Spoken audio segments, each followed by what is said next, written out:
boys. Welcome home, Sid. 50 good boards, 8 Spanish.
Ready, girl?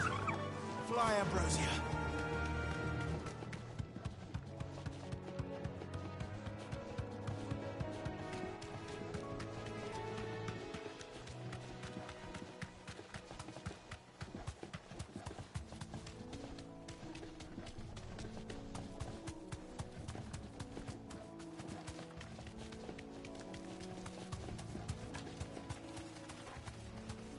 Straight home now.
Bronze trophy, never coming down. Land, gouge, wicked wheel, and rook's gambit in midair before landing, excluding battles in the Hall of Virtue.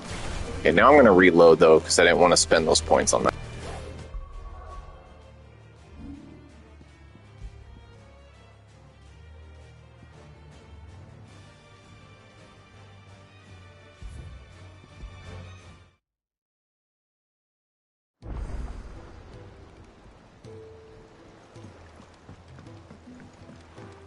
Walkways need patching up. Welcome home, Sid. Need 50 good boards, 8 span each.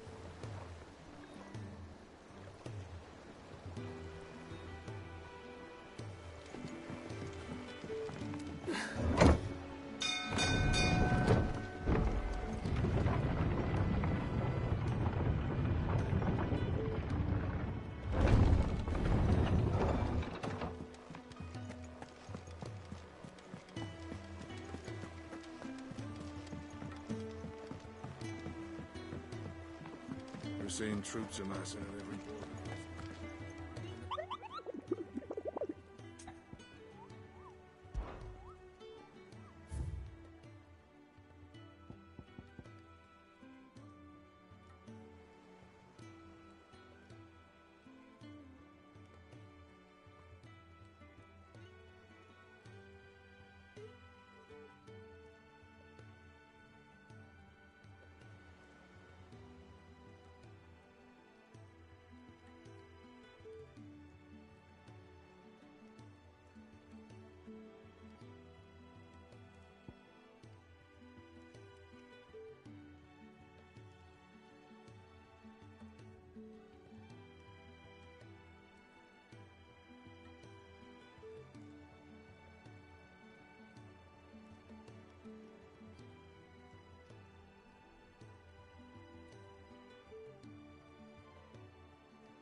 How you doing?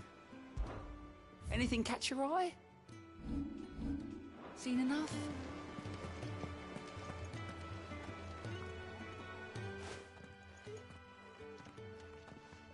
Clive, you're back.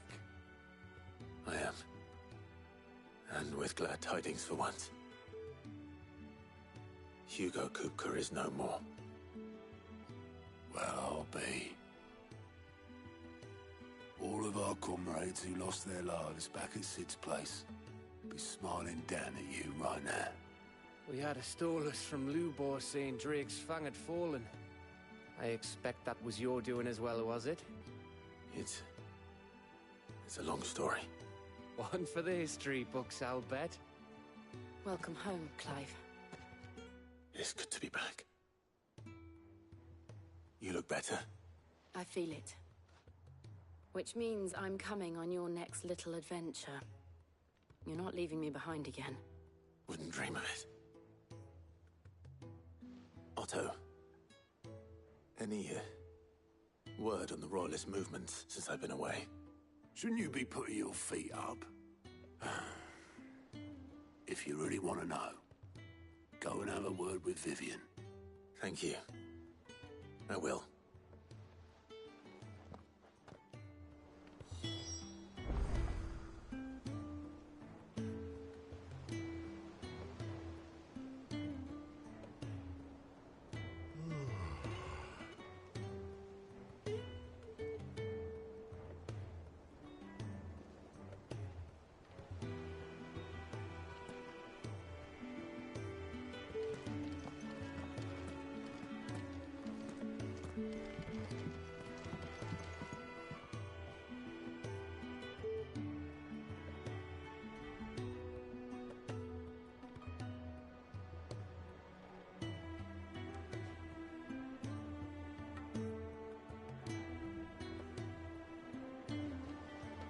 Ah, the conquering hero returns. And with hardly a scratch on him. I may have picked up one or two. Well, the fact that you came straight to me instead of visiting our resident physiker suggests that you picked up something more important. A scent. The scent of Waludas. The very same. But whatever plans Kupka was hatching with the Royalists, he took them to his grave. As did his men. Slaughtered by the orcs who'd taken over the Fang. Orcs, Vivian. I've never seen such creatures in Storm before. The Waludas must have ferried them over from Ash, but why? Why work to rescue Kupka only to invade his home, the mother crystal of an allied nation, and let both fall? It makes no sense. Do you know the tale of the blind men and the Adamantus? One can often be led astray by focusing too closely on individual details. One must instead see the bigger picture. And what bigger picture is there than my map?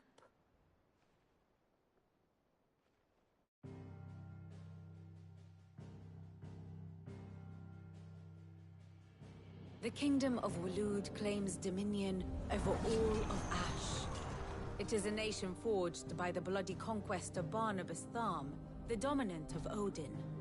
The Canvarian War of Independence in 849. The Battle of the Twin Realms in 865.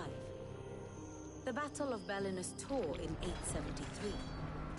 Wheresoever his armies fought, Odin was found where the fighting was fiercest. But of late, the warrior king appears to have laid his sword to rest. Battle rages for control of the crystalline dominion. Yet Tharm sends not a single ship in support of his Dhalmekian allies. Meanwhile, the Blight ravages great swathes of Ash. Yet warlike Waloed shows not the faintest interest in laying claim to untouched lands.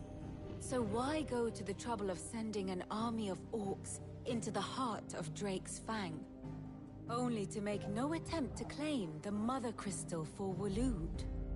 It can hardly be for lack of men. Tharm's armies rival any in the Twins. No. We have not seen the last of the Waluda standard. Odin will ride again, it is but a question of when. And on that day, who will be trampled underfoot?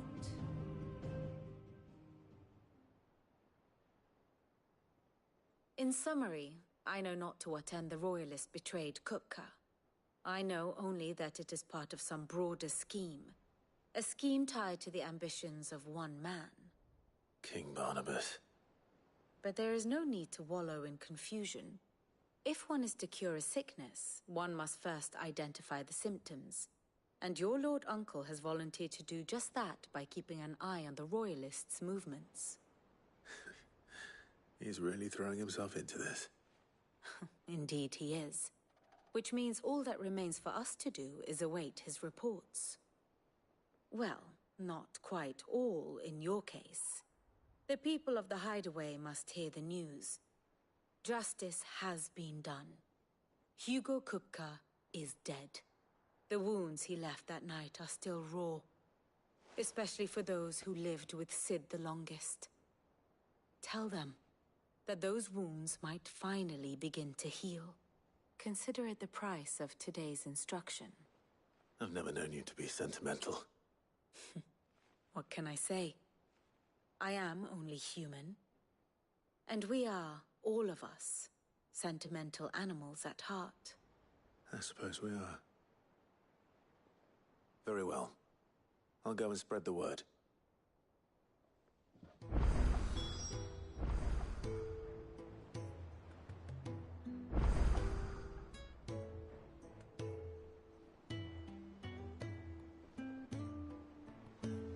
Here for another of my lectures?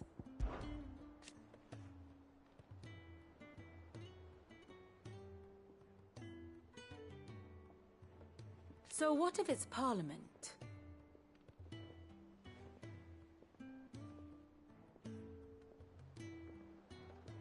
Which leaves but one man.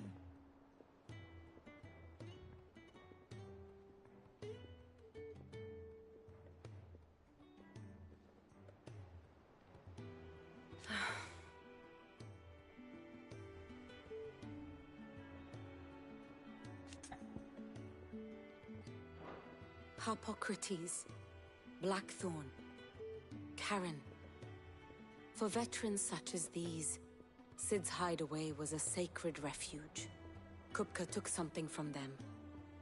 And now you have avenged that loss. They should be the first to hear the happy news. And how may I assist you today? Here you are.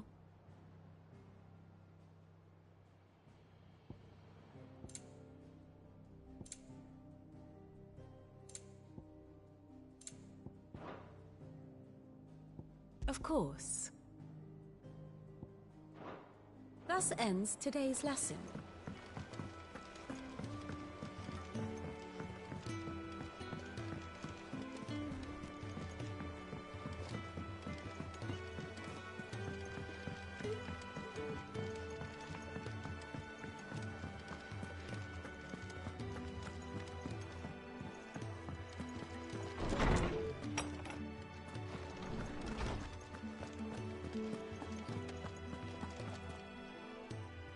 Ah, Clive.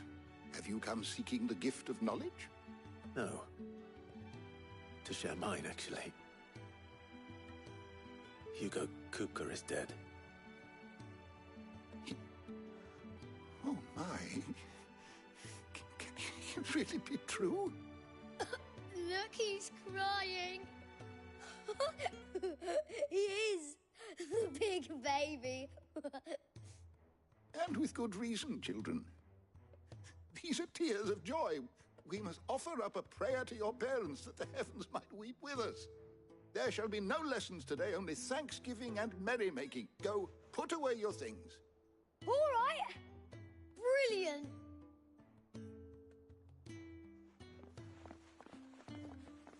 Finally, a new dawn has broken. It has. Thank you, Clive. I cannot wait to share the good news. Hippocrates.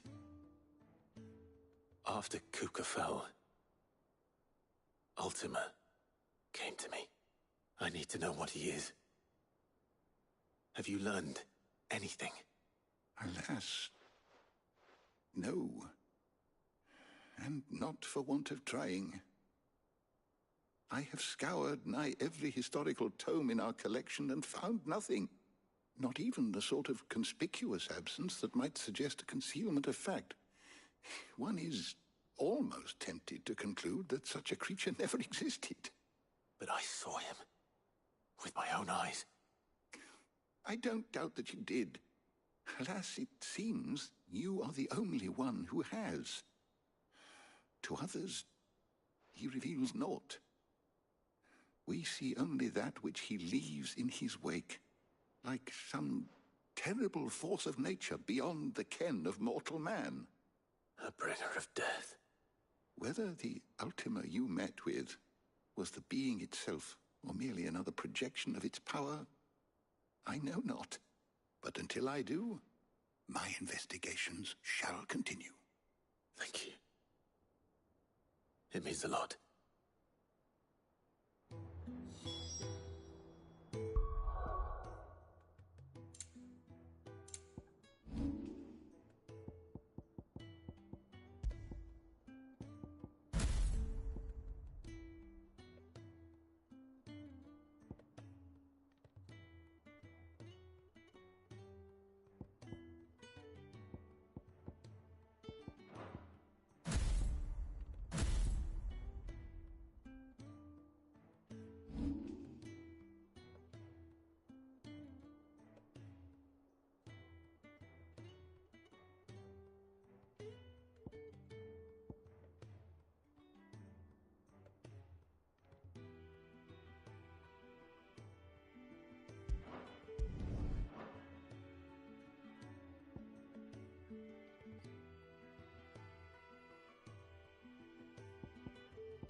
Oh, I'm never drinking.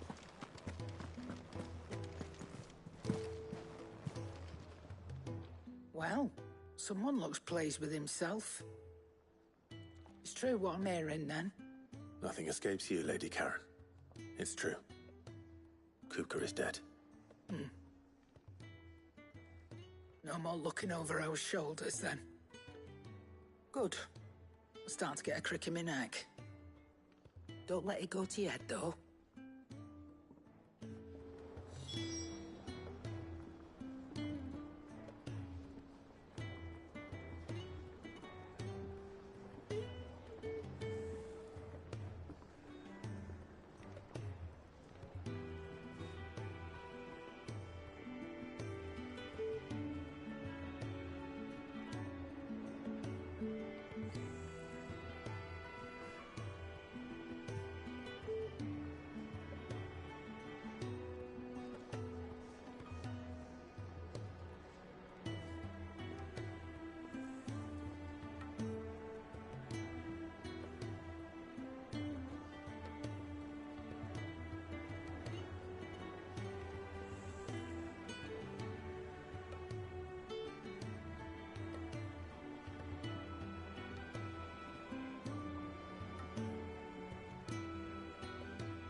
Don't just stand there gawping.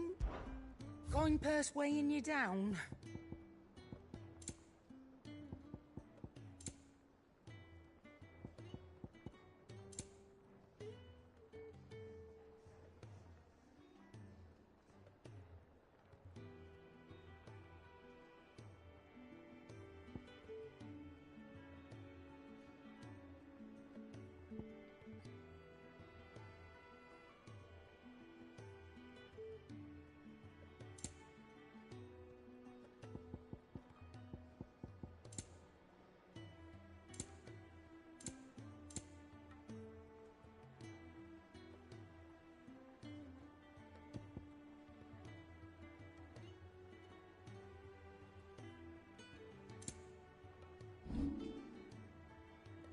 Finished, are you?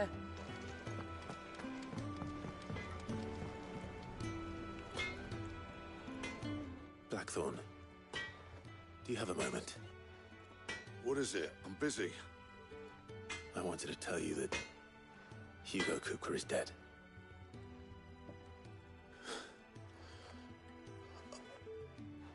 I can't tell you how long I've been waiting to hear those words. This is it then. A new beginning under a new Sid. I'll try to live up to the name.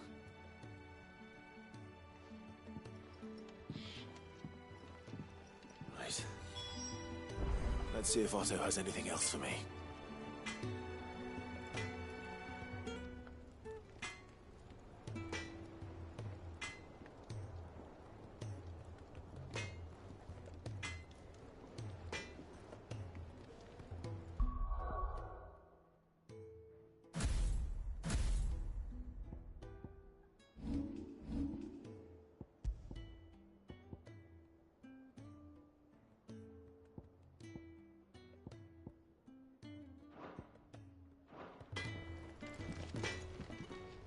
What do you need? A Sancfordian, do you?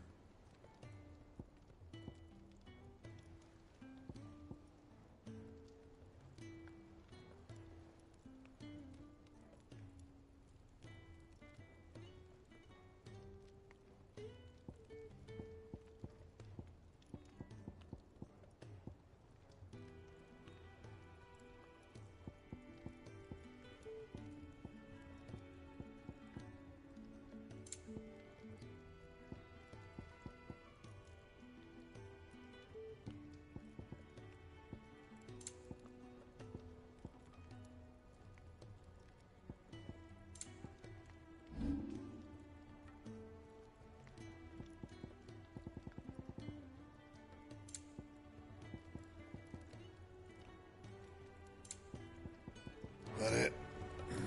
Fine. Clive.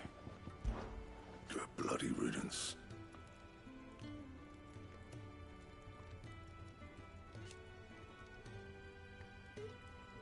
Mine included. You're a good lad, and you make a fight.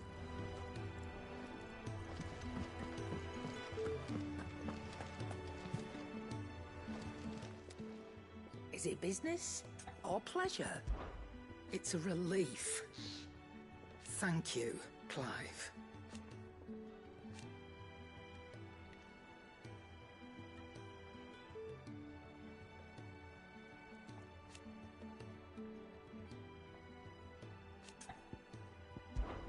Try not to get yourself killed, eh?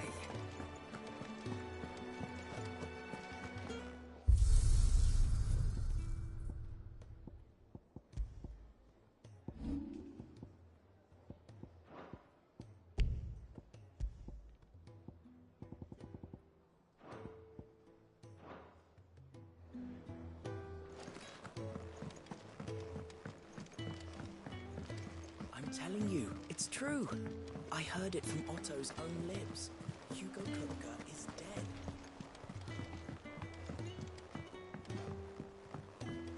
We're seeing troops amassing at every border crossing.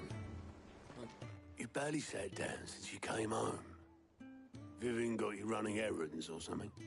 Just spreading the word.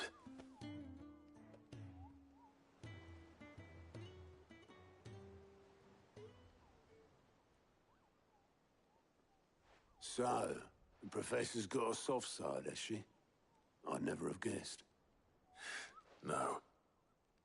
She was right, though. Everyone was glad to hear the news. Ah, but you ain't told everyone. I can think of plenty of friends back at the old hideaway who'd sleep more peacefully for knowing. Not least of all Sid. You should tell him. You're right. I should. And I will. Well, when you do, be sure to take Mid with you. She's been going at it hammer and tongs down in that workshop of hers, trying to do her father proud. I can't remember the last time she visited the old sod's grave. Very well. I'll suggest it.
Fancy a look at the list, do you?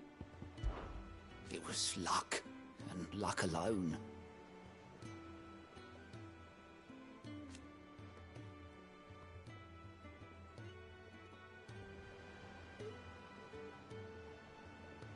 But now...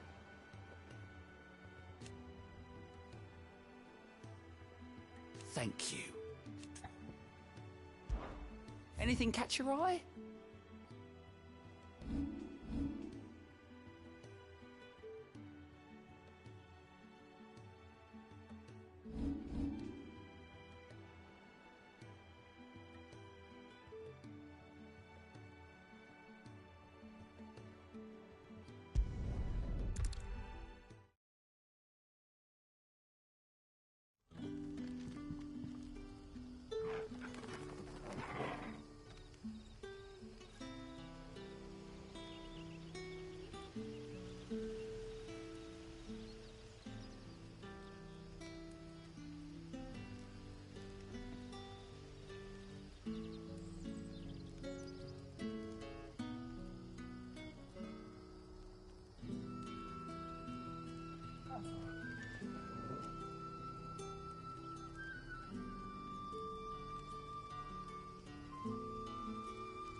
Good day to you.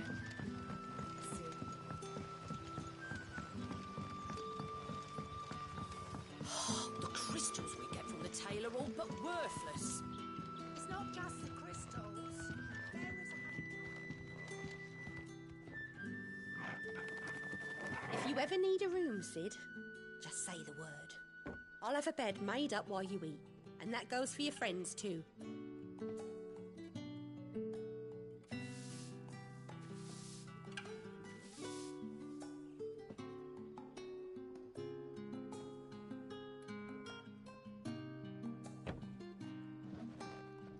And we had to dig a new cellar to store all the unsold.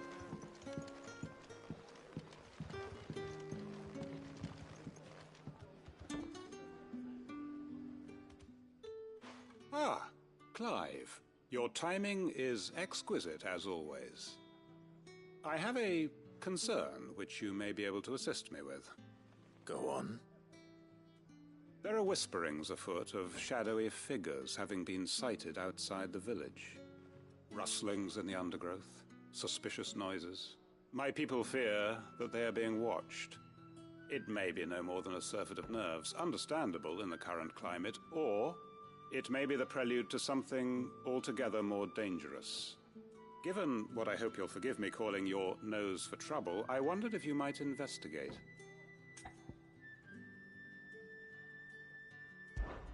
Of course. Excellent. You might begin by speaking with the good citizens of Lostwing. Listen to their tales, and make what you will of them. All right. I will.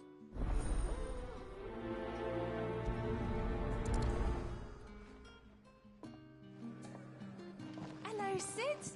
Take a seat where you like. Right. Let's see what the people of the village have to say. I'd better find out if this is just nerves, or something we need to take more seriously.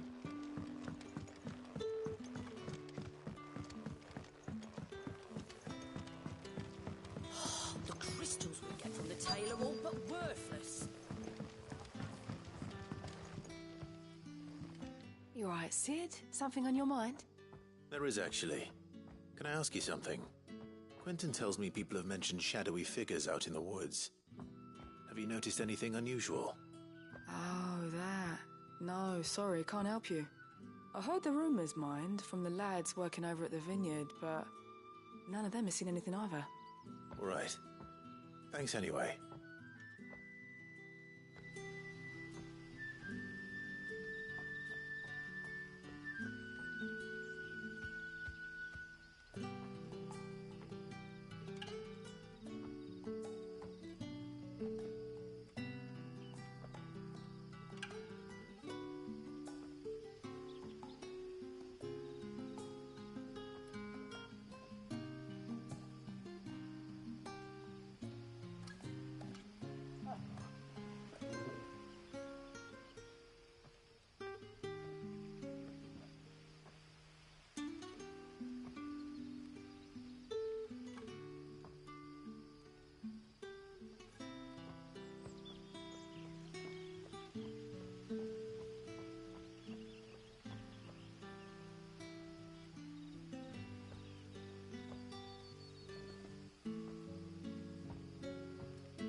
The crystals we get from the tail are all but worthless.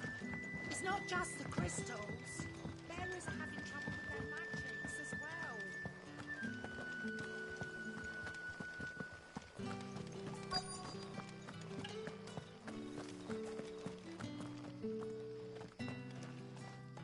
Do you have a moment? There's talk of suspicious figures in the woods. Have you seen anything out of the ordinary? No, but I've heard something. Sound of scraping metal, like someone sharpening a sword. Where was this? In Lorbert's Pass. Was out foraging for herbs when I heard it, screeching out from between the trees. Ran back here as quick as my legs would carry me, and I ain't been back since. I see. I'll look into it. Thank you.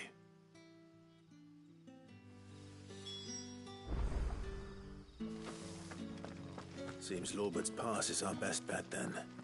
What do you say, Torgal? Shall we go and investigate?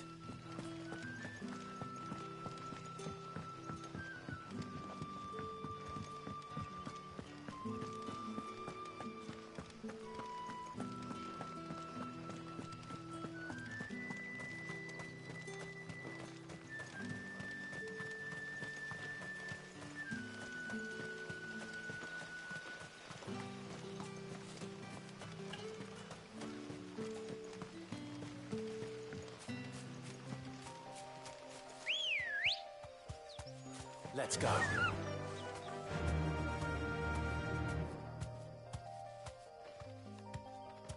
Fly, Ambrosia.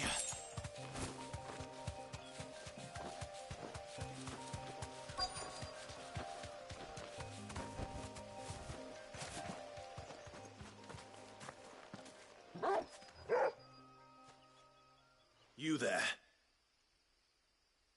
Fuck! He's seen us. Get them before they escape!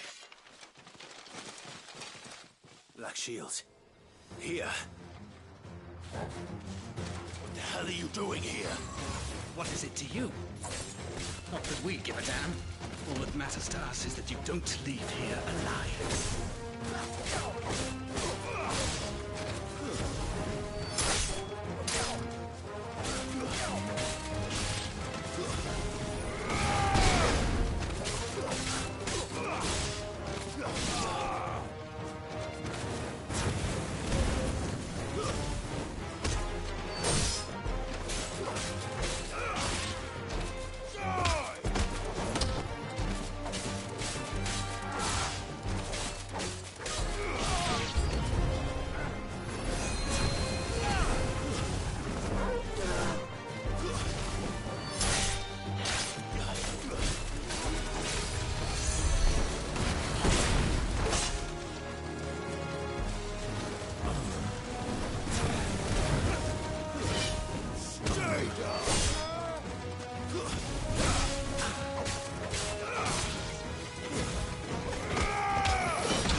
Why were they here?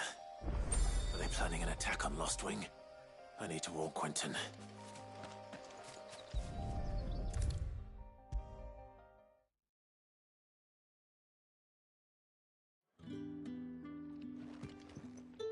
Clive, how goes the hunt for our sinister figures? I found some black shields hiding near Lorbert's Pass. They're gone now. Black shields. The Empress's former bloodhounds. Though they serve another master now. One who means to root out and destroy both me and those I care for. And it would appear the pack has finally caught the scent of its prey. Damn it all. I had hoped I would have more time than this. More time to prepare. But if we are cornered, we have no choice but to bite back. And bite back we shall. I'm sorry. You're going to need to explain. Who did the Black Shield serve now? And why would that person want you dead? Because I want him dead. Who? The former Lord Chief Justice of Sanbreque. All that I have built here is for him. I don't understand. Why him? Why Lostwing? I suppose it is better that you know the truth. I was a member of the judiciary once. So sickened was I by the injustice of this world, I swore to fight it. And fight it I did in my own small way. I saw more than a few corrupt officials condemned to the very cells into which they had thrown blameless innocents. Men to whom the law was but a scourge to turn against the powerless. And throughout, it was the Lord Chief Justice who backed me, who was my one true ally in the quest to see justice done. So what changed? I discovered that he hunted bearers for sport. I was a fool to think he shared my hatred of venality and vice. His support for me was no more than a facade, a means of ridding himself of his rivals, a mask to hide the rot beneath. I filed suit against him immediately. His response, however, was rather more visceral. He had my entire family slaughtered, and he faced no punishment whatsoever. I lost everything. My loved ones, my livelihood, my position, the faith I had once held that any modicum of justice might be achieved through the courts. So I set about enacting my own. I tracked down every soul who served him, and slit their throats myself. But the man himself proved an altogether more difficult target. With money and power come protection, and so I saw that I would need an army of my own. I came here to Lostwing and began recruiting like-minded individuals. And everyone here knows this is why you do what you do. Of course. They too have lost loved ones to the bearer hunts. Seen faultless friends sent to the gallows to spare the guilty. All under the watchful eye of the Lord Chief Justice. Our wounds are the same. And our cause is the same. We are comrades. And our revenge is already in motion. We know where he hides, how numerous and well-trained his guard. What we did not know until now, however, was that his plans may already be in motion too. Quentin. Our time is short. He may move against us at any moment, unless we move against him first. My friends and comrades, it begins. Make ready for war.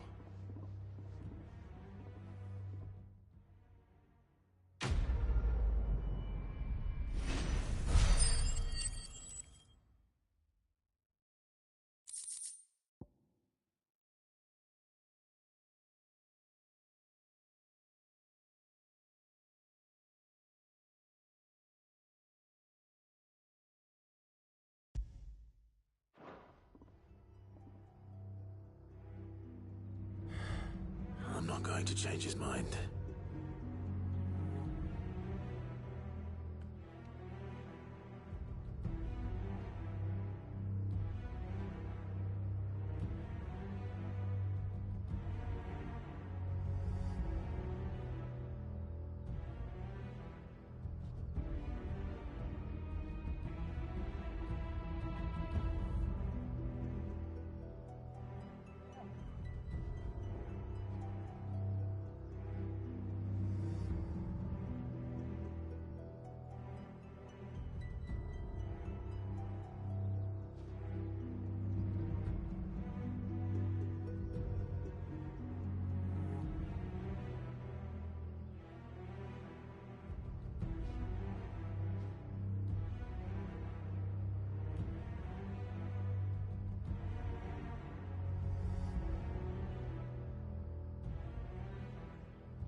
welcome.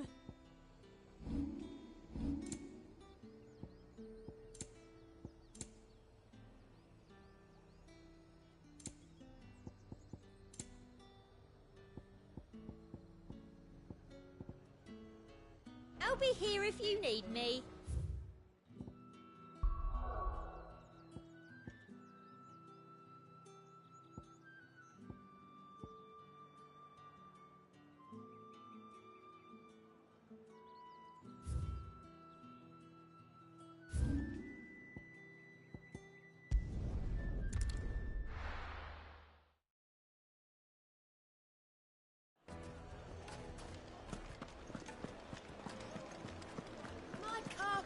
The most fragrant herbs and spices from the breadth of the Gone, just like that.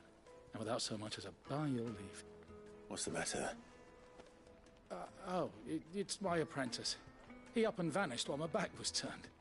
I'd go and look for him myself, but I've got a bakery to run. A bakery that's now short one pair of hands. Loath though I am to rely on the kindness of strangers, I'm at a loss. Please, will you see if you can find him?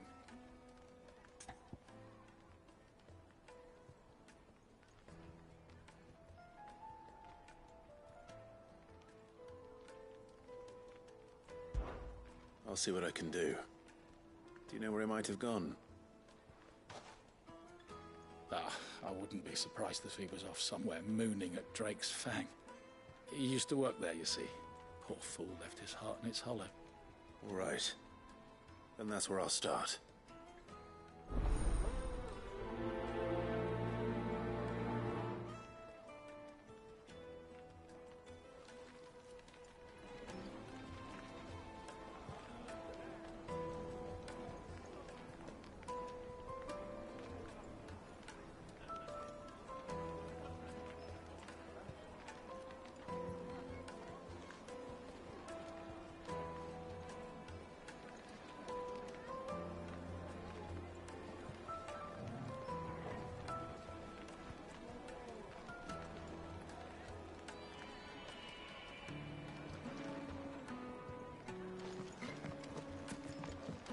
Oh, where did all the men of the rock go? Made from the stoutest stoneware.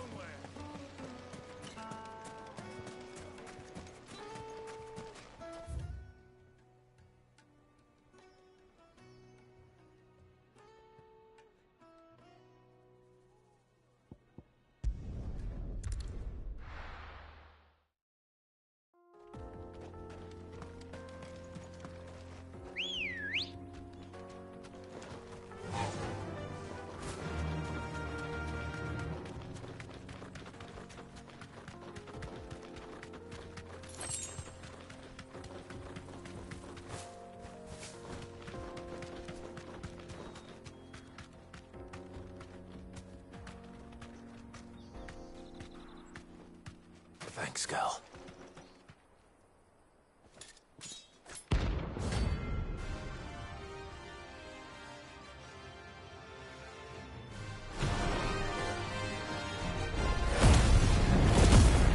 My blade yet hungers. Come. Let us feast on your flesh. Your feasting days are over.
Those who kill for sport deserve no better.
Excuse me. What do you want? The baker sent me to find you. I am a sorry, selfish sod, aren't I? Certainly not a baker. Master must have ruled the day he took me in. Time was the sight of the Fang used to calm my nerves. But now look at her.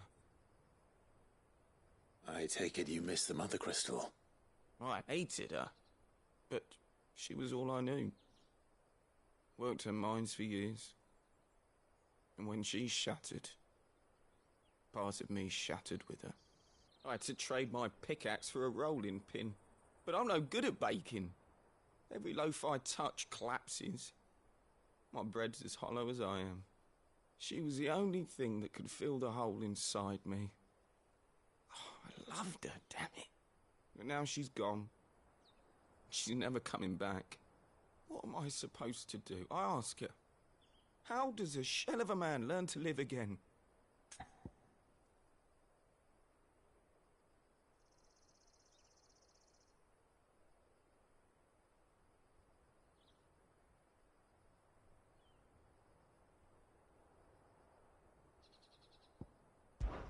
Try to remember the good times. Do that, and the Mother Crystal will be with you no matter where you are. Even in the bakery. What a fool I've been. Thank you, my friend, thank you. You've opened my eyes. I have to get back there right away. Farewell! Wait.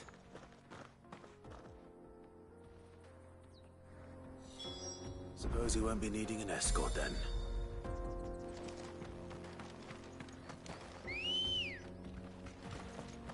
Ready, go?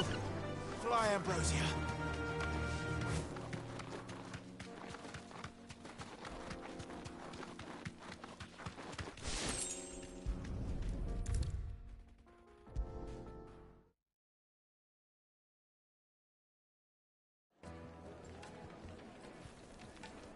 Ah, there you are. The man who lit a fire under my wayward apprentice. Though I worry you might have stoked the flames a little too high. He damn near ran me down trying to get to my oven. Master, it's ready. Behold the Drake's Balm. A truly unique creation. I dare say it is. Just look at it. A perfect likeness of the Fang herself. Her steepled peaks, her fulsome spurs, her inviting hollow. True, my loaves collapse more often than not, but what's the Fang without her crater? Why, no Fang at all. And look, inside. She's filled to bursting with a bounty of beautiful crystals. Salt crystals! Master, I have found my purpose. I must use my work here to preserve the memory of the Fang. Well, if it tastes half as unique as it looks, I'd certainly say you're onto something. Not only is my apprentice back, but he's finally pulling his weight. With any luck, I might even have a new delicacy on my hands. I don't know how you did it, but you have my thanks.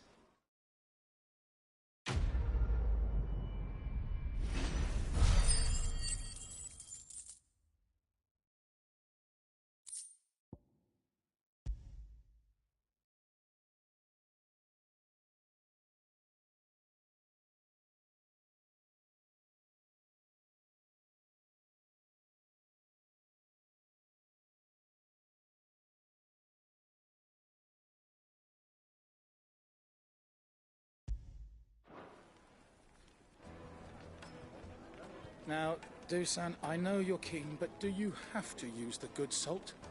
Leave some for the rest of us. Sorry, Master. I'll go and get some more later. Take a sniff, good sir. You'll be transported.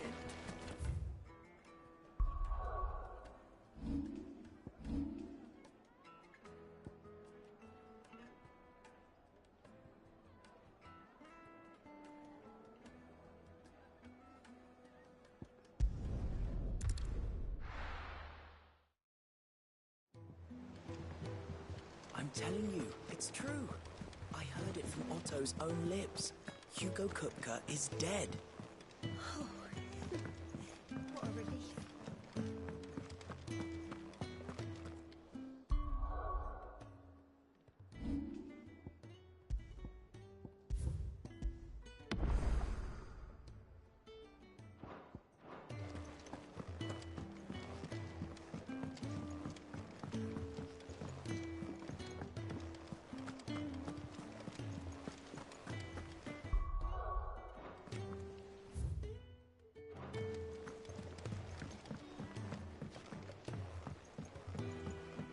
We're seeing troops amassing at every port.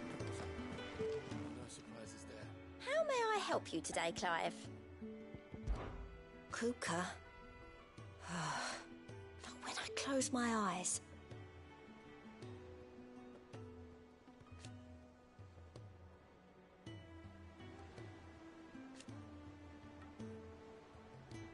Only I don't know how. I wish you were here. Your benefactors are a generous lot.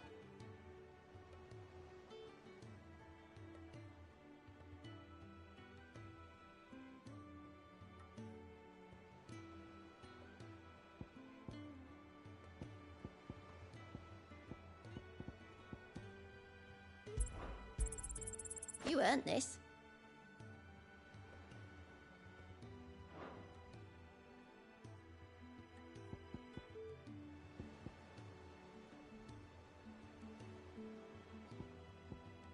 Best of luck out there, Sid.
need some help.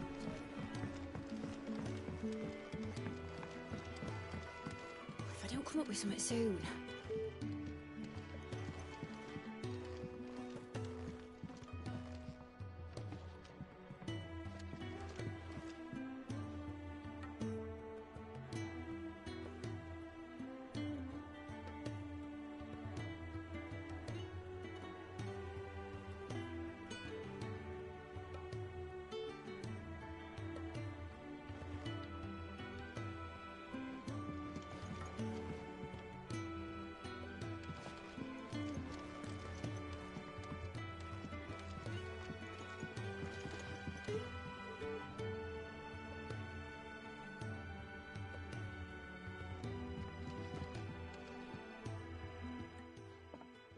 All right, Clive?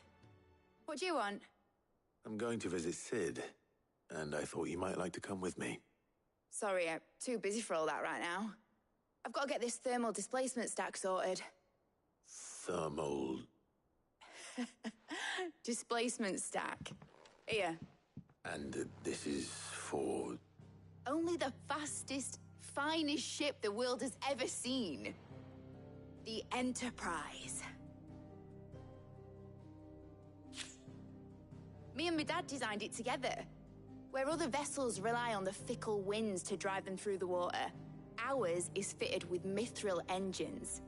And those things have got more push than a behemoth in a bad mood, and more heat than all the hells put together. Which is where the stack comes in. I may have already talked some tight-lipped shipwrights into putting the hull together for me in a little dockyard in Canva. But the stack's a bit more involved, so I'm building it here.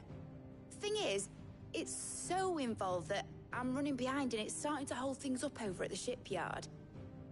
I'll come and see my dad, though, when I'm done. Whenever that is. Is there anything I can do to help? Good old Clive. I were hoping you'd say that. First things first, I need some parts meching. The stack will be made up of 3 major components. There's the plating, here, that channels hot vapors away from the engine. The helm over the top, that disperses all that heat into the air. And the shielding around the sides. That stops the rest of the ship from going up in flames. A full suit of armor, then? Probably best to take it one piece at a time. Then you'll need to start with the plating. Everything else fits onto it. I've got the designs and the list of materials here. Show these to Blackthorn. He'll know what to do. I can't make head nor tail of them. Luckily, you don't need to.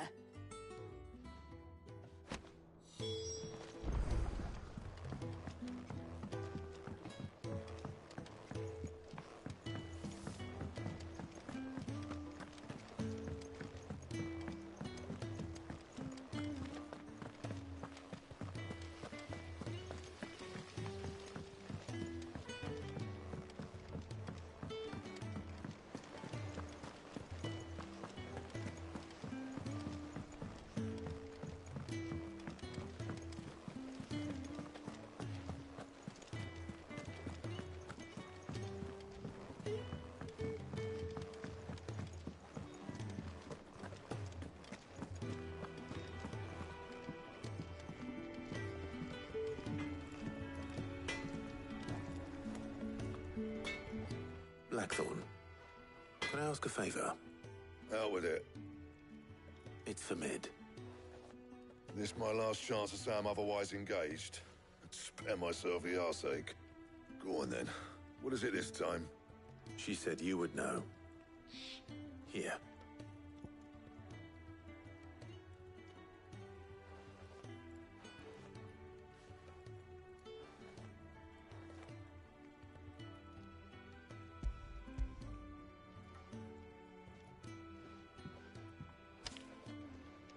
Krieger's Tates. Well, I don't know what the hell you'd want this for, but I can make it. Won't be easy, though. And I'll need help. Get Gavin Otto in here, will you? All right.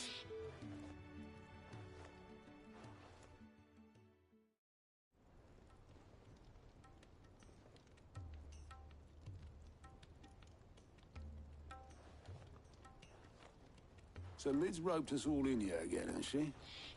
Typical. Still, if that's what it takes to get her to visit Sid's grave, I'll do what I can. And, what is it we need to do, exactly? Take a look at this. It's this plating. The usual sword-grade steel won't work. We need something that can get very hot, very fast, and still keep its shape. That means an alloy. Something that won't break or buckle at the temperatures she's talking about. Which is where you lot come in. I need materials, and I've got my work cut out already. You'll have to fetch them. Now, there's a special kind of sand I'm after that you can only find out in the Valcroy. Stardust, they call it. As for the rest of the stuff, my usual supply should have it in stock. It just needs buying and bringing back here. Well, we'll get it done quicker if we split up. One of us should probably give you an hand coat in the sand. And the other can go and get the rest from this supplier. Right then. Well, make your minds up who's going where, and we can get this over with.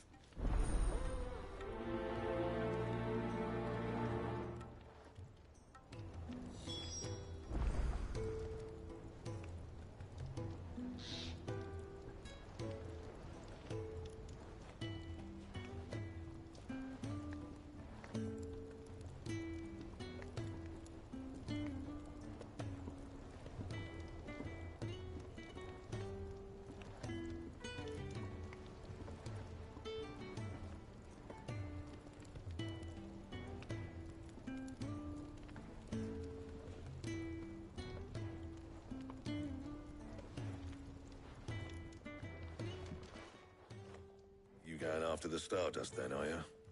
Which one of these two lucky souls is going with you?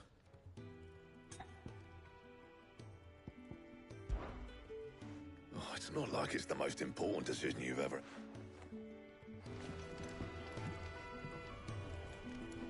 Up to you who you take to the desert. I mean, Gav's good in a fight, but he don't have my winning personality. Ah, don't listen to him. You'll be in the lowest of low company with either of us.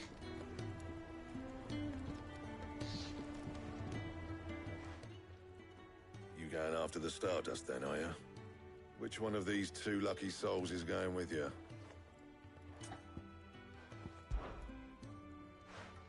Gav, you're with me. All right, then. So, where do we find this Stardust stuff? There's a river that runs through the southern reaches of the Velcroy. It's the black sand that washes up on its banks that you're after. Southern reaches of the Velcroy, eh? That's down past Alamil. I'll go and scout the place out.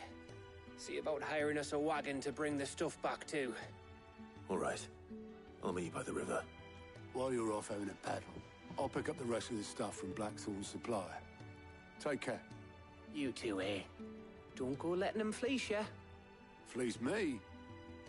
I like to see him try. In your own time.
Looks like I found the river.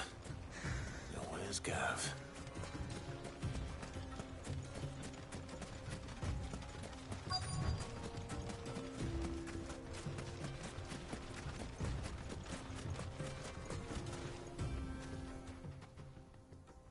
Sorry to keep you, Gav.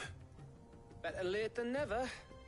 I've had a quick scout about, and I reckon round here's our best bet if we want to grab as much of this Stardust stuff as we can. Don't know what Blackthorn's planning to do with it, though. I asked over in Dalamil, and they seem to think it was worthless. But if Stardust is what Blackthorn wants, Stardust is what he'll get. There's plenty of this stuff lying about, just begging to be bagged. Then let's get bagging, shall we? We shall. Race ya.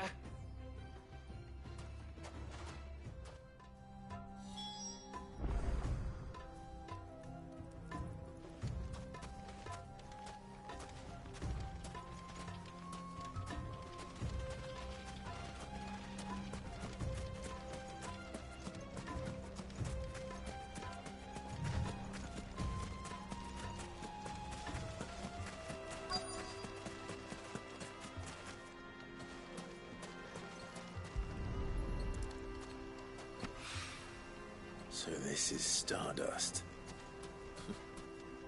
It just looks like black sand to me.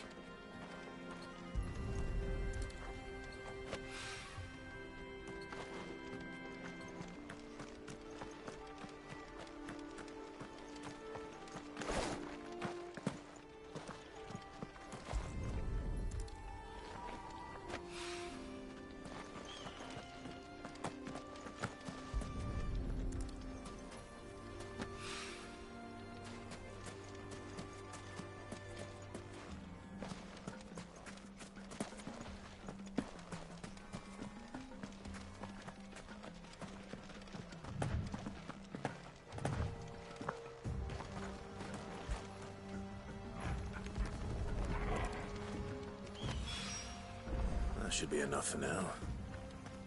Let's see how Gav's getting on.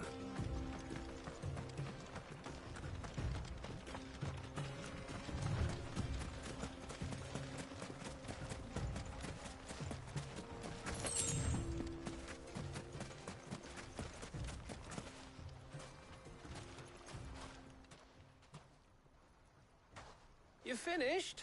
How much did you get? Enough. I hope.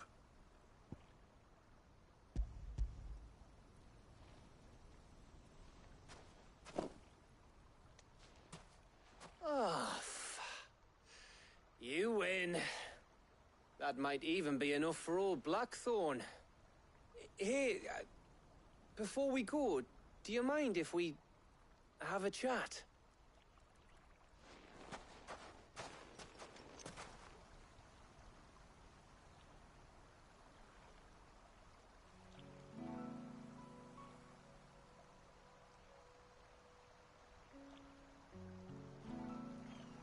Feels like ages since we had the chance to talk.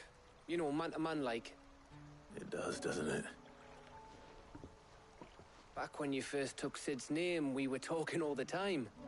Working out what to do in that. There was a lot to work out. And there still is.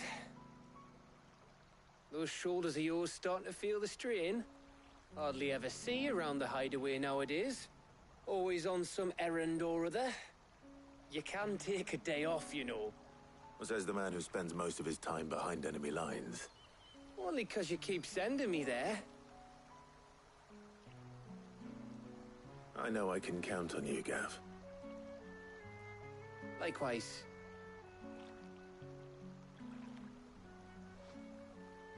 So you keep sending me wherever you need to, and I'll keep going. Safe in the knowledge that I have a home to come back to. Thanks to you.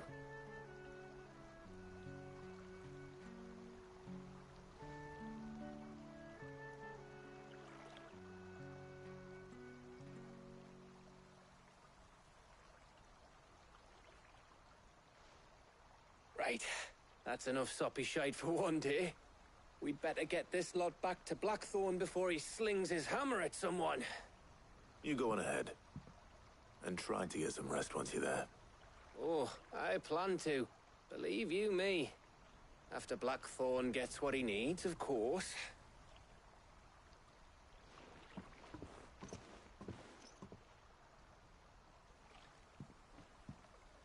Right. Ready to go home, boy?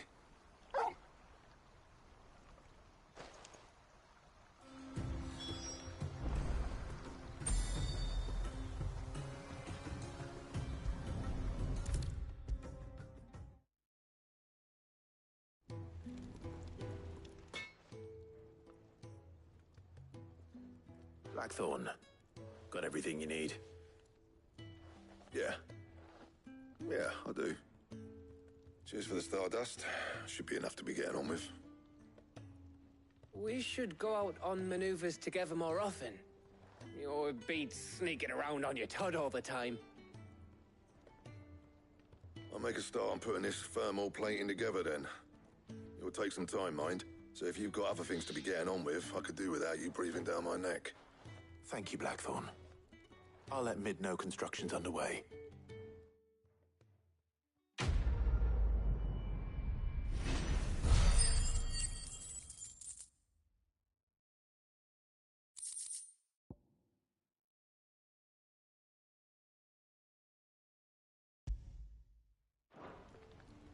Suppose we'd better be getting back to work too. Give us a shout if you need anything.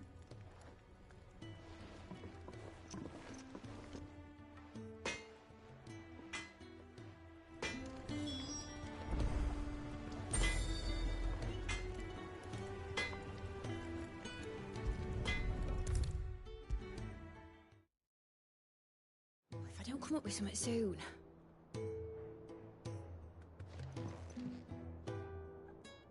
You'll be pleased to hear that Blackthorn started work on the plating.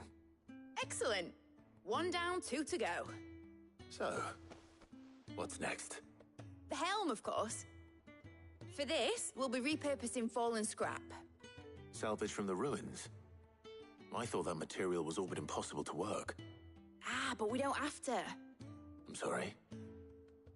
Just so happens there's one particular ruin that's broken into exactly the right shape and size pieces for what we need. What's the name back there? I'll give you all the details. What's her name? Right.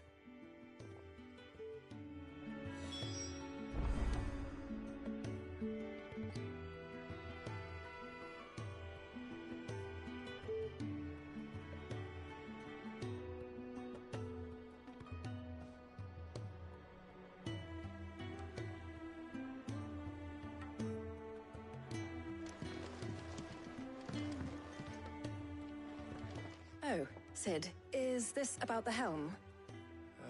Yes. Mid said I should speak with you. I'll show you the plans then. Here you see the mithril engine, in which mithril is burned to generate heat. That heat is then harnessed to produce motive force. Excess heat is dealt with by means of the thermal displacement stack, which disperses it into the surrounding air. Now, were we to rely on thermal plating alone to achieve this effect, the rate of excess heat buildup would far exceed the displacement coefficient of the plating. In other words, the reactor would overheat and eventually explode. This is where the helm comes in. It connects to the plating, you see, and serves as a sort of thermal sink to absorb all that excess energy. Our experiments have shown that fallen ceramics are remarkably thermophilic. They can withstand and absorb levels of heat far above anything we are able to make today. And not only that, they're also waterproof and immune to rust, making them the perfect material for our protective hood. Why, if sea or rainwater were to enter the reactor proper, it would vaporize instantly. The forces produced would tear the ship from stern to... You can stop there. I understand. Mid said we might be able to use parts of a fallen ruin. Where would I find it? Ah, yes. It's in Lorbert's Pass, near Lostwing. The thing is, well, I probably should have arranged to have the pieces we need brought here sooner. You see, a certain unwanted visitor has taken up residence there. It's no longer a matter of just walking in and taking them. It's, going to be considerably more dangerous than that. I see. Then I suppose I'd better deal with this unwanted visitor for you. Would that help? Oh, very much. Thank you, Sid. I'll gather my team and head there right away. We'll meet you outside the ruins.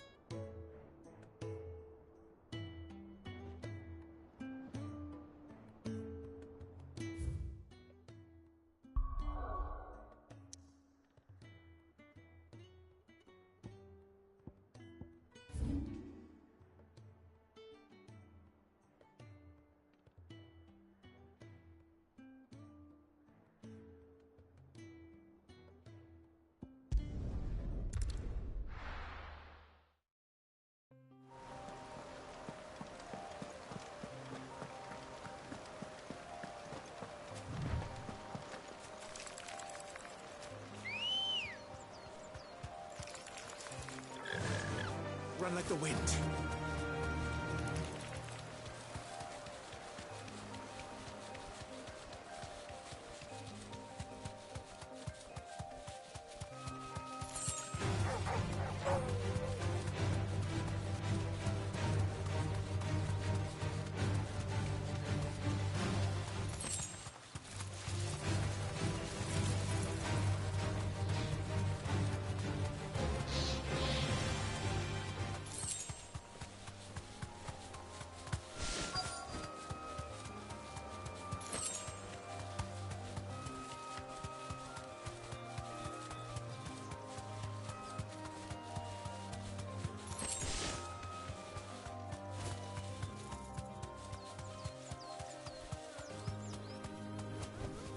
Thanks, girl. Oh, there you are, Sid. Thanks so much for coming. The, ruins are just over there, as is the creature I told you about, I'd imagine. Would you mind? Of course. I'll be right back.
Anybody home?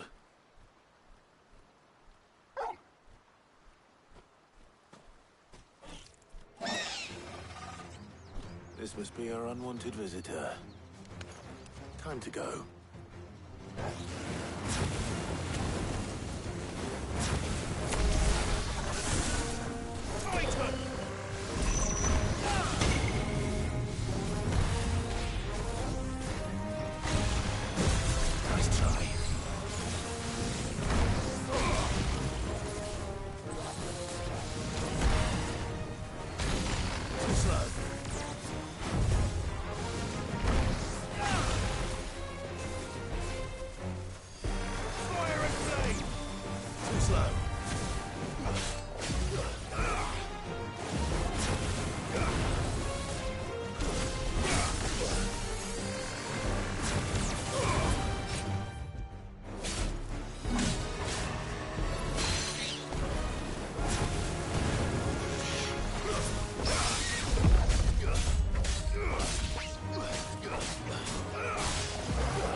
things I do for you, Mid. Sid! Oh, thank goodness you're safe. You shouldn't have any trouble now. Indeed. Well, don't let us keep you. We'll, see that everything is transported safely back to the hideaway. All right. I'll let Mid know you're on your way.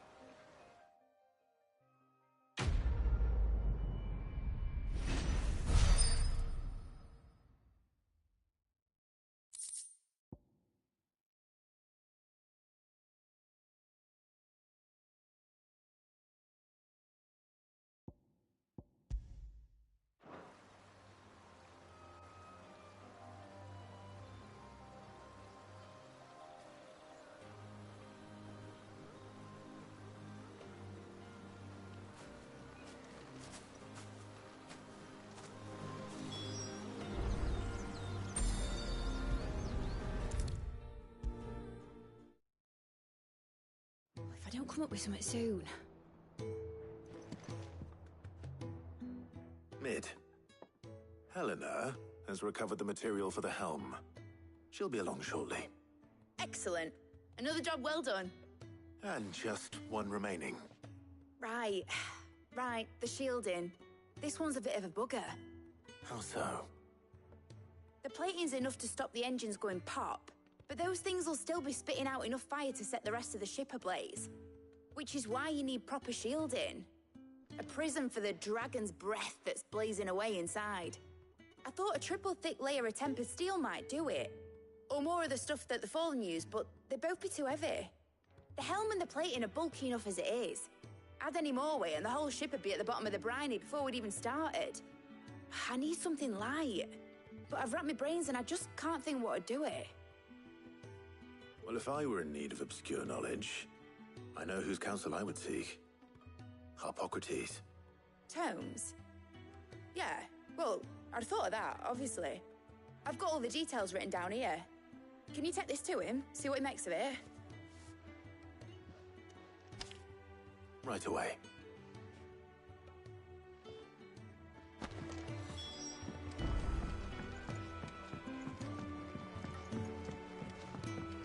I think Mid might need some help.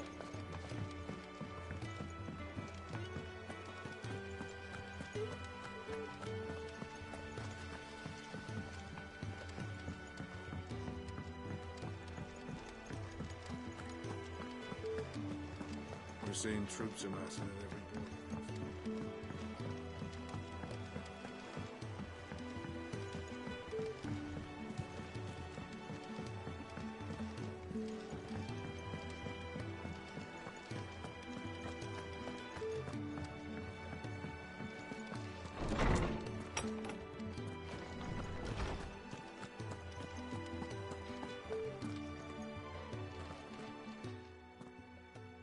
Harpocrates, do you have a moment? For you, Clive? Always.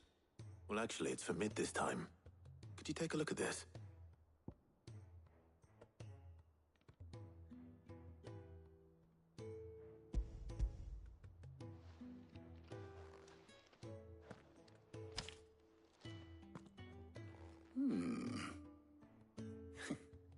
Shielding for a mithril engine?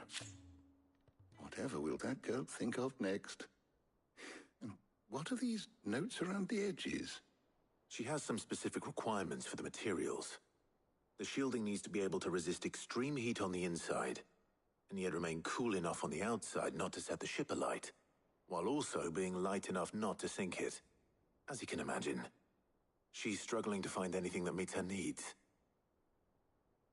I see.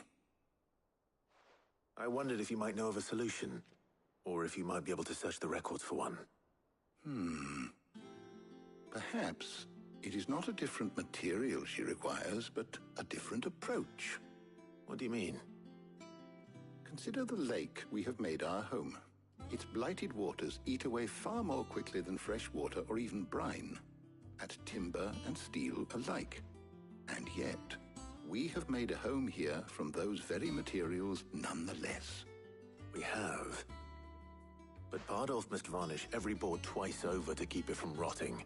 And Obelus complains that without a constant supply of... piss, I see. Early Gregorian histories speak of a preparation known as moon dew. It is said to be able to resist even the most ferocious flames. Before the dragoons tamed the worms and wyverns of the realm, nobles would daub their castle walls with it in order to guard against dragon fire. So if we could recreate it... It might be applied to some material or other in order to provide the protection Mid requires. As to how best to apply it and to what material, perhaps Bardolph and Obolus might be of assistance. I shall speak to them and see what wisdom they might have to offer. If you would be so kind as to procure the necessary ingredients, I shall discuss the specifics of how it might be most effectively put to use with our two friends. The knowledge of the past may yet prove useful to we of the modern era. Thank you, Harpocrates. And since you're asking others to help you, perhaps I should too.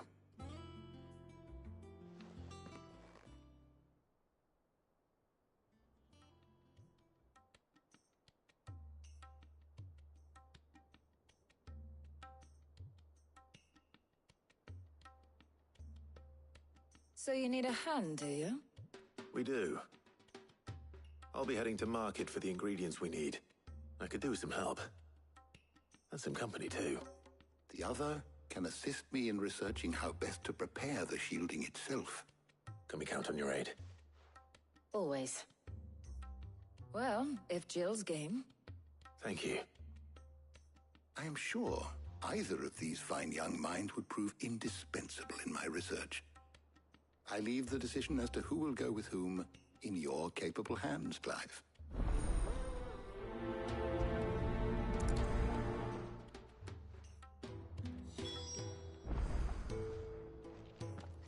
Shielding that guards against even the most ferocious flames. We could have done with some of that on Drustinus. I doubt I would have survived that place with or without it. A trip to Northreach, though, I think either of us could handle.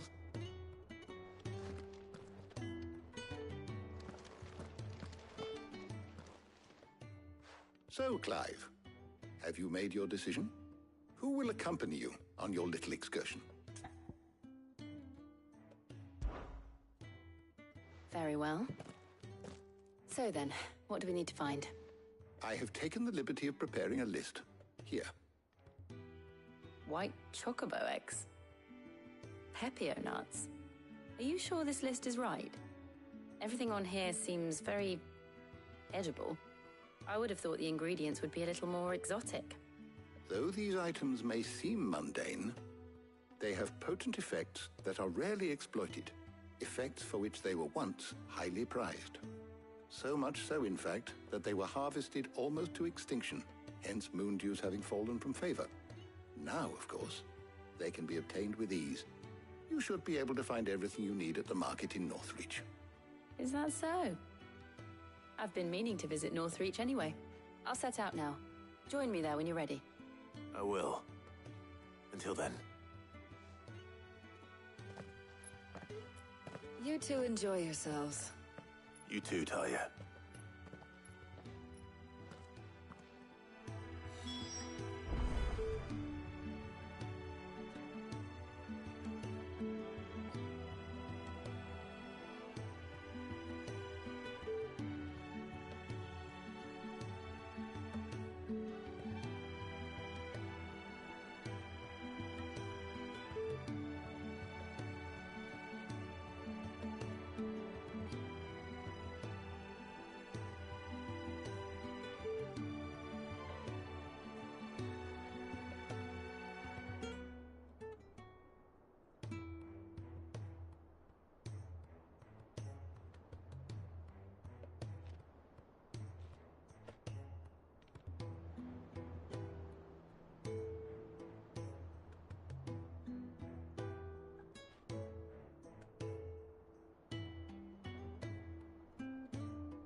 Where's Jill?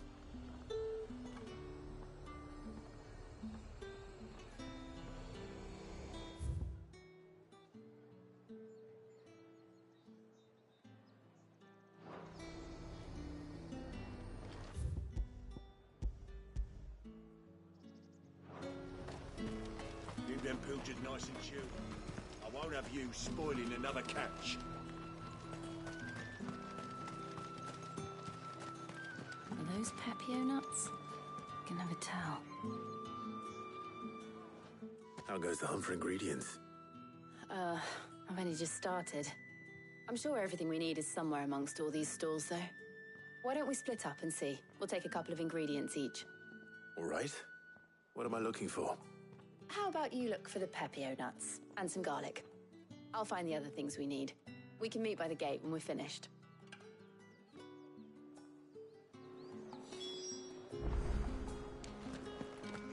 Up! You'll not find a bruised fresh cuts. Come and get them before they're gone. Any friend of the innkeeper is a friend of mine.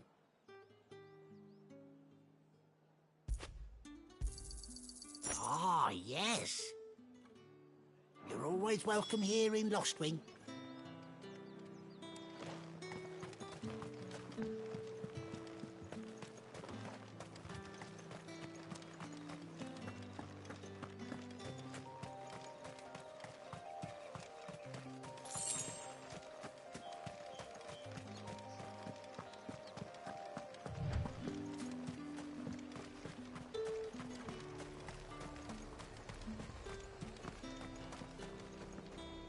Buy, sell, or be gone.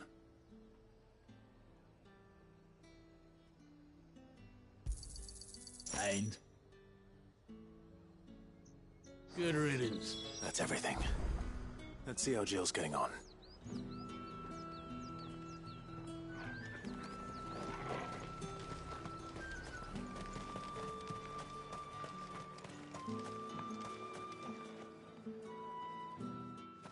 Did you find everything? I did.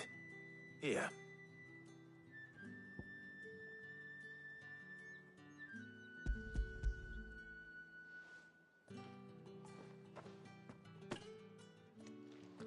Garlic and Pepio nuts. Perfect. Now all that remains is for Harpocrates to somehow turn all this into what Mid needs to keep her engine cool.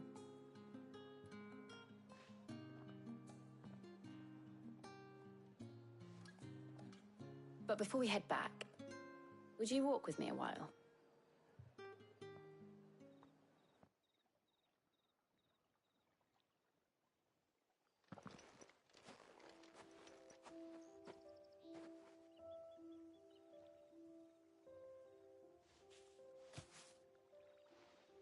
Thank you for asking me to help you today. It makes a nice change. It does. It's good to get away from all the battle and bloodshed for once. Just being here reminds me of when we were children. Do you remember walking down Market Street in Rosalith, taking in the sights and smells? How could I forget? What with Torgal's antics. Remember how his nose would prick up at the scent of sausages? He'd go racing away and we'd have to go running after him. We wouldn't catch you now, would we, boy? Was there anything you wanted to buy for yourself while we're here? There was, yes. Well, sort of. Molly in the kitchens told me about a place that sells particularly good pies. Thought you might like to share one with me. I would. Thank you. And I saw some bread.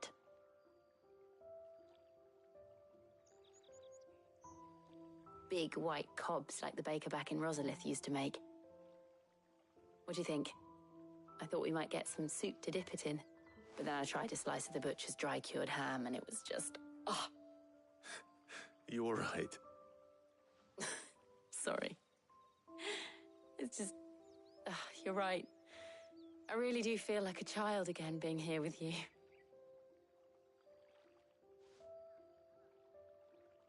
Clive. Is it wrong of me to enjoy this? No, Jill. This is how life should be. And it's how our lives will be when our work is finally done. When we can live on our own terms. I hope so. Thank you, Clive.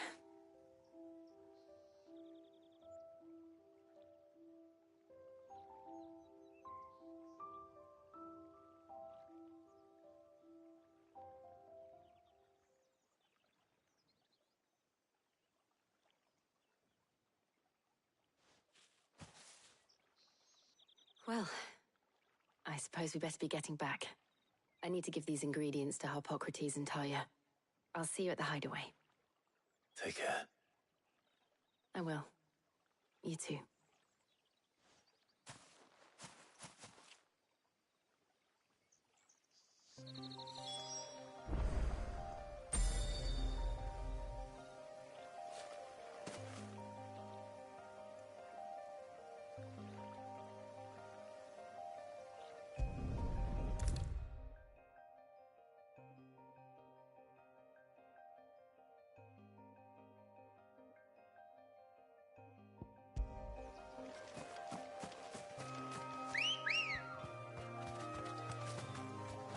Come on.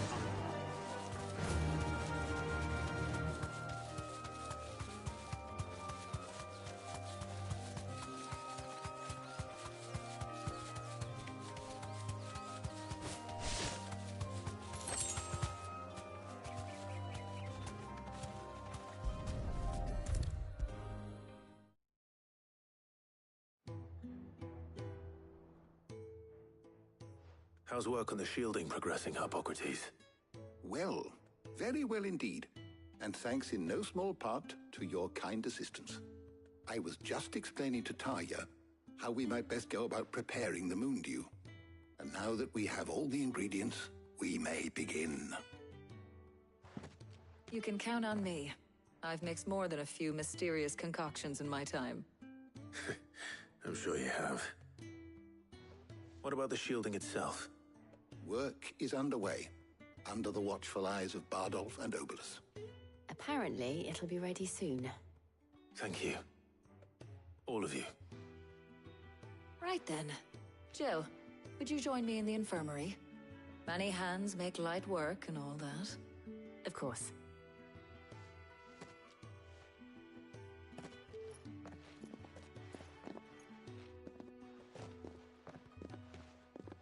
Oh, and Clive, thank you. It was nice just being with you.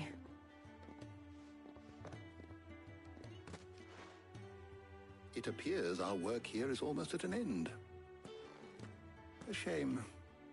I was enjoying playing the man of action for once. When both the shielding and the moon dew are ready, it will merely be a matter of applying the one to the other. Followed by a rigorous process of testing and retesting, of course. Perhaps someone ought to warn young Mid of that. Leave it to me. Thank you, Harpocrates.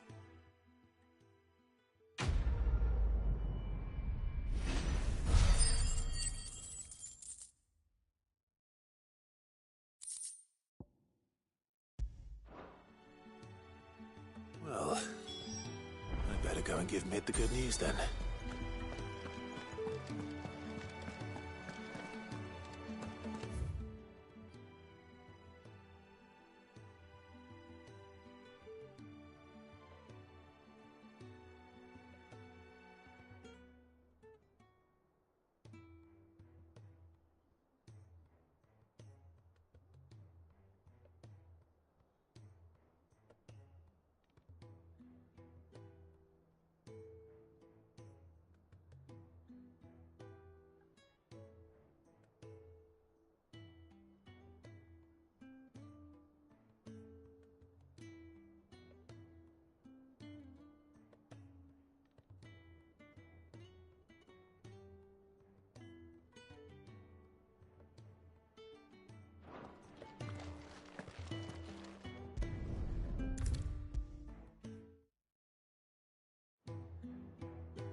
Sorry to keep you waiting, Mid.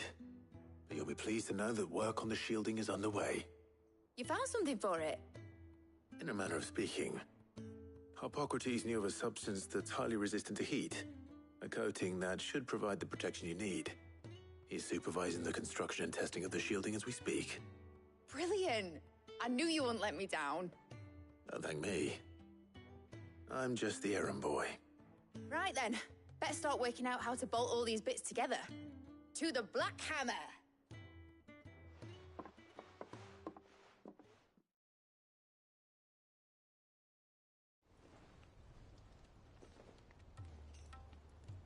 You know, when I got into the smithing game, I thought I'd be making swords and shields, not thermal bleeding didgeridoo-dahs. Displacement stacks. Same difference. Whatever you call it, I ain't putting it together in here. It's cramped enough as it is. Let's take this outside. Mid, you get all the parts lined up on the deck. I'll take care of the rest. On my way! Oh, and bring me the biggest hammer you can find. This is gonna require some precision walloping.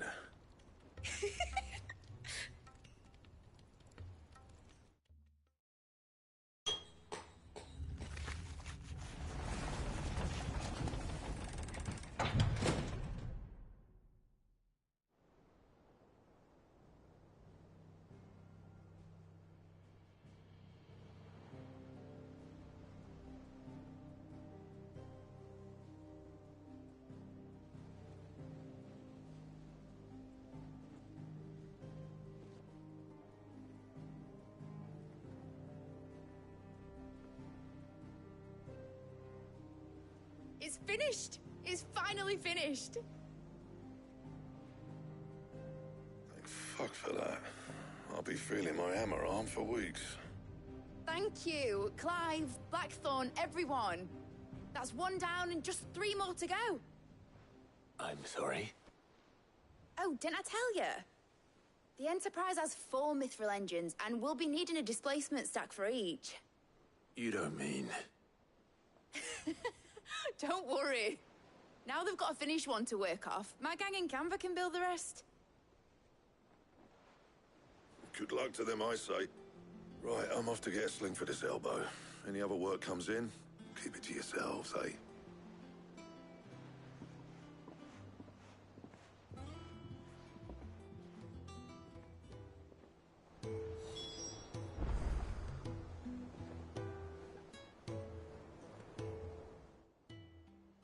What's the matter? Nothing. Just daydreaming. Thinking about the Enterprise sailing off over the horizon to shores unknown, searching for a land untouched by the Blight, just like me and my dad planned. So if the worst came to the worst and every scrap of soil in the Twins turned black, we might still have a chance. That's what she was meant to be. You see, one last chance just in case we needed it. But now she's so close to being finished, I've realized I don't want her to be that. I don't want her to be just a lifeboat for us to cling to if things get desperate. I want people to sail aboard her by choice, not from the lack of it. In a world where we're not just trying to survive, but where we can actually live. I'm working on that. And I'll do everything I can to get you what you want. Don't you always? All right. My mind's made up. As soon as the Enterprise is fit to sail, I'm putting her under your command. Sod our plans, I'm trusting in yours. Are you sure about this? Something tells me it's what my dad would have wanted. He'd be proud of you. You were gonna visit his grave, weren't you? I was. And you can come too now that your little project is finished. Right. There's just one thing I need to finish up first. Won't be a mo. All right. I'll let Otto know you're coming. Meet us in the mess when you're ready. Aye, aye, Captain.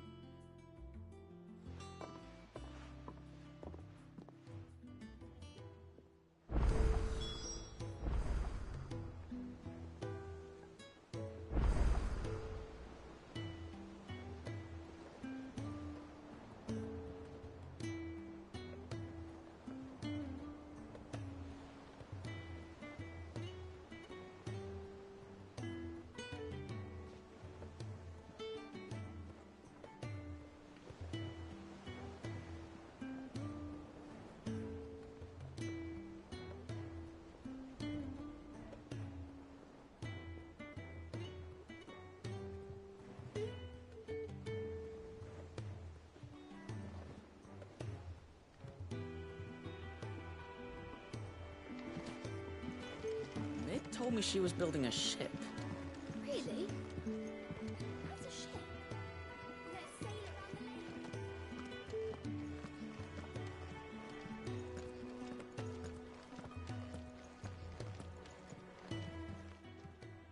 Welcome to the Patron's Whisper.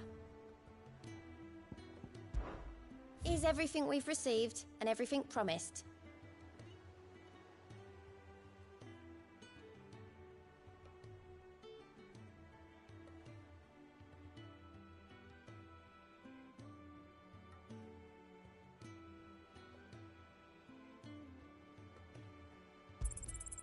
All yours.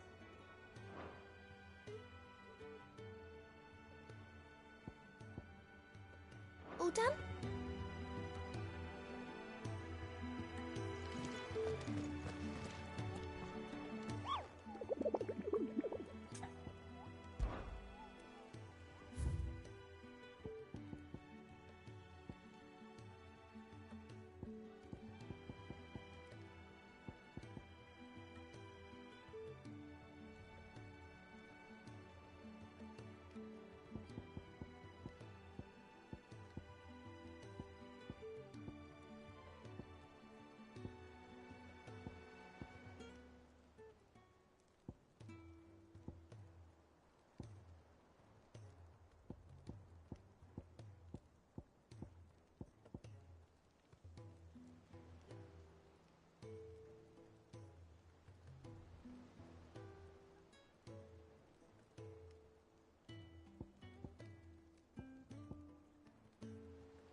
All right, Clive.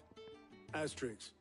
We'd finished sending half the hideaway traipsing across the twins, has she? I swear, that girl'd do anything to put off visiting her old dad's grave. No excuses now, though, eh? Not quite.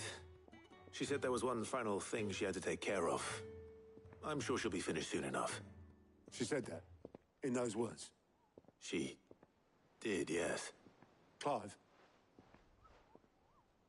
Were you born yesterday or something? There is no thing. She'll probably be halfway to Canva by now. Mid.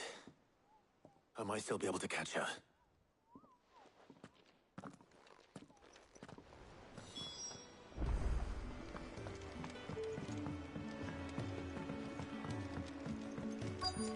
Is that the thing Tomes helped with? Obolus, have you seen Mid? Yep. In a boat, going that way. Then I'm too late. You in a hurry at all, are you? Oh, I offered to take her across, but she wouldn't wait. Just paid for a dinghy and rowed off. Oars going like the clappers. Got some life in her, ain't she? But anyway, I was on my way up to see you, as it happens. Got a letter for you.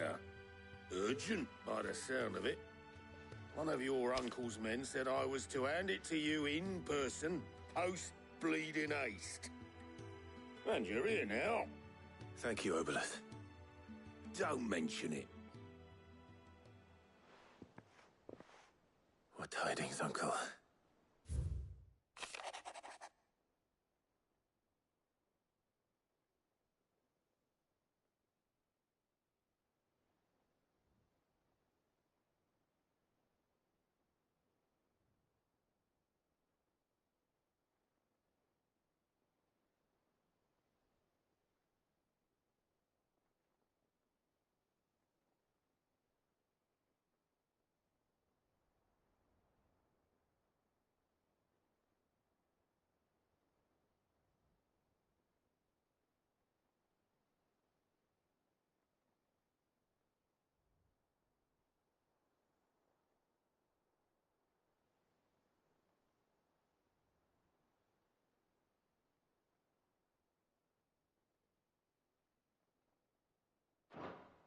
Trouble in Canva. Well, I'll need someone to keep an eye on Mid.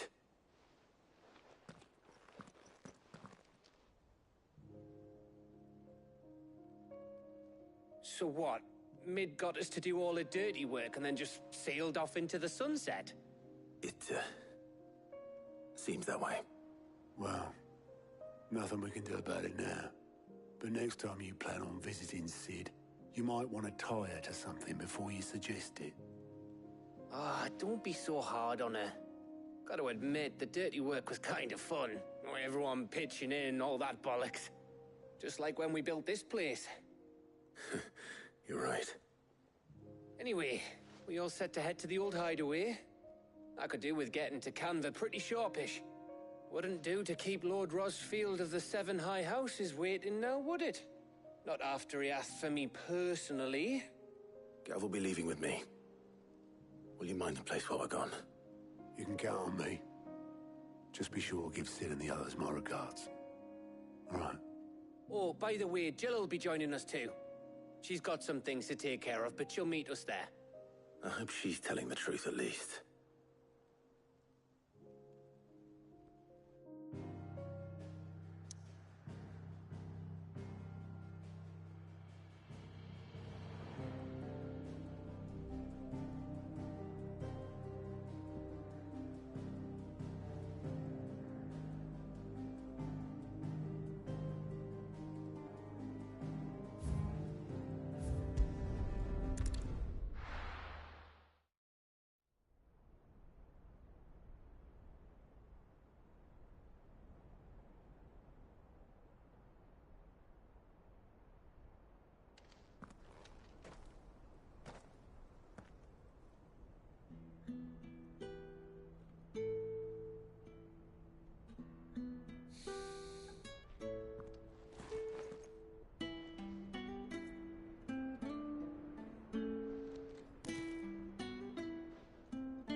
Well, Sid,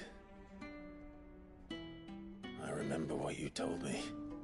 That if no one is listening to what you have to say, you may as well not say it.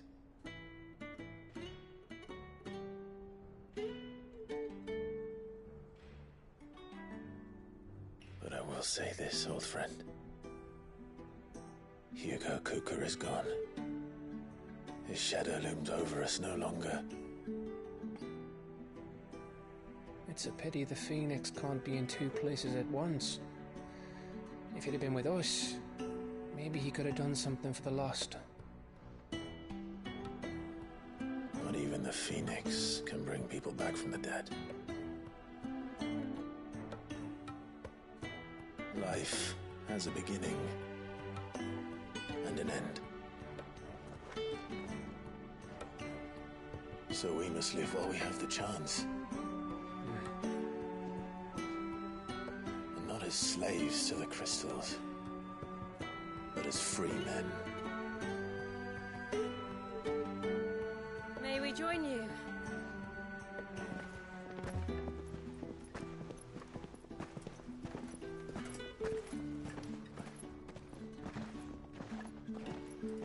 Lady Karen, what a pleasant surprise.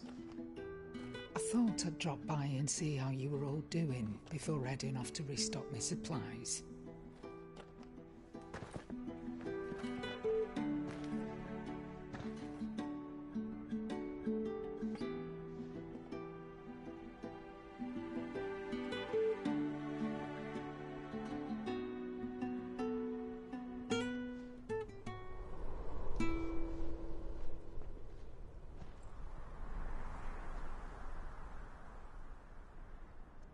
It wasn't the most scenic view back then, but it were never as bad as this.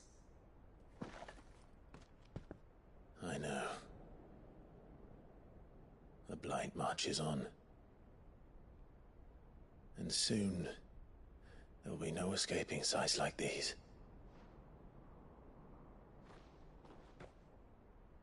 So our mission remains unchanged. We cannot stop until every Mother Crystal is gone, and their thirst for ether with them. The only one that remains in Storm is Drake's Tail in the Crystalline Dominion. Our next target. We're going to Twinside. It's the capital of the Empire these days.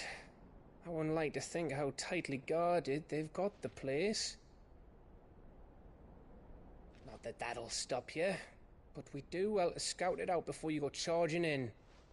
We would indeed. If you're off to the Dominion, you can take this great lump with you. Goods. Oh, I am sorry. Have you forgotten you're the most wanted man in the Twins? I thought you might like to disguise yourselves as the attendants of a travelling trader, assuming you've no better ideas. You wanted to buy yourself some tools, didn't you? Well, now's your chance. You're letting me go with them? Oh, thanks, Nan. Stop that! You break me bones, you great galoot.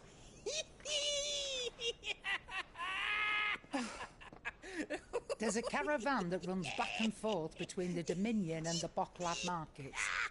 It's managed by the Merchants Guild. Just show them Goots' traders pass and you'll be on your way.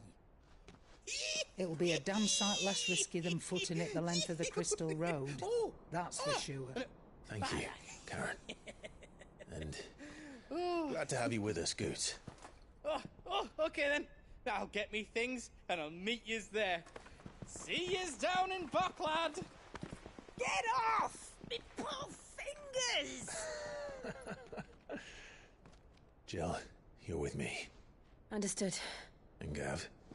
Already on my way, Captain. Be careful.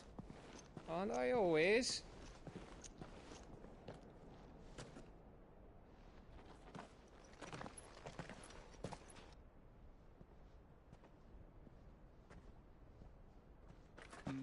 Do you see that, Sid? Your protege's making a proper little outlaw of himself.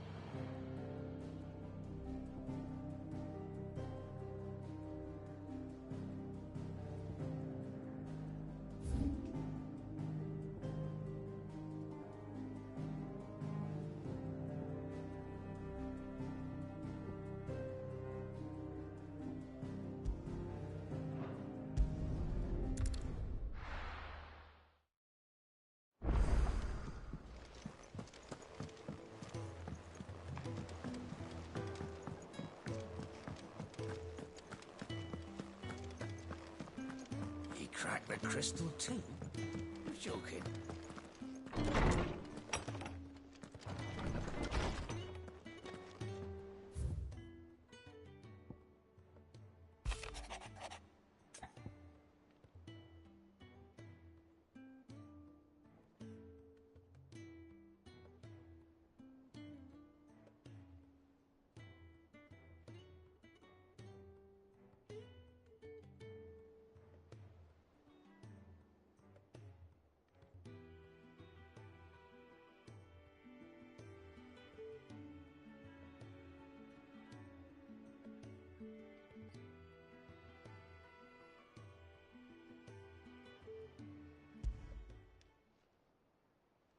Hopefully it's nothing. But I should speak to Blackthorn just in case.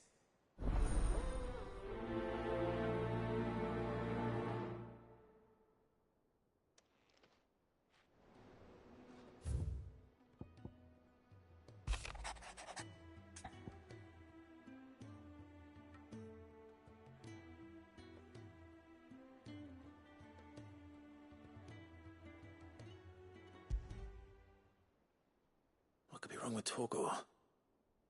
He seemed well enough when I last saw him.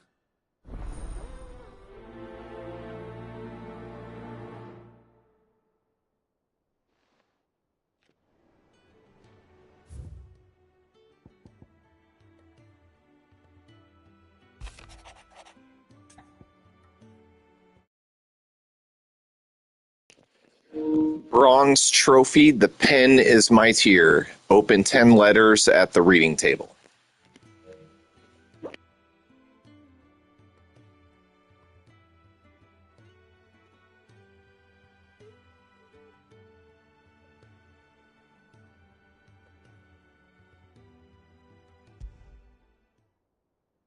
Trouble with the ledgers. Shouldn't he be asking Otto for help?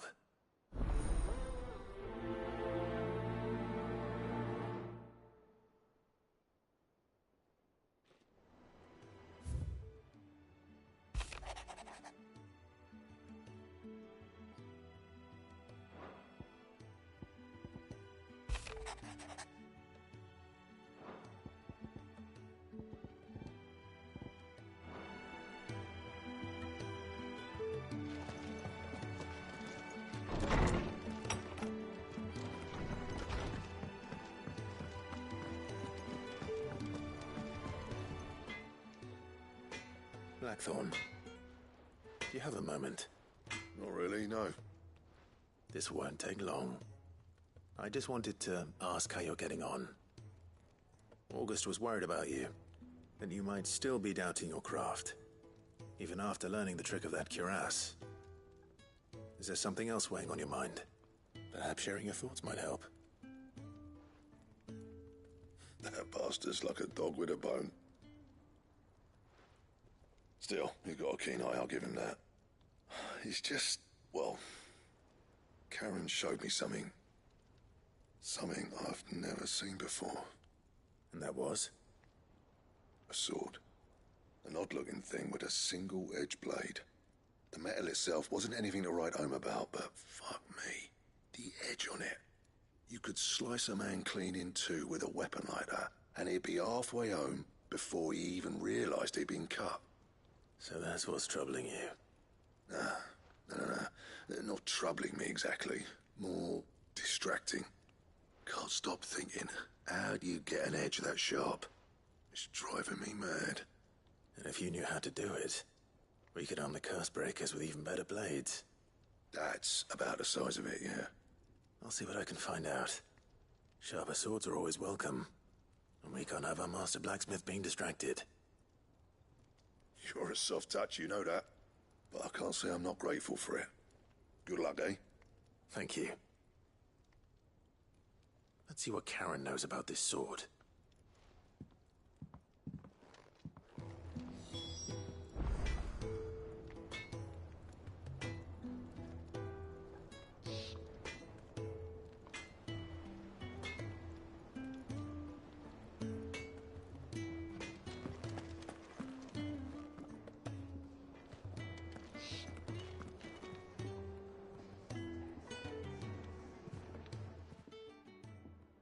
I got your note. You think something's wrong with Torgal? So you can read. Congratulations. But I didn't say I were wrong with him. I said something weren't right. He's not been eating me treats. He used to love cracking the bones from Molly's boiled brown, but now he won't so much as look at them. Didn't like him. Which is why I'm of a mind that his mind's on something else. You've not been working him too hard, have you? No harder than usual. Is that it, boy?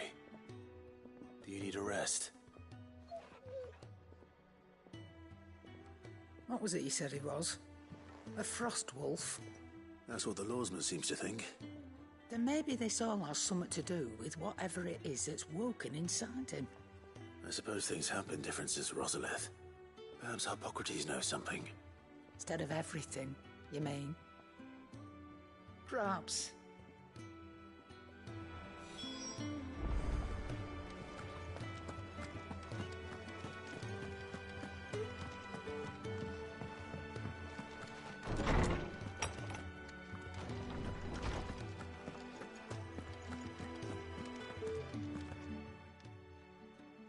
Lawsman, I need to ask you about Torgal. Something's not right with him. He isn't ill, is he? I don't think so. But according to Lady Karen, he seems to have lost his appetite, which is certainly a new development. She says he's hardly been touching his bones of late, and she believes it may have something to do with what happened at Rosalith Castle. I rather think she might be right, though not about his appetite. All canids are instinctively inclined to crack open bones for the rich marrow that resides within, and I see no reason why a frost wolf should be any different. Accordingly, I suspect it is not a lack of appetite that afflicts Torgal, but a surfeit of it. If we assume that his newfound magics require additional nourishment to sustain, it may well be that the bones Lady Karen is accustomed to providing are no longer sufficient.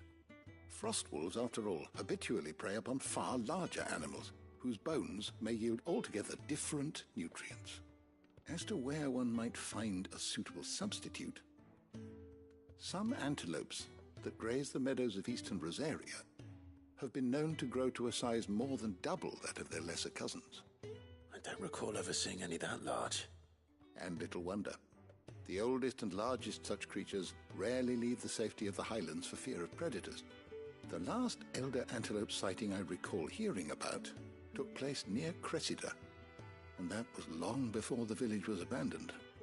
Even so, it seems like a good place to start. Good hunting, Clive.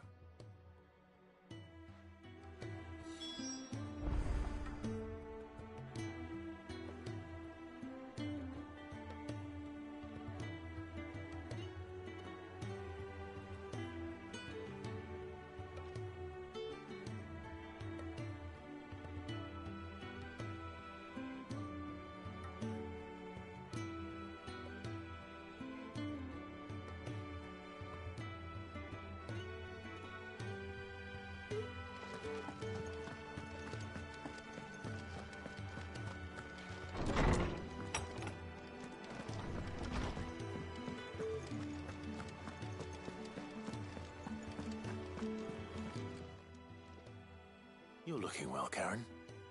What do you want? Out with it. I want to know about the sword you showed Blackthorn. Single-edged and extremely sharp. Running around after him again, are you? I suppose I am, yes. But I need to help him find out how to work an edge like that. It's driving him to distraction. Little wonder, I suppose.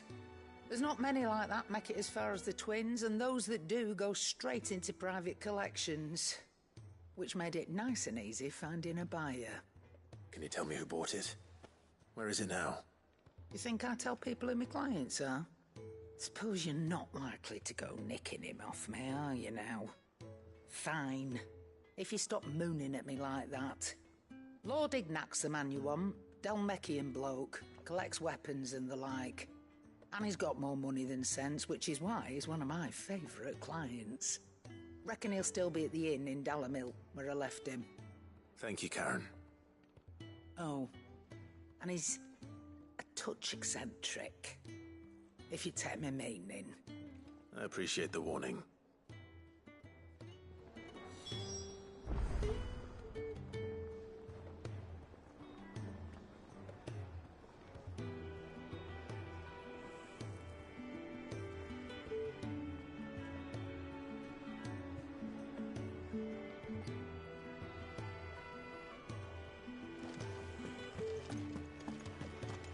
Crack the crystal too? You're joking. It's no joke.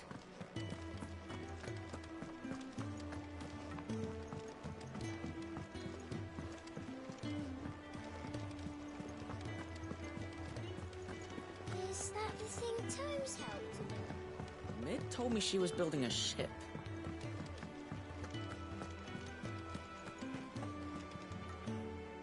Clive, did you get my letter?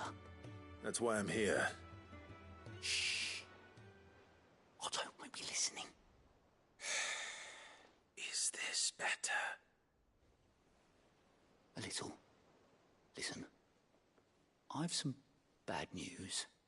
It turns out the hideaway may be slightly behind in its payment to certain lenders, and it may be my fault. But I swear to the goddess, I thought I had the numbers square. Sadly, that square turned out to be more of a circle. 0, you might say. I can straighten it out, I swear, but it's going to take some time, and I'm going to need help keeping it from Otto. Bit late for that, I'd say. There you are! What a surprise! So let me get this straight. You forget to pay our lenders what they're due, and instead of coming straight to me, you get Clive to come to you. and I hope he'll dig you out of the hole you've dug for yourself. Clive, the man in charge of the place you've been cheerfully trying to bankrupt. And you thought this was a cunning plan. Why? Well, who needs paying? Oh, just Martha.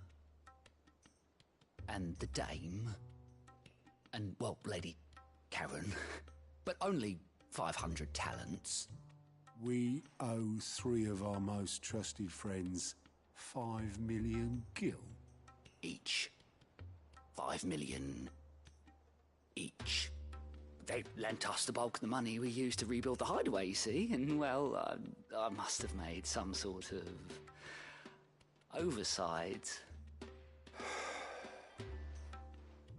Those ledgers were my responsibility, and it was my decision to entrust them to you.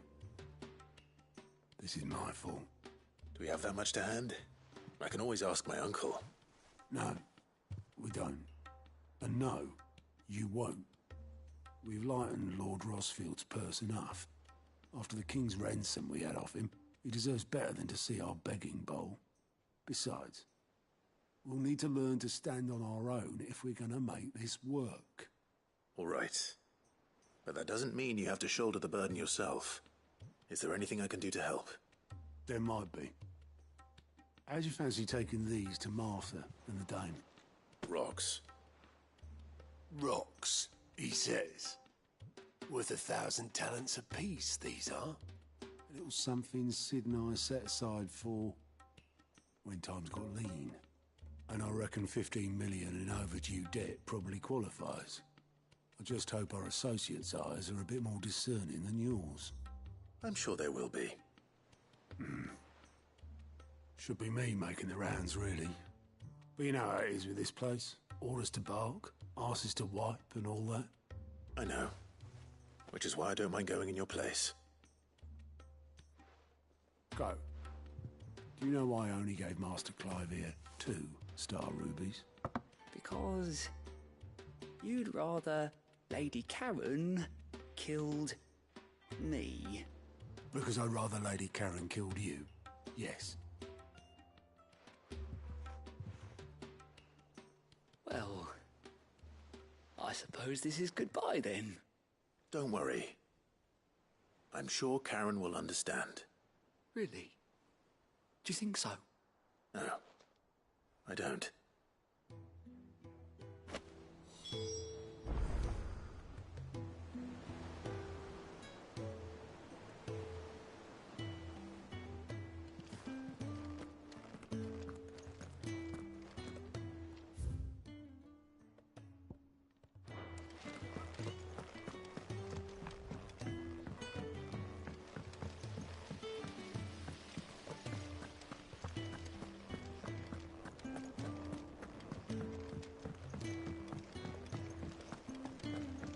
Mid might need some help.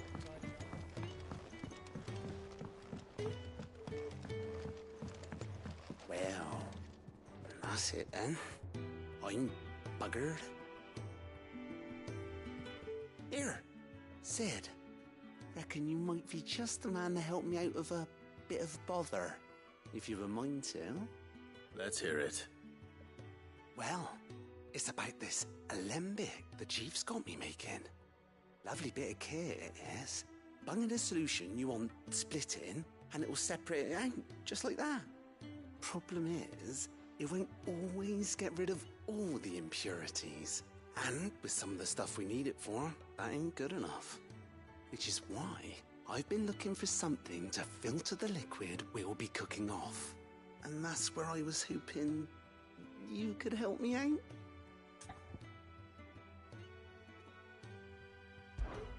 I imagine Ty could get some use out of this alembic too. Distilling medicines and the like. All right. Why not? Proper job! So what exactly do you need for this filter? Nothing but bomb ash'll do, says the chief. Gave me a sample she'd obtained from the university stores. Couldn't believe my eyes. You pour the blackest blight water through it, and it comes out clear as a mountain stream. So, I did a bit of reading about where I might be able to get hold of some. And do you know what I found out? It's only the blimmin' bones of a bomb king. They leave them behind when they die, see? I take it that's where I come in. If you wouldn't mind. I saw a billet on the hunt board for one just the other day. Would have gone myself, but, well, fighting dirty great balls of flame ain't exactly my forte.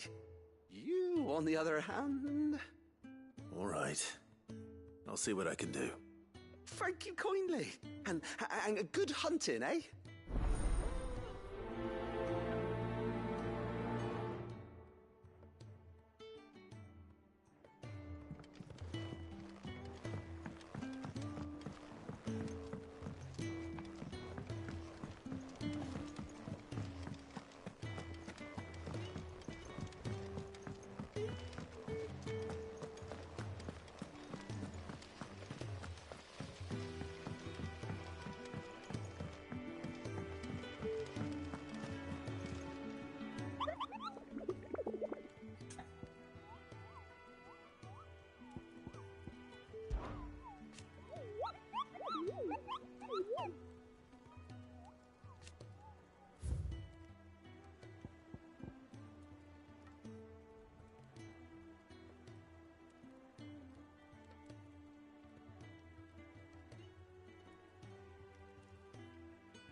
How are you feeling?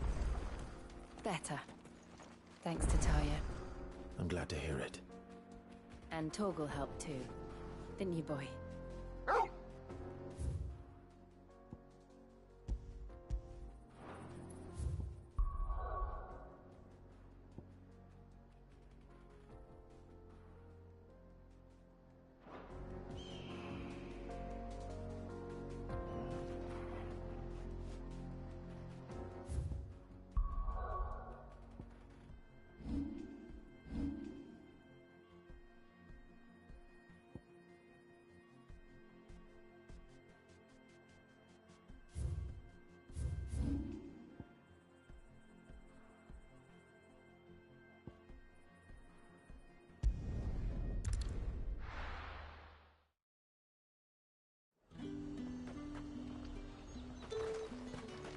There's talk at the glass gate.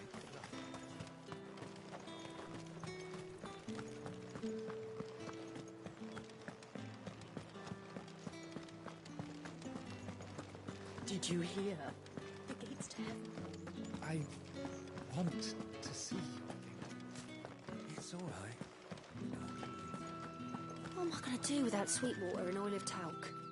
Still no caravan from the Dominion's parfumeries yet, then? Milady,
I come bearing gifts.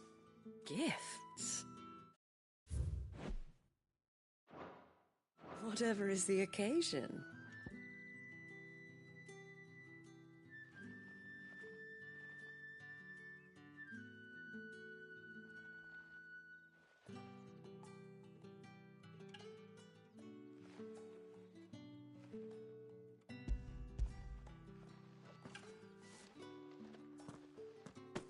Oh my. Clive, you really have outdone yourself. Otto asked me to give it to you, to settle the Hideaway's debt with the Veil, and to compensate you for the time it took us to do so. You disappoint me, Clive. I thought you might finally be warming to me. Tell Otto he can keep his baubles. I tried to tell him as much the first time around. The man owes me nothing, nor does the Hideaway. My contribution to the restoration effort was made freely and willingly. It was the least I could do. You once told me Sid did you a kindness. I'd like to do the same. Please, accept it. For my sake. And for Otto's. For all of us. For all you've done. It is rather fetching, isn't it? Very well. Otto is lucky to have you, Clive. I doubt anything could ever replace his son. But you and the others at the Hideaway are the closest thing he has to family. Otto had a son. Long ago, yes. Sid told me Otto lost him when he was just a boy, and blamed himself for not being able to stop it. I don't know how it happened, whether there was anything he could have done, but it was clear that it weighed heavily on him. I didn't know. How could you have? I doubt anyone did. Besides Sid, I've never met a man more keen to bear his sorrows in stoic silence. An ill habit, given that both have always been surrounded by friends desperate to help them. I'm beginning to see that.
Clive, we weren't expecting you.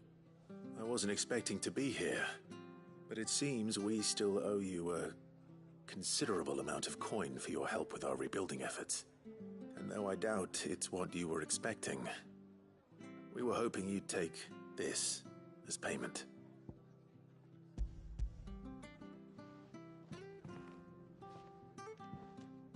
A star ruby? I can't accept this.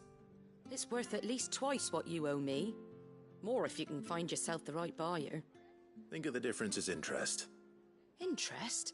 If word got out I charged that much, no one would ever borrow from me again. Anyway, why are you the one here asking me about this? I'd have expected Otto. Bit much sending the Lord Marquis out to settle your debts, isn't it? The old goat working himself to death again? Something like that. Most days I think he's the only reason the hideaway's still standing. Same as always, eh? Back when the place was nothing but a twinkle in the eye of a recently retired Lord Commander, word is he was the first one Sid reached out to. Probably knew that without his strong arm and level head, the idea would never get off the ground. Sid may have been the face of the hideaway, but Otto's always been the backbone. And when Sid passed away, we were all worried that would be the end of it. That Otto would just give up. His death was hard on everyone.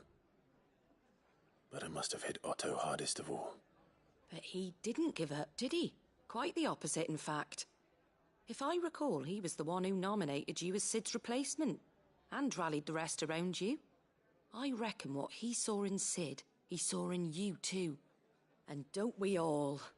Doesn't hurt that you're half as stubborn and twice as handsome, neither. That, and you keep good company.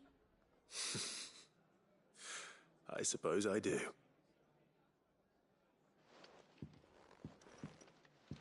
Goat will want to know the stones were delivered. If he's still with us.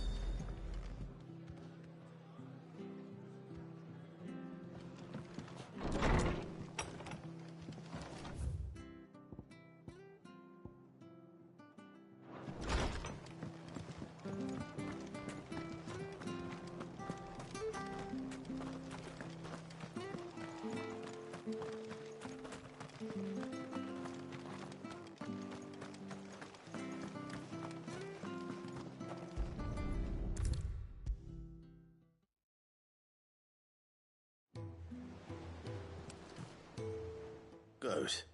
Still alive, I see. So Lady Karen accepted the ruby. Ah, about that. I tried my best, but she was just too stubborn to take it. She threw it right back in my face, in fact, and told me I could stick my stupid stone where the sun don't shine. Karen refused payment. I hope it wasn't something I said. I'm sure you were as tactful as ever. Let me see what I can do. Oh, wonderful. I hope you have better luck than I did.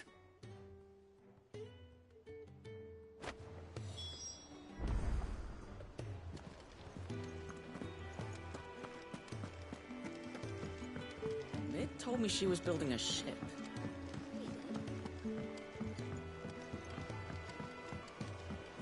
I don't know where Sid gets the energy.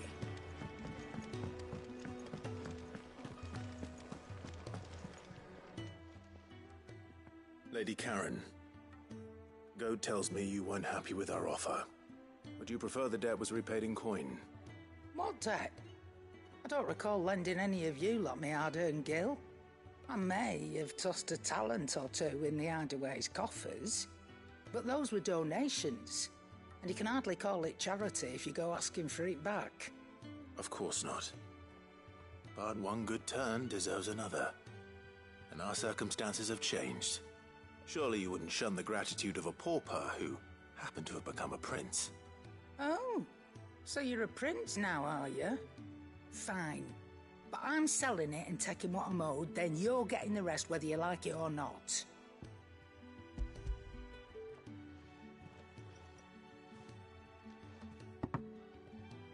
Where'd you even get this? A decent trader might nab 1,000 talents for a star ruby. A canny one, meanwhile, might claim it were nicked from the belt of Sid the Outlaw himself and ask twice as much. Might be I already have a buyer in mind. Might be you even know her. A fine continental maid whose beauty's only eclipsed by a guile in commerce. You wouldn't mind, would you? Not at all. Just be sure to tell her that it's always a pleasure doing business.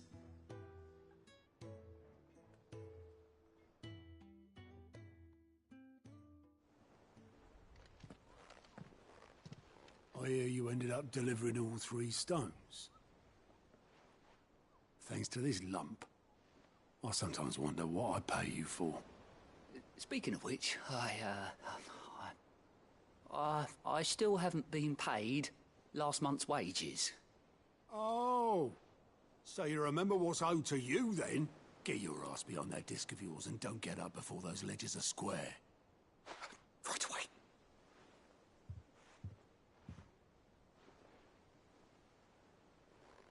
I've seen that before. You have, yeah. Plenty of times. It was the only goblet Sid ever used, either out of habit, or because the filthy sod couldn't be bothered to find a clean one. I knew so little about him. Like most people. Martha and the Dame both seem to have fond memories of him. I bet they do. How long did you know Sid before he... Before he died. 20 summers, give or take. Back in the day, I was a purser on a trade ship, which is where I met him.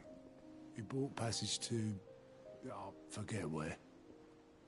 And having nothing better to do on the long nights, we sat up drinking island rum till the morning bell dragged me back to my duties. Quit my post not long after that. On account of making a fine maiden's belly fat. But me and Sid stayed close, promising we'd one day sail the seas again. That was before fate stepped in and said she was having none of it. The magic woke inside my son soon after his first name day, and there was no hiding his knack. Couldn't you and your family have...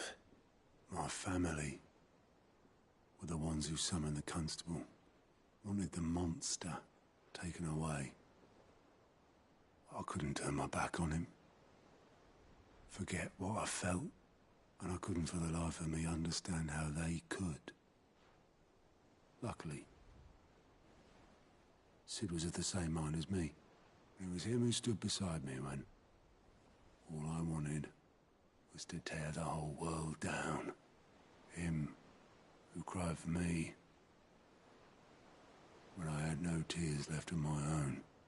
Him who swore he'd do everything he could to stop it from happening again. And he was true to his word, too. Left the Royal Army once and for all. His ranks, his ribbons, gone. Just like that. Threw away everything he had. All to right a wrong that no one else had the courage to face. I knew then I'd follow that man to the ends of the earth.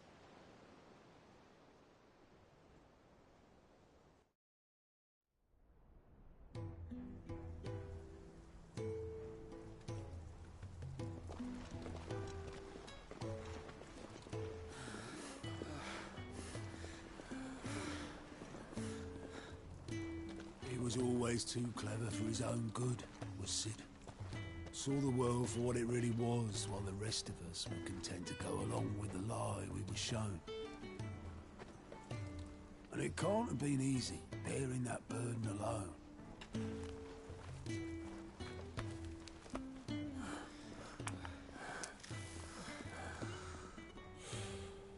But he didn't let it stop him.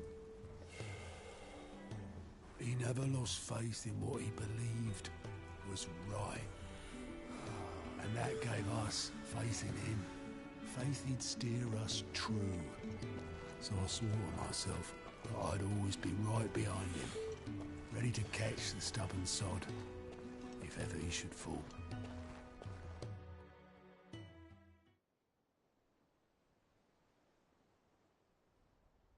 But I couldn't even do that.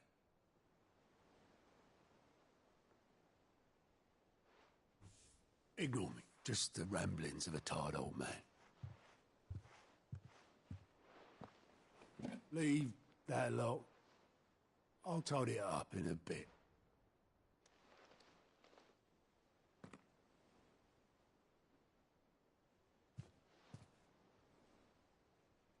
This is Sid's handwriting.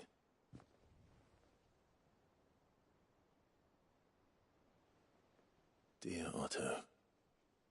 I may be drunk, but I wanted you to know this place would be fucked without you. Love you, you grumpy old sod.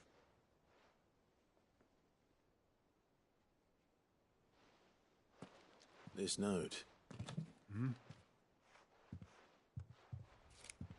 What about it? Sid was right. Without you, we'd all be lost.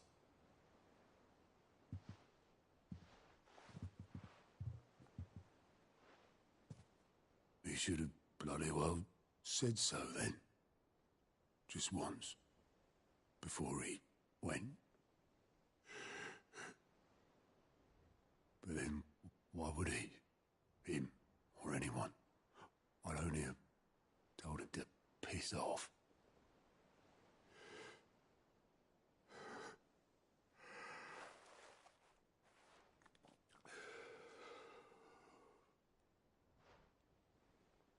You're wrong, though.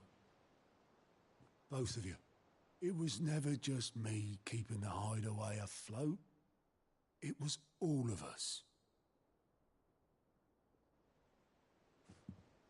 I just shoved people in the right direction, and I barely seem to be able to do that anymore.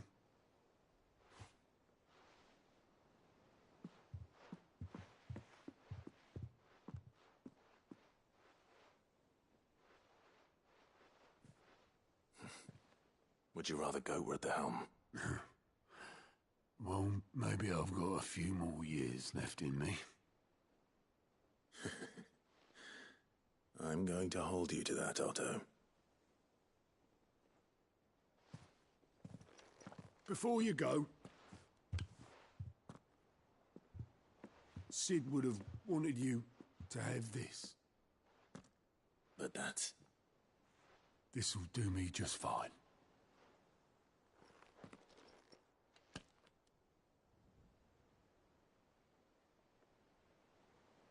Thanks for the ray of sunshine. I'll see if I can't pay you back. Already have.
Come on.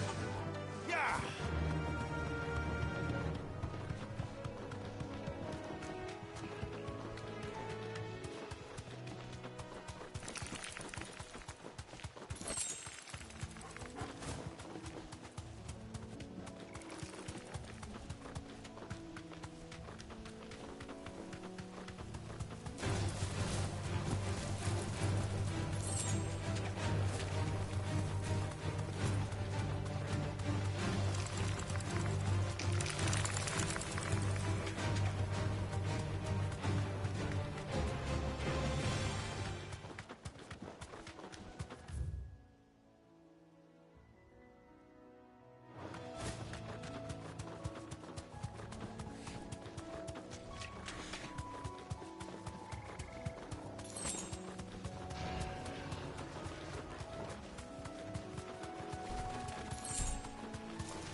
Certainly quiet.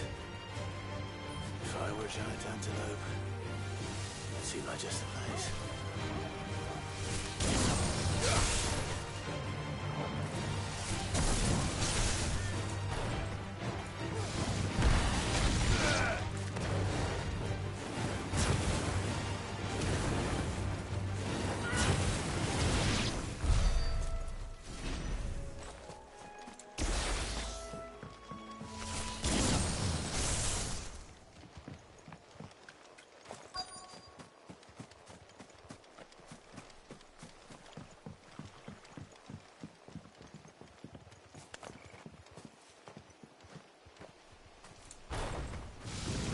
We'll find one bigger than that. You hungry, Torgal?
Now.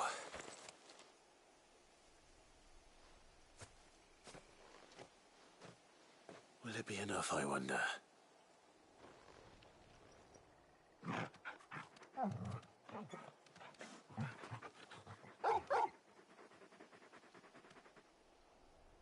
I say that answers my question. Which means we owe the lawsman our thanks. You're just a big puppy, aren't you? A very big puppy.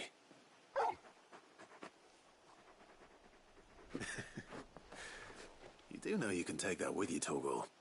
Lady Karen will be relieved to hear you got your appetite back. Come on, boy.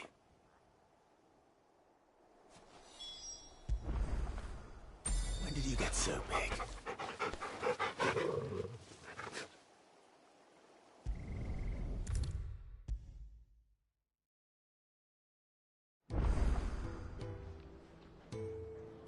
I noticed you and Torgal had gone off somewhere. Take him for a walk, did you? You could say that.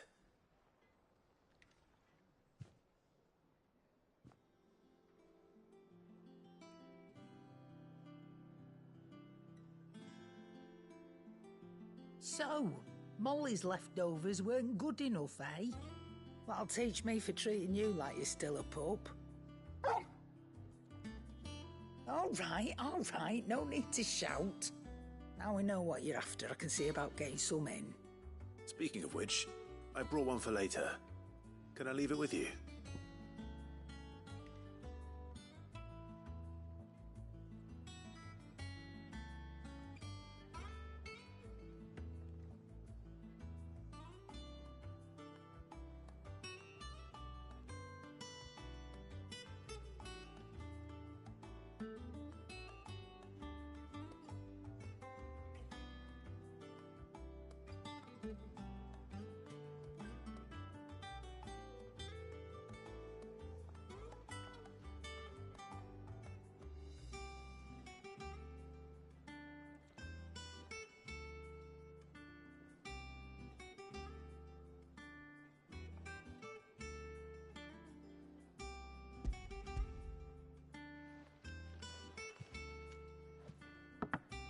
You can, aye. I'm nice like that. In return, you can thank Tomes for me. The bloody know-it-all. I was just on my way to see him.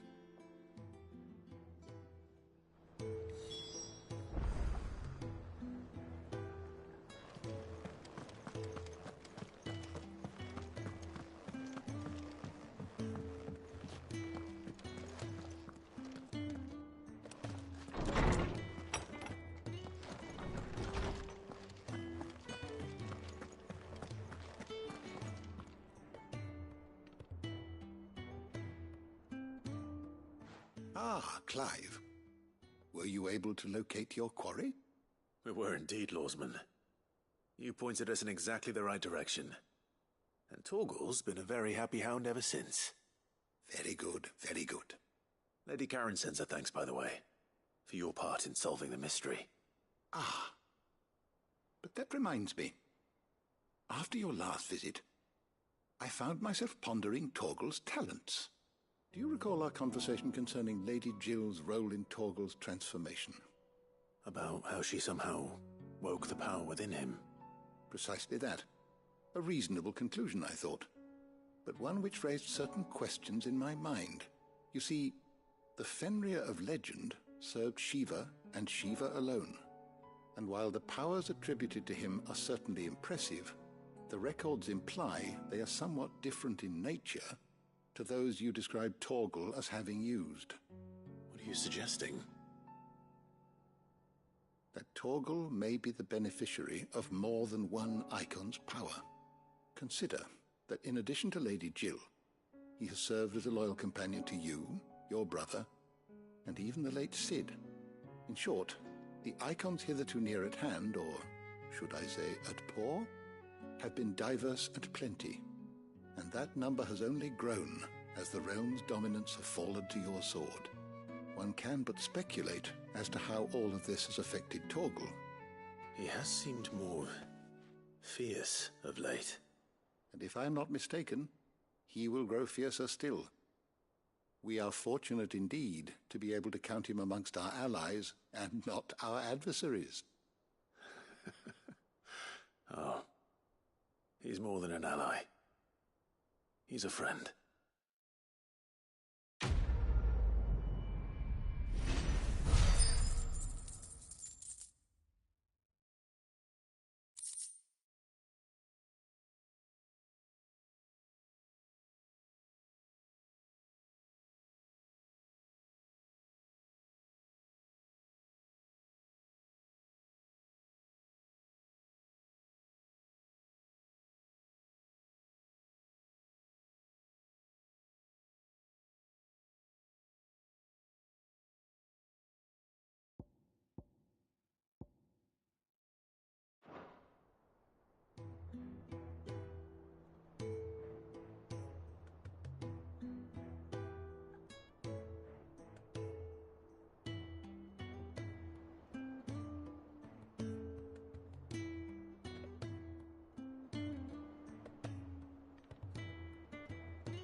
People take notice of wealthy men. Shouldn't be too hard to track down Karen's collector. They're saying Drake's fang is gone. The whole mother crystal gone. What are we gonna do? Calm yourself. We don't know for sure. It could have just been a tremor.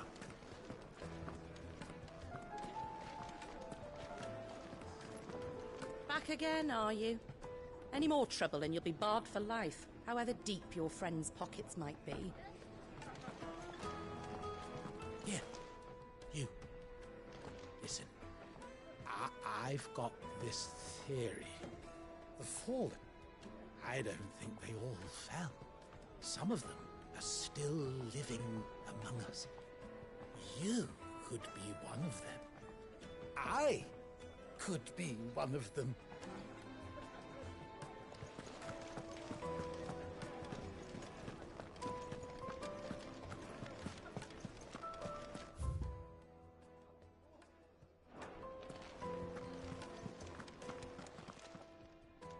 My reputation will be ruined!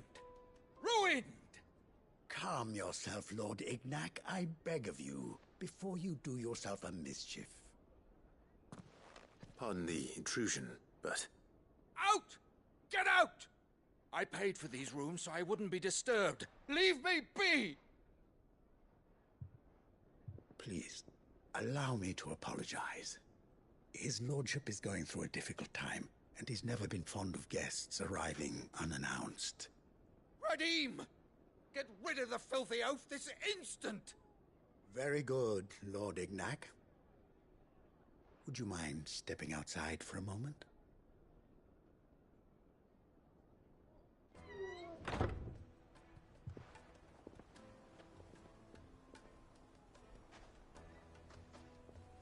I'm sorry if I've caused you any trouble. That? No. That's just how his lordship is. Though the morning's events have left him somewhat fractious. He's been dispossessed of his luggage, you see. The thieves also made away with a considerable amount of coin. Coin the innkeeper will soon be keen to collect. I don't suppose a certain blade was among the stolen items. A single-edged sword. It was purchased from a merchant friend of mine. Ah, you know Lady Karen. Yes, I'm afraid it was. Then I'll retrieve Lord Ignac's luggage. But I have one condition. You have but to state it. You are welcome to anything that is within my power to grant. I want an audience with Lord Ignac. A few minutes should be enough. Then I'll be on my way. A condition I would be a fool to refuse. Of course, you shall have your audience. I don't suppose you saw where the thieves went. I did not, no. Though some discreet inquiries made on his lordship's behalf mean that I know where you might find them.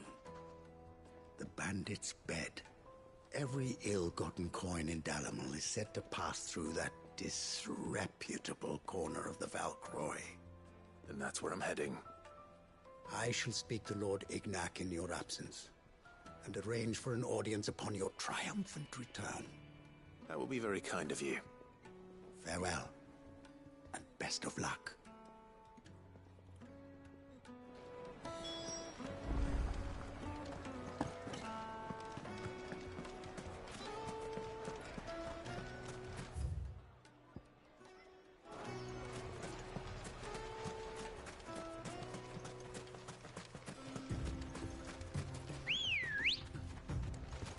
Good girl.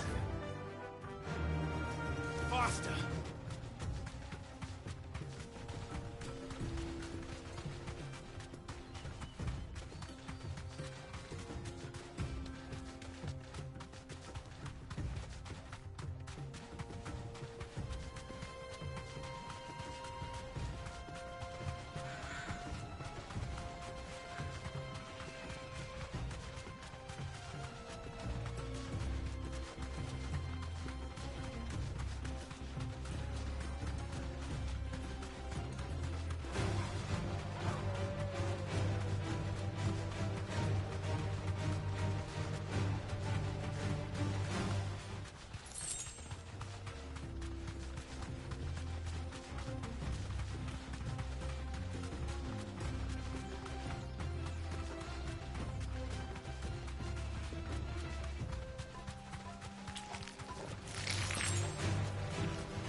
straight home now. We've got company! Come on, lads, let's tear the bastard's head off!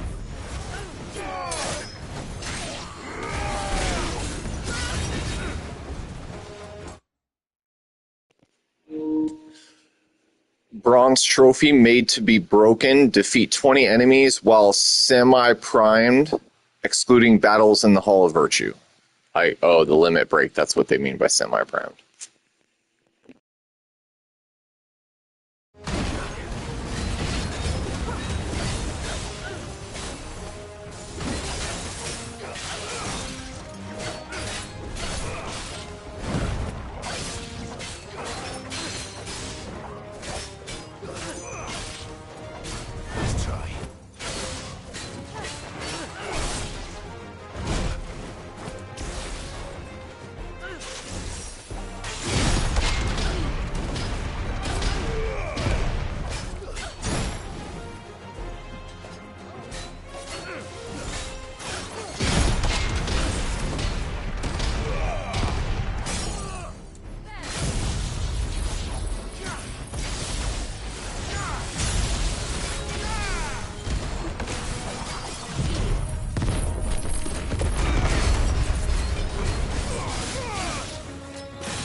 This must be Ignac's luggage. Nothing seems to be damaged. All right. Let's get it back to Dalamil.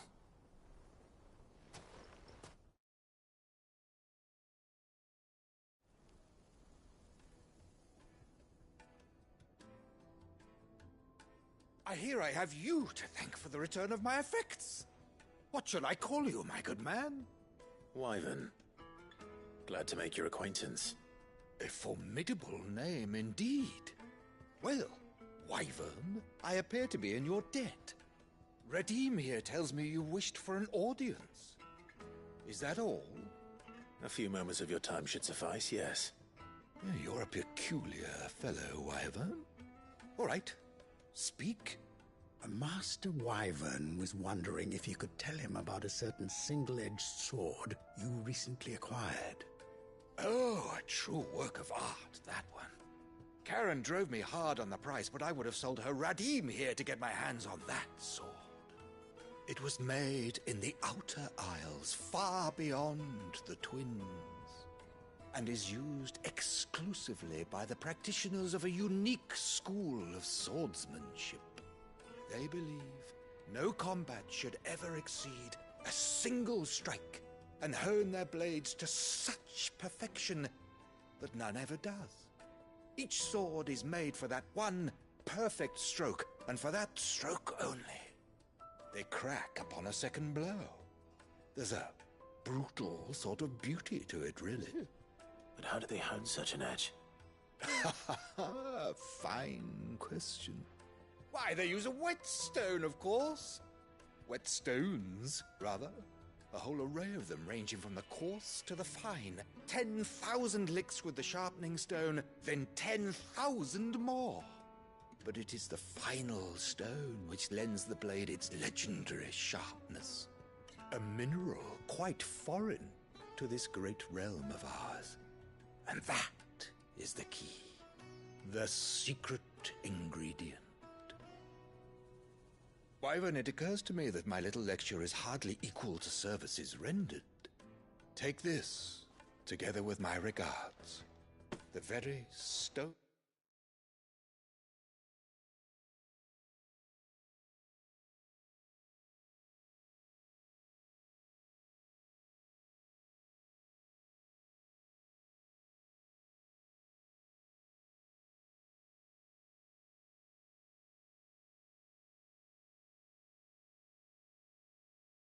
Of which I spoke, far rarer among collectors than even the blade itself, and a far more fitting payment. Thank you. Pardon the intrusion, my lordship. However, it is long past time we prepared ourselves to depart. So it is. I am locked in bitter competition with a rival collector of curiosities. I am one step ahead of the unscrupulous scoundrel, but he is hard at my heels. Are there many other collectors out there? Too many to count, but only one do I consider my nemesis. Lord Byron Rosfield, and is a perennial thorn in my side. I can imagine. Farewell, Wyvern. May our paths cross again. Radim, we mustn't dawdle.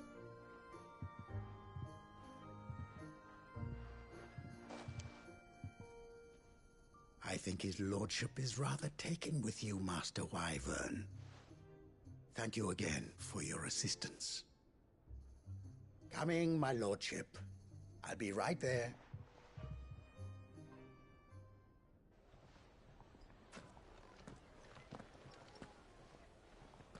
Trust Uncle Byron to find such an interesting rival.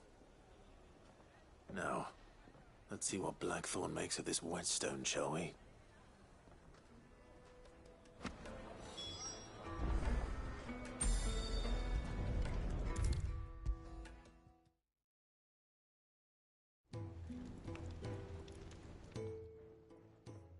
Sorry for the wait, but hopefully he'll agree it was worth it. You learned something about that sword, then? I did better than that.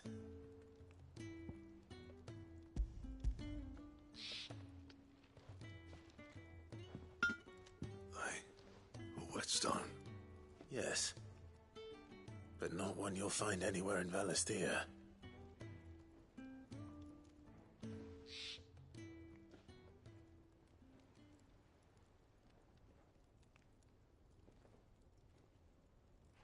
No wonder I couldn't get the same finish on the grinding wheel.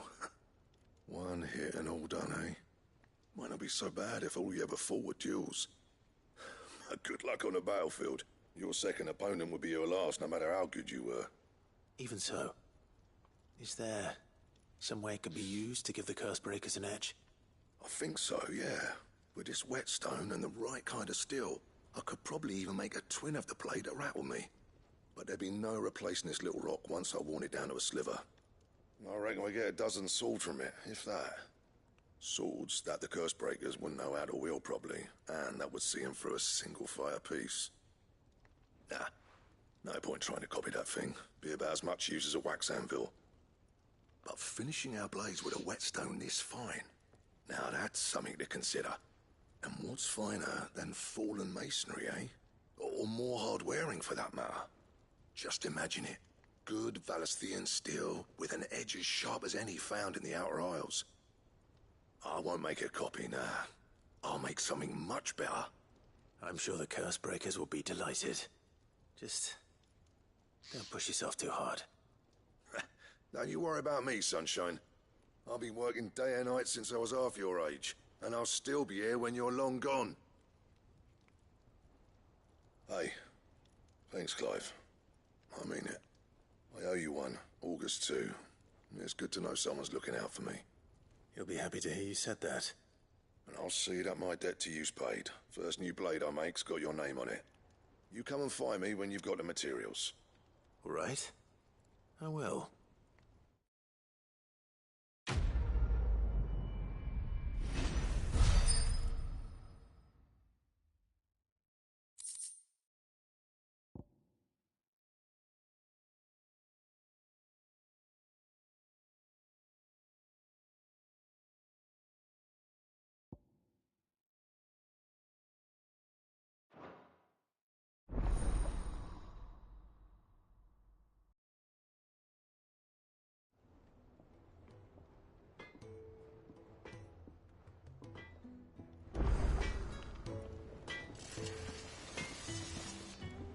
back, are you? What's that for you, dear?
That it? Fine.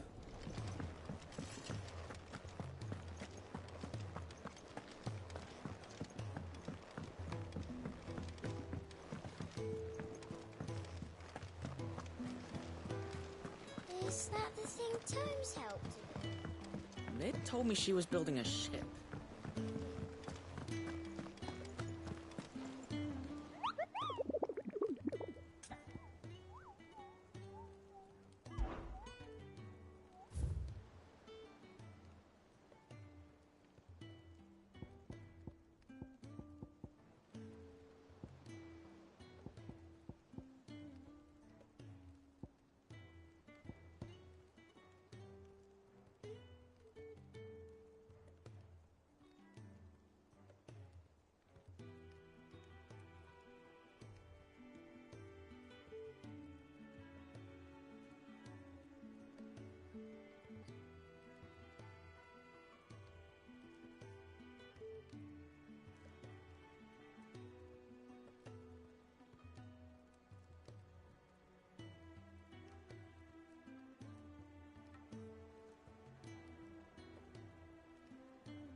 Ready, girl?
This might take a while.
That'll do, girl.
see?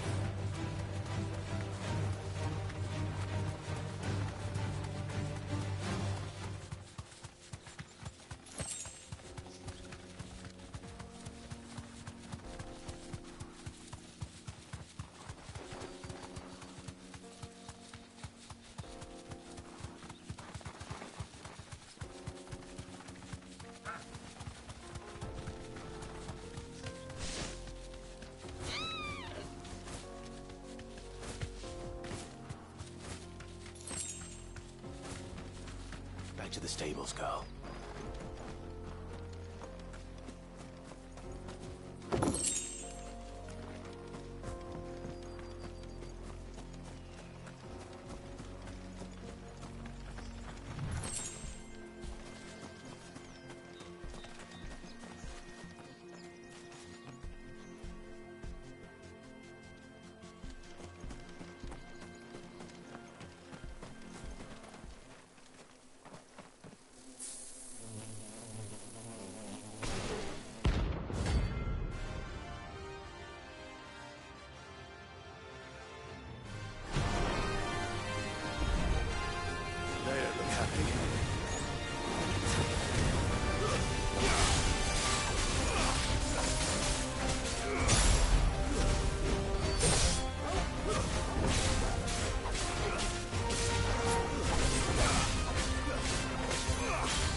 Oh, sorry, peeps. All right, that was a bronze trophy. Think Mark. Defeat 10 notorious marks.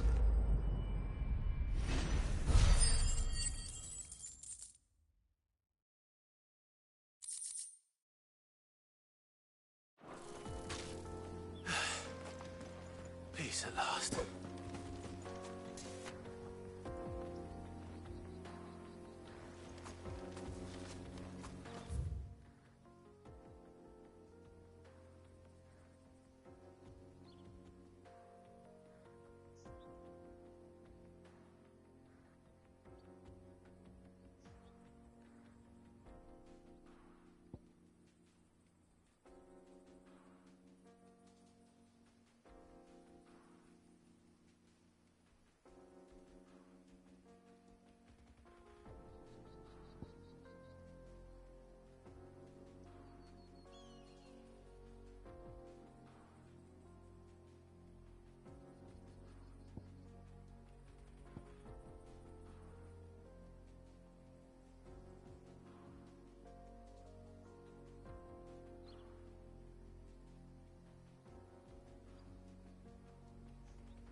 This used to be a trade route for merchants crossing the Scars, till the Republic laid a new road wide enough to let wagons pass, and all official traffic moved there. Leaving this one for those living outside the law. Indeed. I doubt we'll be the only outlaws on the trail today.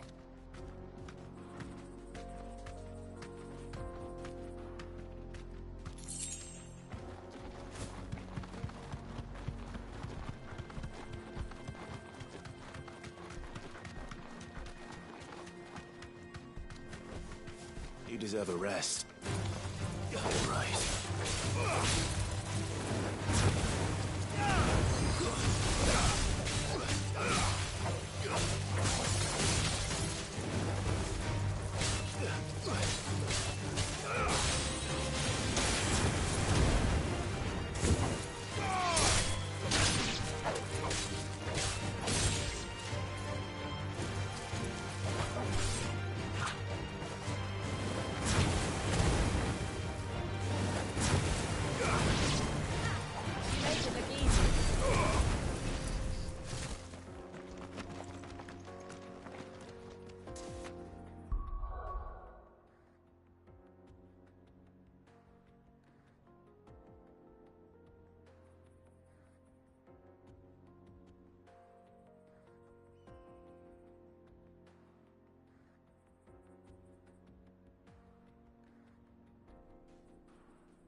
So what do you think? That we'd be lucky to make it out alive. Really? It's as bad as that? Oh, aye. There's trouble up ahead. And too much of it for us to handle. I take it there's danger on the road. Oh, what about this fearsome-looking fellow? You think he'd be equal to the task? Well, no doubt. Assuming he's willing to hear us out. Well met, friend. My brother and I have been tasked with finding a merchant's missing cart. You seen it by any chance? How does a merchant misplace his cart? Oh, the man's a coward. When he thought goblins might come a-snarling, he ran, leaving his livelihood abandoned in the pass. He sent the two of us to fetch it, but it's gone. Now, I'm not much of a thinker, but I know the work of thieves when I see it. My brother's right on all accounts. And by my estimation, the bastards are lying in wait just down the road. We may have seen our share of action, true, but we've not got the skill in arms to boldly brave an ambush. You, however, have the look of a man who needn't fear a band of backwater ruffians. What do you say? Will you help us out? Chances are they'll come for you either way. But if you promise to lend us a hand, at least you'll pocket a reward for your troubles. Well, if I'm going to have to deal with them anyway. You've clearly got a fine head on those broad shoulders. We're lucky you came along. Now, hoping to make a heavy purse in Boklad, our merchant friend loaded his cart with as much as it would carry. Reckon he won't be forking over the rest of our fee if we don't find those goods. So, while you're seeing to those bandits, you keep your eyes open. All right. Just don't expect me to drag the cart out of there myself. Nope. You can leave the cart to us. You just put an end to those bandits and point us in the right direction.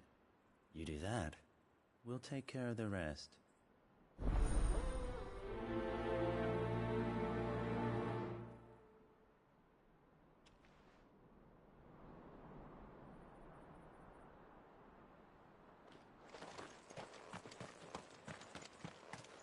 I'm not sure I trust those two.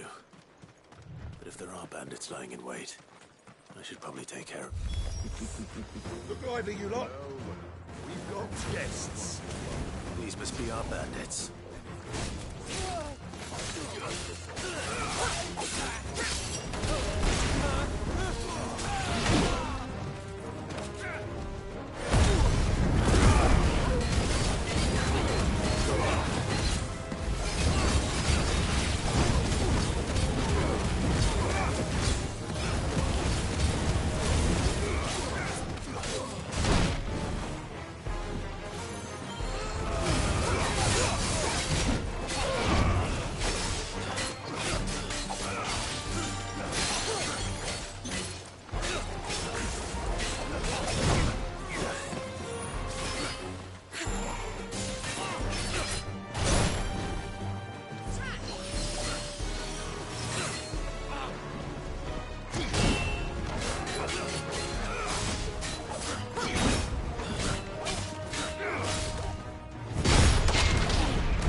them dealt with. Now, where's that cart?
That feel good, boy.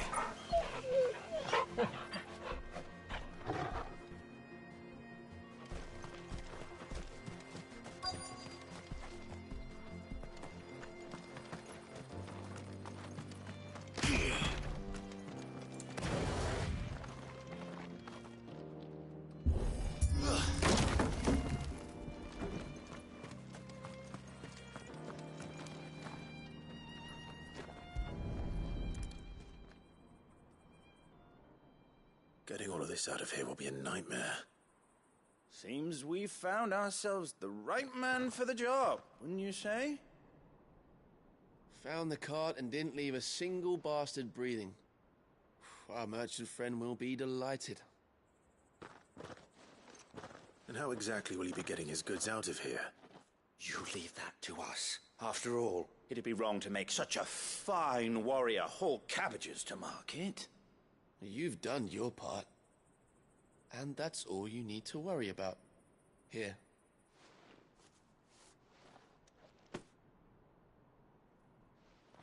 It's been a pleasure. Now piss off. There's no need to be so rude, brother. What if we want his help again next time?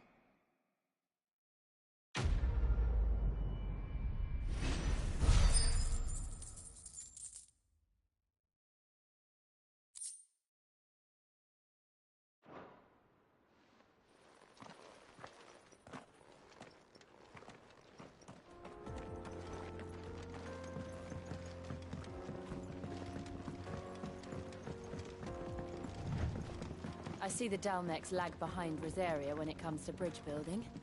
The fallen ruin should hold, at least. The path continues on the other side.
So this is Zemeckis. The land of the gods. It's even more impressive than I imagined.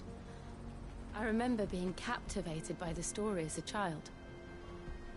Long, long ago, man was overcome by avarice and challenged the gods in a bid to win their power.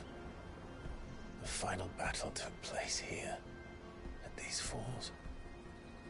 Or so the legend goes. If anyone ever manages to plumb those depths, perhaps we'll learn if there's any truth to the tale.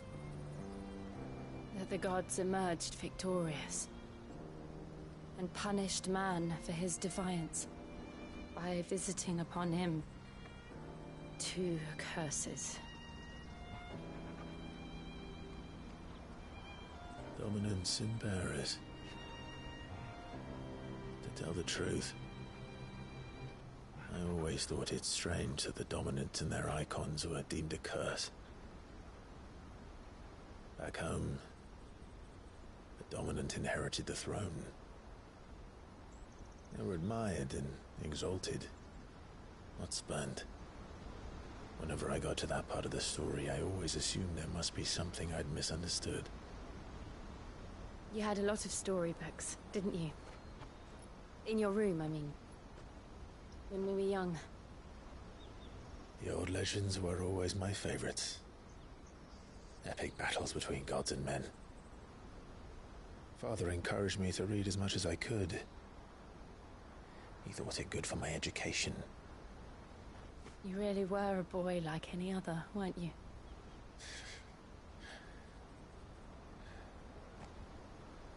Just look at this place. It's enough to make you believe the legends are true.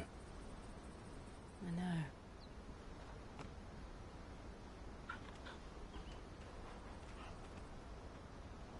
We're not far from Boklad. The road will be busier up ahead. And we'll have to keep our wits about us.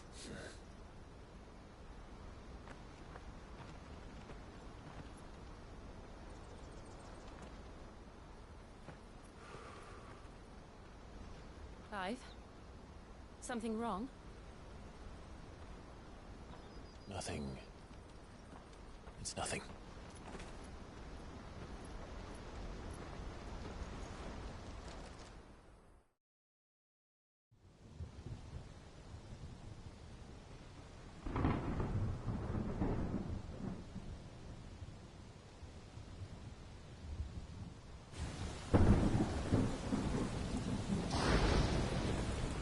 I see the reports are true, Father. You have surrendered the throne to Olivier. I have. Emperor Olivier shall rebuild the Holy Empire of Sanbreque.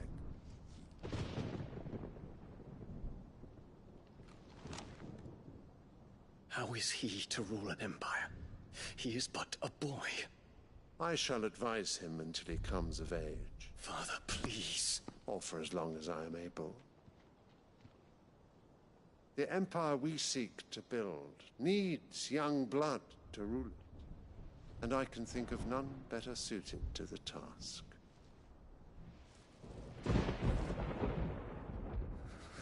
There is other news, Dion. Hugo Kupka is dead, and Drake's Fang destroyed. The pillars of the Republic have fallen. Ere long, the Imperial banner shall fly over every city in Storm. And then, Valisthea. All shall bow before their Emperor. Father, these are the words of a tyrant. They are the words of a god. The Emperor whom I gladly serve. Great Grieger, made flesh.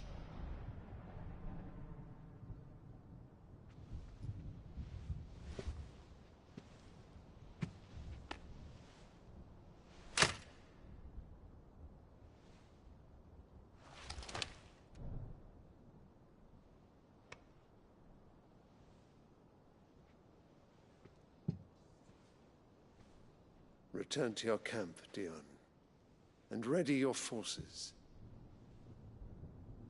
It is time to show the world the true power of Sanbreque.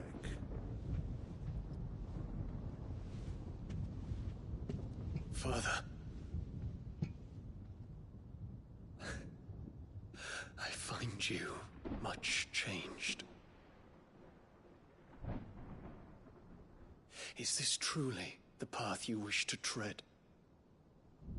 Or are these the ambitions of another? Of Ultima, perhaps? What nonsense is this? I speak my mind, and my mind only. Though I do owe Annabella thanks for reminding me of certain truths regarding the nature of nations, of rulers, and of the divine. You would trust the words of this traitress? She betrayed her country. She slew her husband. You have ever been an invaluable servant to Sanbreque, Prince Dion. I trust you will continue to serve your Emperor in the wars to come. The canker! Silence! Insolent wretch! You will bend the knee. All else is heresy. Sire, forgive me. This audience is over. Come, your Radiance. The Rowena Syndicate awaits your pleasure. Oh, not another meeting with silly old men. They're so boring. I'm hungry, Father. Can't we have luncheon instead?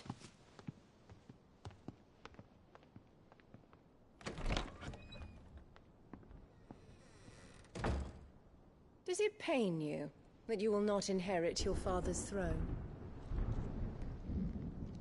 I have suffered worse.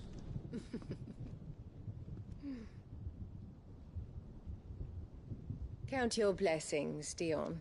For a base-born child to be chosen by Bahamut is miracle enough. You have risen high on his wings, but you shall rise no higher, lest your impure blood stain the throne. What do you know of my blood?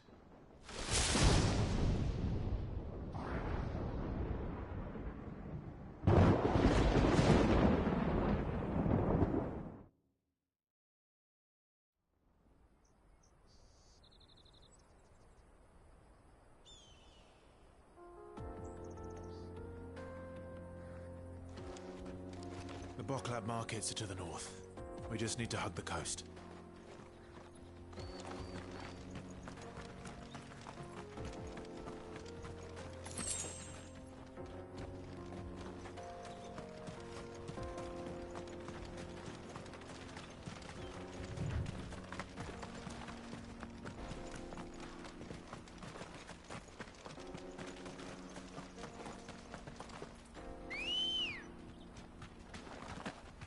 Good girl.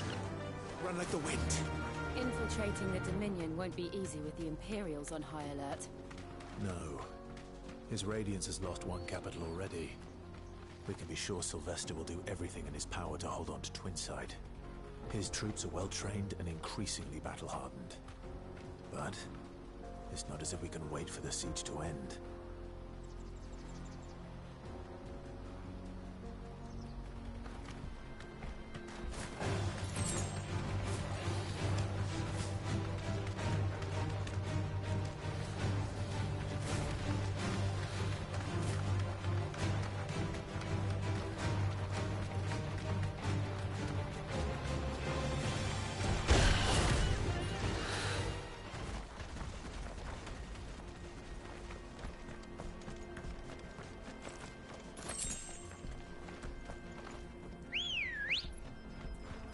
Come on.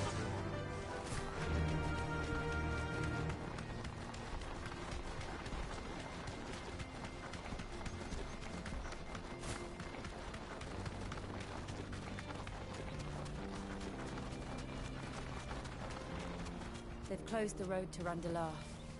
If the siege breaks, they'll need more than this to stop the Imperial legions marching on the capital. Ready, go? Yeah!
Refugees.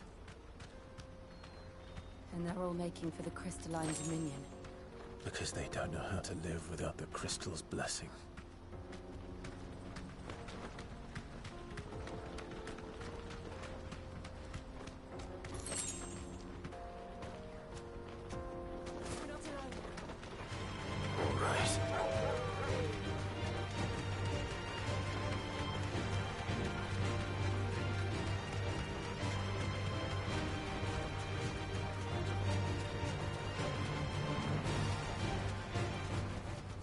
No need to ride from here. Bockland. Finally. There are no crystals here. We have to keep going.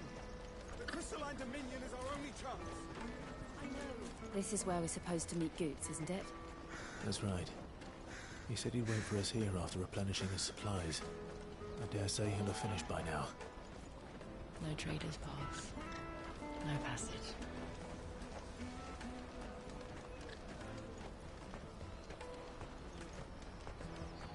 Porter for hire. The best service at the best price. Others will carry off your fortune. I'll just carry your goods. What do you think, girl?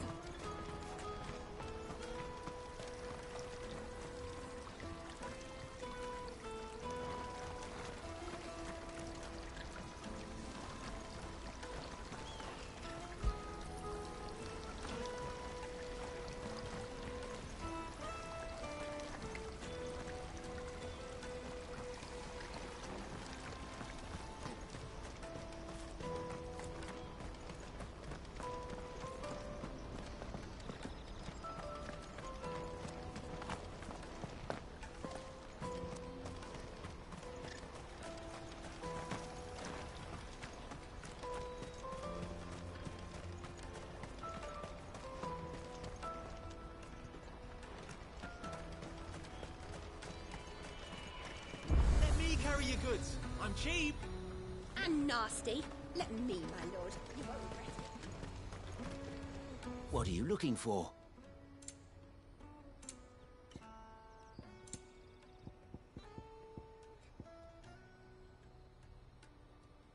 May Gilbert smile upon you.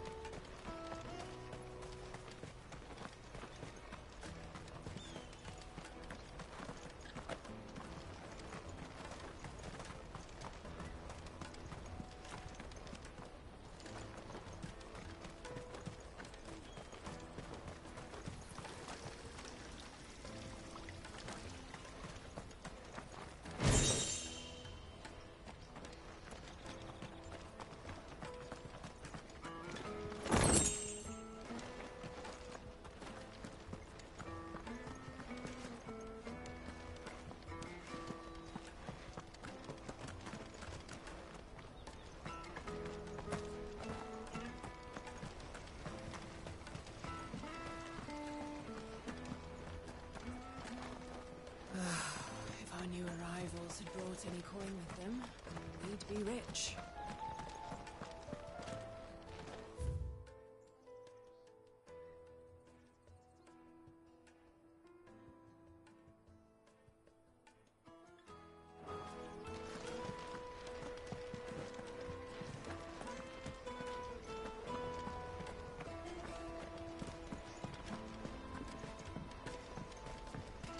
hear the brothers found another victim.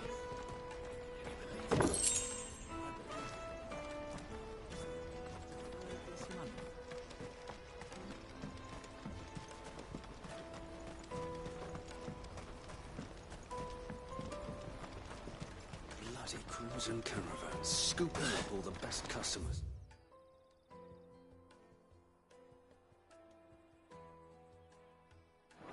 Leave some for the rest of us. Hurry, man. I must leave for the Dominion post-haste. I am hurrying, my lord.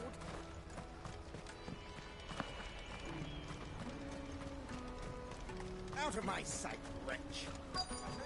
Peaches and pears.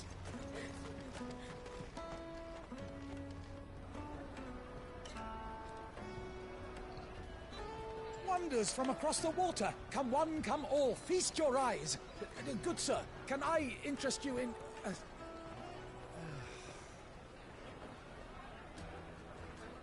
How much? For a measly crust of bread? You won't find any cheaper. Not nowadays. But you're more than welcome to look.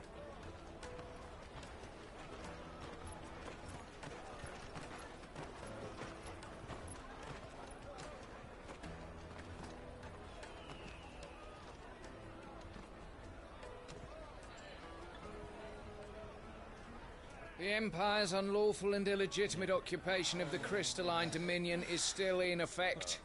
Only those whose business in Twinside has been officially approved by the Republican Army will be permitted to cross the border. All who seek entry are to form a line and ready their documents for inspection. Looks like we aren't the only ones who are eager to leave. And they're checking everyone. Can't you make an Not for the likes of you. We won't get through without that pass. Let's go and find Good, shall we?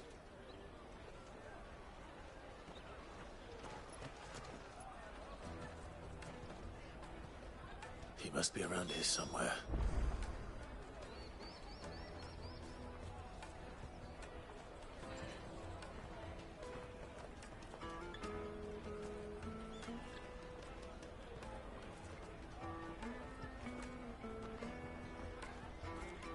Come, taste my peaches! They're sweet as nectar!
one. An excellent choice, my lord. Ah, good. There you are. Clive, I'm so sorry. Don't tell Nan, will you? Slow down, Goots. Just tell us what happened. It's me trader's pass. It's gone. We cannot ride the caravan without it. We won't even be able to get through the flipping checkpoint. Do you remember when you last saw it? It was in my pocket a minute ago. Then a bairn bumped into me and... Yeah. You don't think that they might have nicked it, do you? It wouldn't surprise me. A busy market like this is prime territory for pickpockets. So, to get the pass back, we need to find this child. Where would we even start? I know where! I've got a pal in Bocklad who might be able to help us. No one knows more about what goes on round here than she does. Where do we find her? She's the owner of the Crimson Caravans, up that way. Sign's got a red chocobo on it. No time like the present. You two go on ahead. I'm gonna check the rest of my stuff, make sure naught else is missing. All right. We'll meet you there.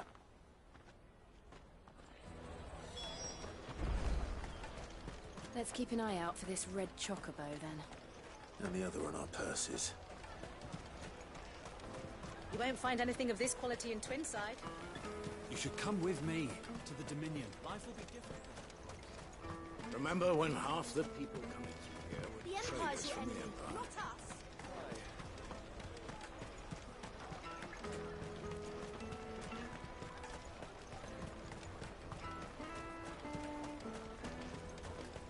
The caravan stops next to the checkpoint.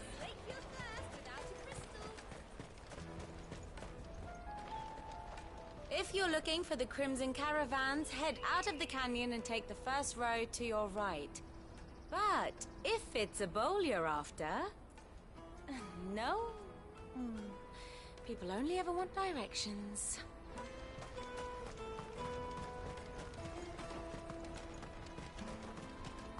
Peaches and pears.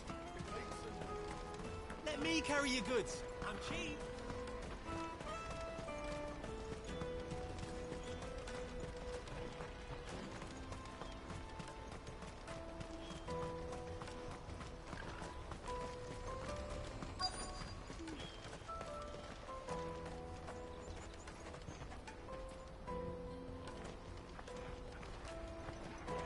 Bloody Crimson Caravans, scooping up all the best customers.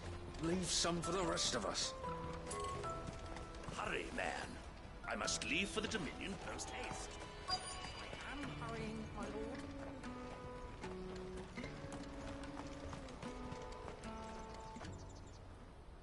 Looking to hire a coach? It's 10 million for a two-birder to the Crystalline Dominion. Take it or leave it. Oh, we're not here for that. Then I bid you good day. Oh, wait! Don't go, El. He's me mate. As I live and breathe. Goots, what are you doing back in Bocklad?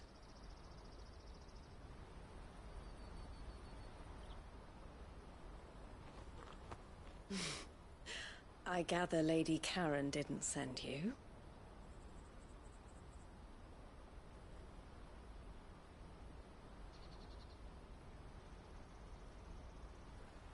So what trouble have you got yourself into this time?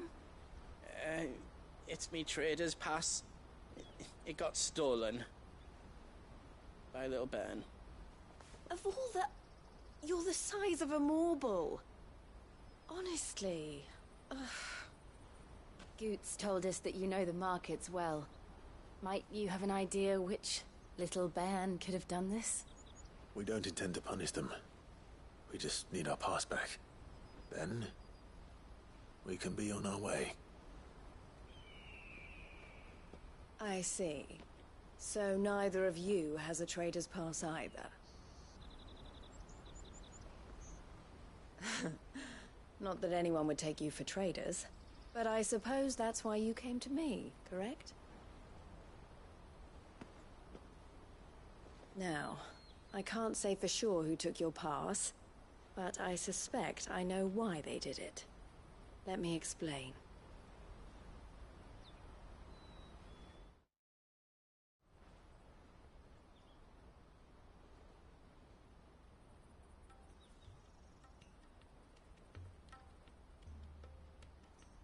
Ever since the Fist marched on the Dominion, the Republic has been clamping down on any commerce that might aid the Empire more than it does us.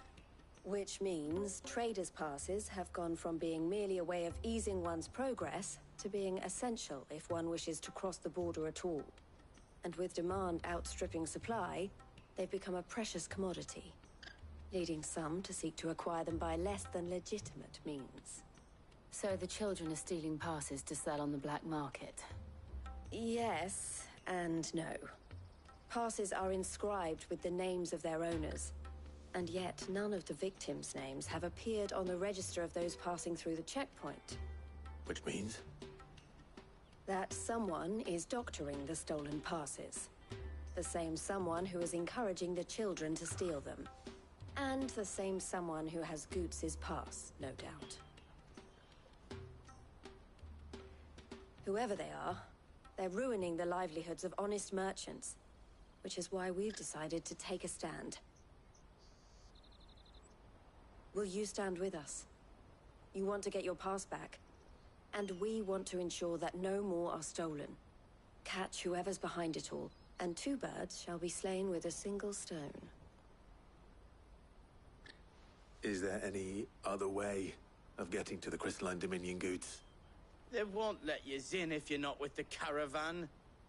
It's that, I don't know, try swimming across the strait. But the guards will definitely spot you if you try and do that. Like, we don't want to get spotted, right? So either we find the people who took the pass, or give up all hope of entering the Dominion. All right. We'll help. Thank you kindly. But I don't know your name. Eloise at your service. Clive. A pleasure doing business with you, Clive.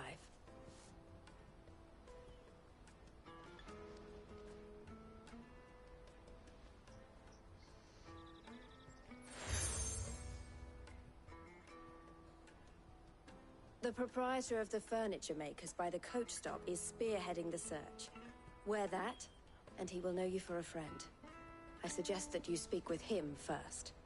The furniture makers. Understood.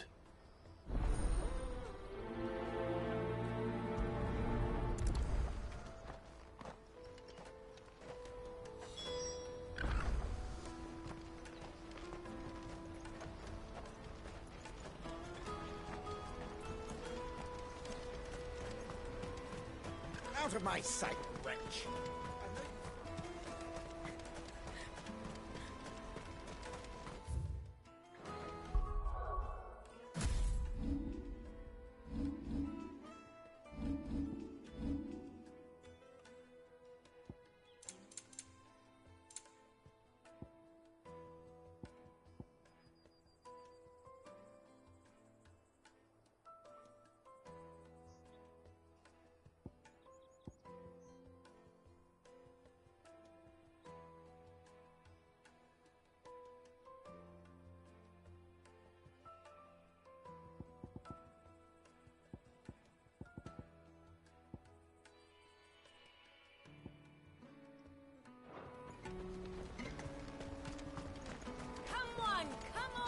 Jug of snake spit for the road? The caravan stops next to the checkpoint.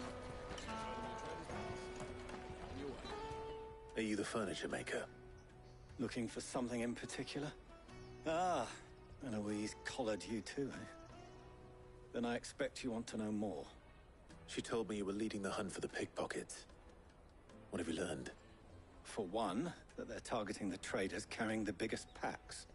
Harder to watch your back, see? And less chance of the mark giving chase if they're spotted. Not that they'd be likely to catch them. Those imps know every inch of this warren like the backs of their hands. Their eyes must have lit up when they saw Goots. The fishmonger round by the gate's been trying to track down the children involved. You should go and have a word with her. Thank you. We will.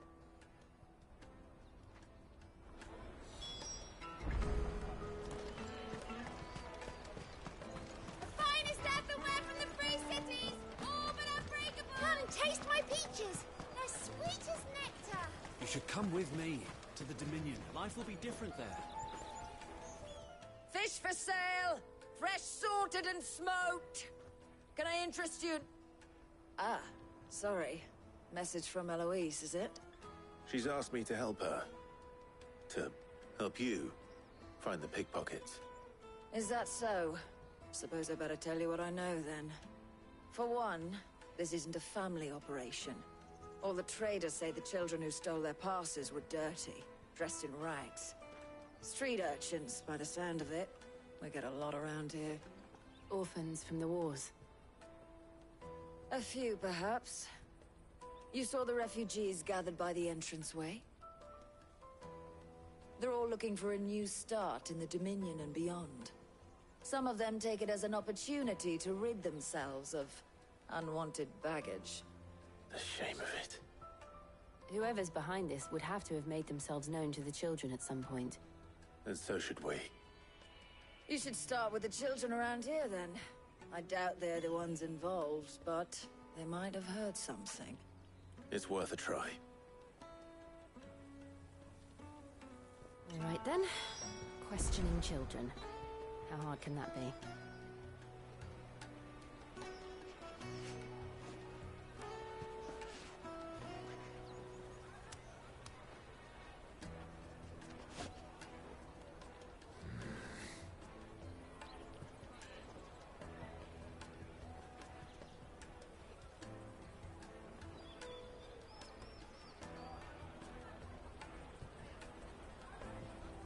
You should come with me to the Dominion. Life will be different there.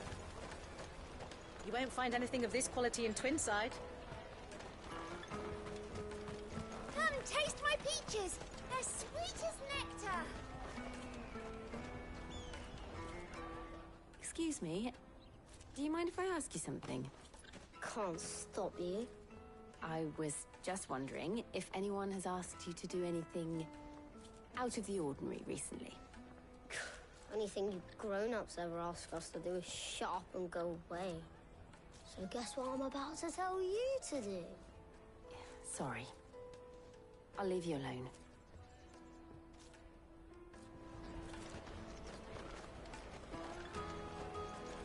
Come, taste my peaches. They're sweet as nectar.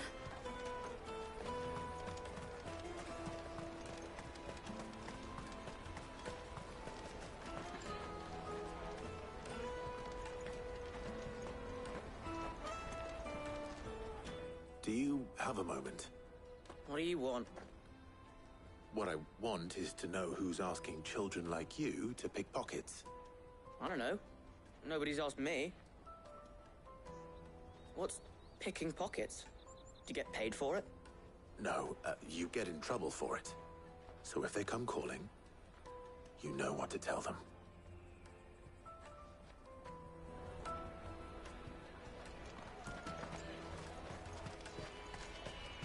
Jug of snake spit for the road? Excuse me? What do you want? I don't have any money. It's all right. We're not going to hurt you. We just want to talk. What about? We've heard that some very bad people are making children like you steal from travelers. We need to know who's behind it so we can stop them. I don't know much about it, really. But my friend, Honza, he said he got a job doing something dangerous. Sounds promising. We need to find him and ask. Do you know where your friend might be? He's usually by the tents outside town. Thank you. You've been very helpful.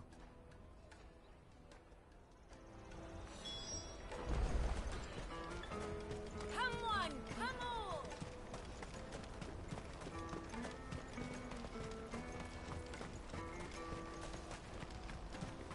Let me carry your goods. I'm cheap.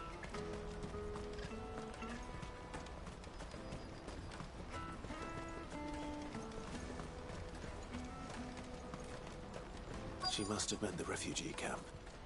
Let's hope he's still nearby.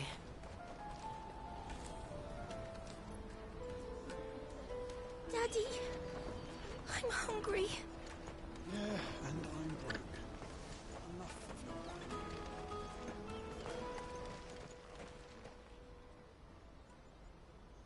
money. That big fat donkey was easy pickings. He wouldn't have noticed if we'd robbed his boots off him. Yeah. Wish we hadn't handed over the pass, though. Could use one of those things to get out of this dump. Chance would be a fine thing. The moment they found out, they'd string us up by our guts. Would they now? Perhaps you'd like to introduce us to these charming characters. Shit! We're in trouble now! What do we do? You two get caught if you want. I'm off. Hunter, where are you going? So that was Hunter, eh? Jill, you watch these two. I'm going after him. All right.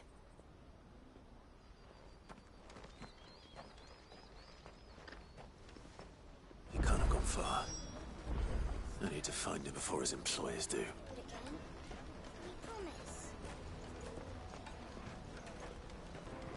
Daddy, I'm hungry. That's that then.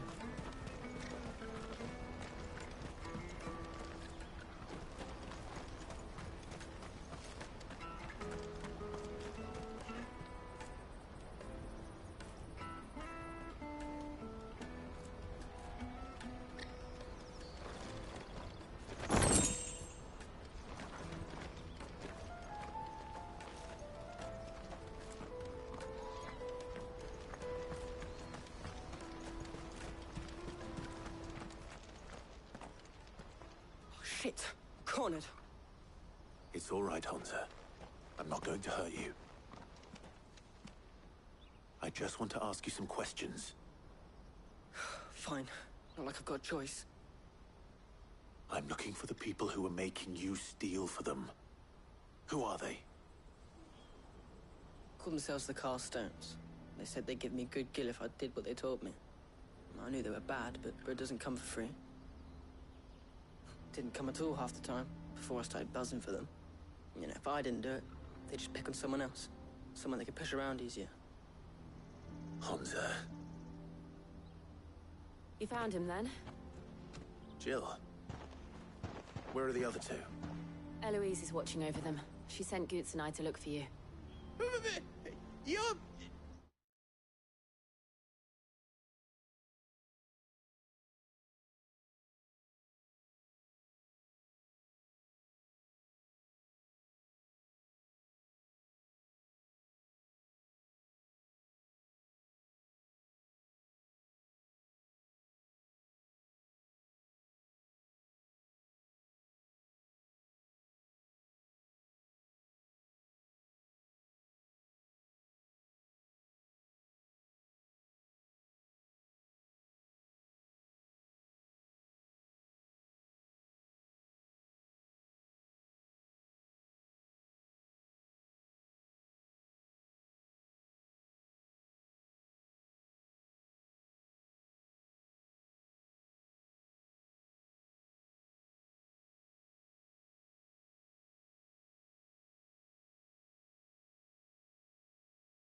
Him!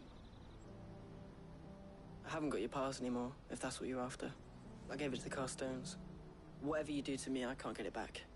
Not that I go against them anyway. If it weren't for their gil, me and my mates would have starved.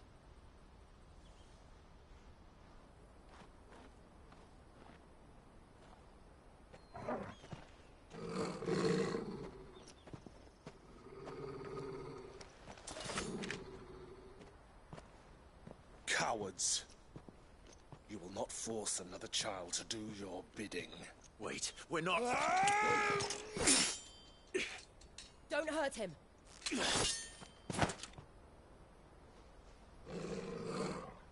You're making a mistake. We're on the same side. Like hell we are. That brooch. Where did you get it? Master Theo? Goots. What are you doing with these people? Unless you're the ones my sister was talking about. Your sister?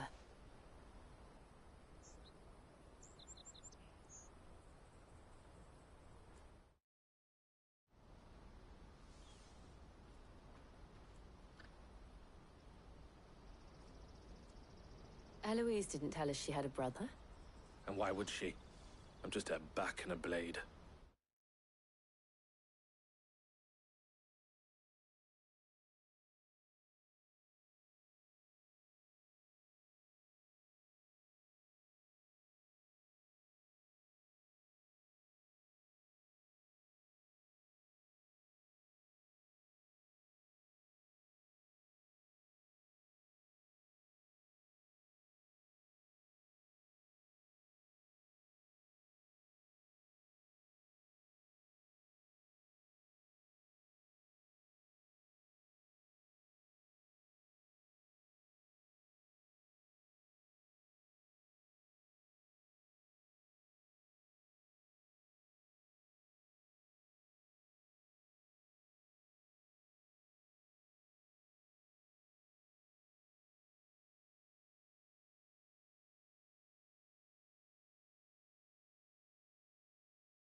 Theodore, at your service. Sorry about before. Theodore, what do you know of the cast stones? Vultures who have made Boklad their hunting ground. They prey on the desperate, stealing from those with gil and bullying those without it into joining their flock. I'd been looking into their activities in hope of sparing the refugees any further hardship. But it seems they've already stooped even lower than I'd feared. Hansa's a good lad. Don't blame him for what they've made him do. If he and his friends hadn't agreed to work for the stones, some other poor souls would have. On pain of death, most likely. Clive, was it? And my sisters asked you to help put an end to the pickpocketing. Then we all want the same thing.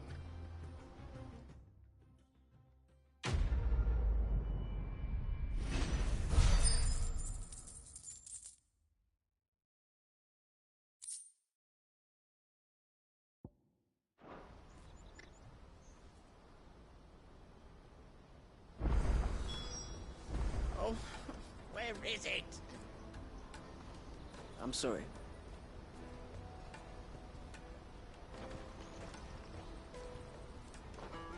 So, what's the plan? What else? We find the cast stones, and we crush them.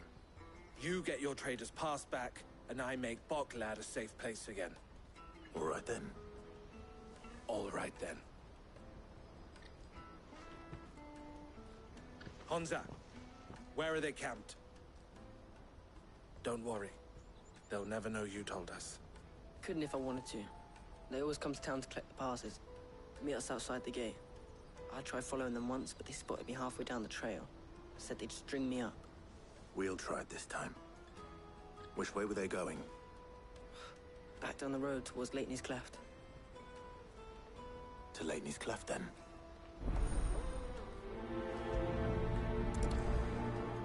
Leitney's Cleft is to the south, past the camp.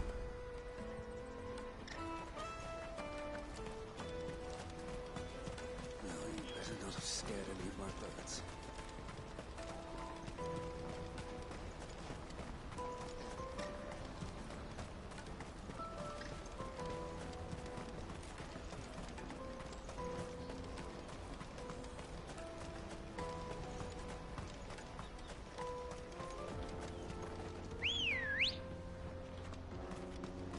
Good girl.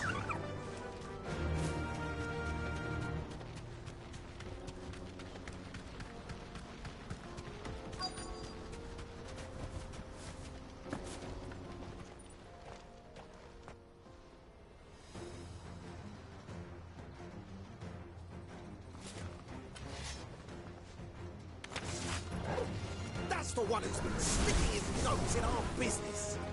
You should have minded your...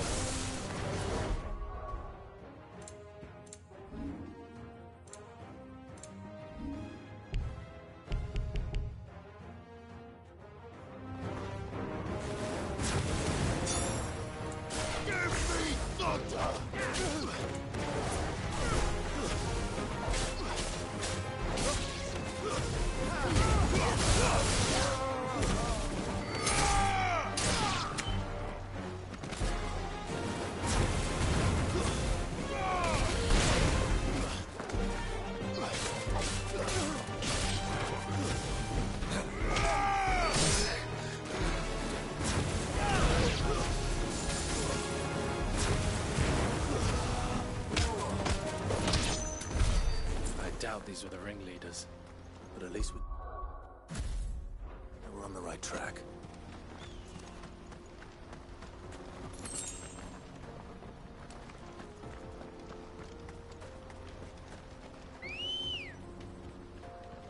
Come on.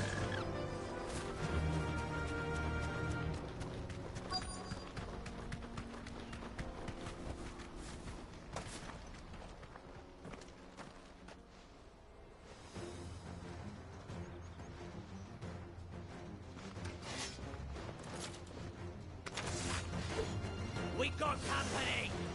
That's the lot of it.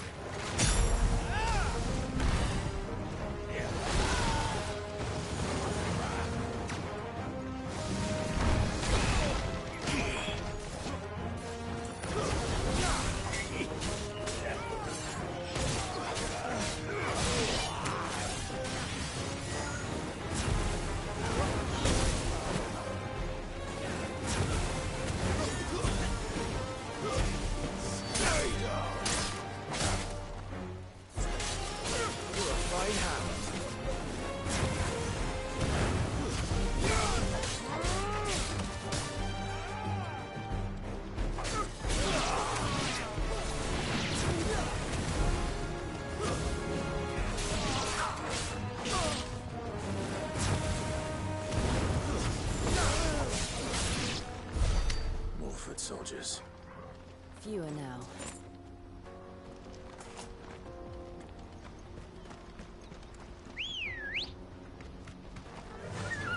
Fly, Ambrosia.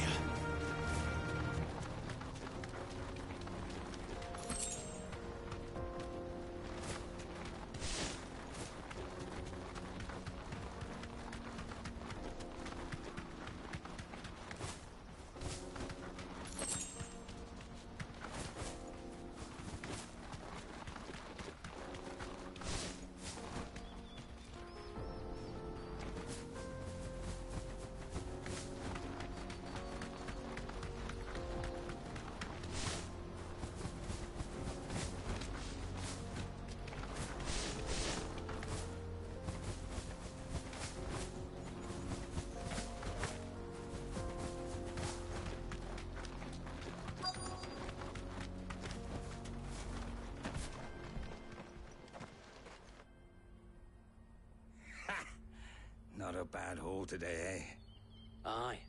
Some of our new recruits are natural-born ne'er-do-wells. Especially the little ones. That Hans has got nimble fingers, all right.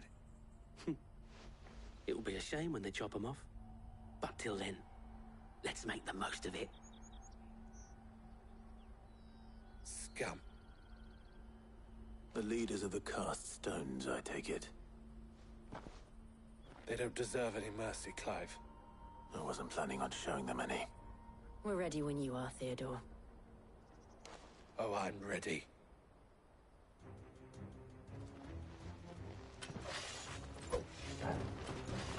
Fuck! It's that guard from Blockland! Kill him! Kill them all!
And they say crime doesn't pay.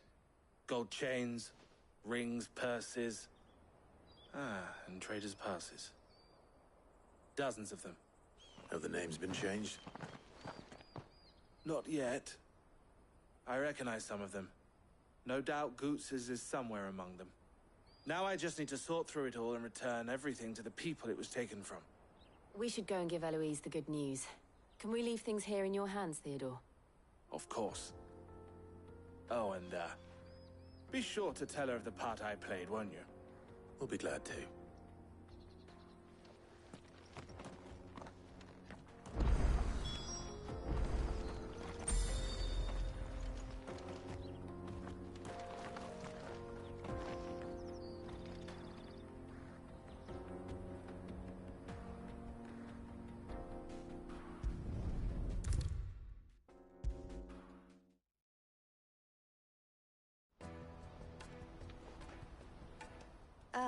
Clive, how goes the hunt?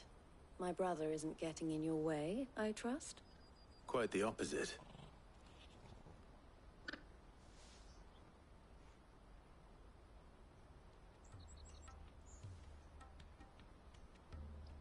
So it was the cast stones who were behind it all. Theo told me he'd been on their trail. And their demise solves 3 problems at a stroke.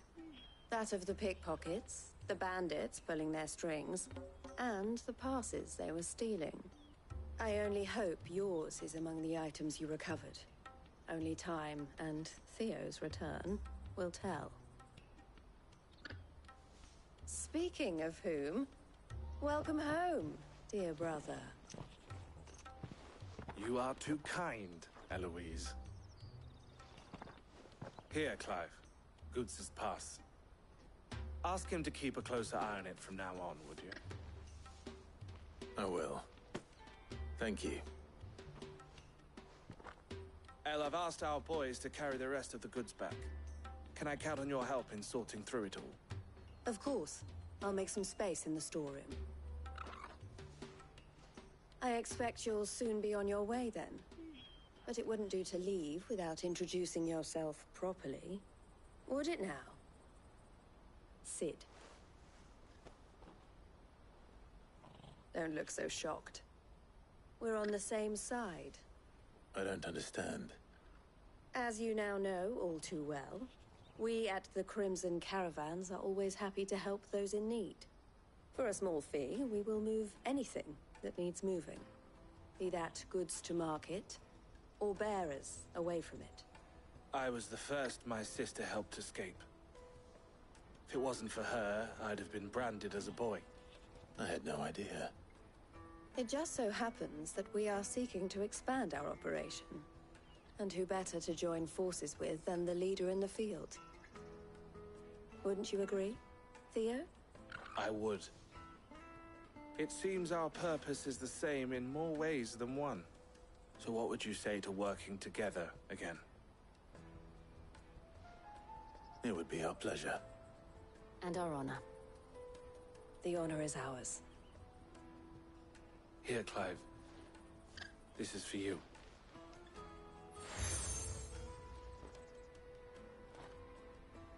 What is it? El has friends in high places, while I have associates in, lower ones. That mark is proof that you're a friend to us both.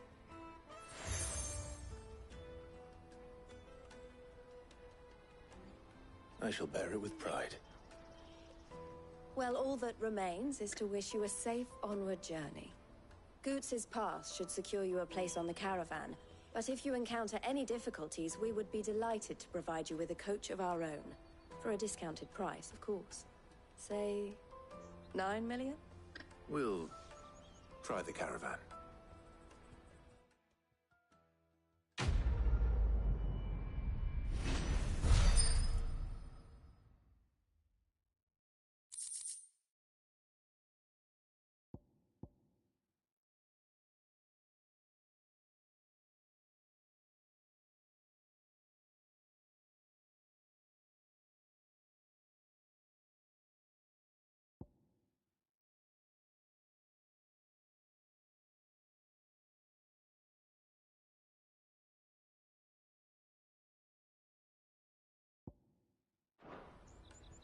Right then.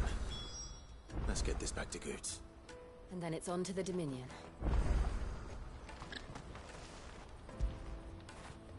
When did you get so big?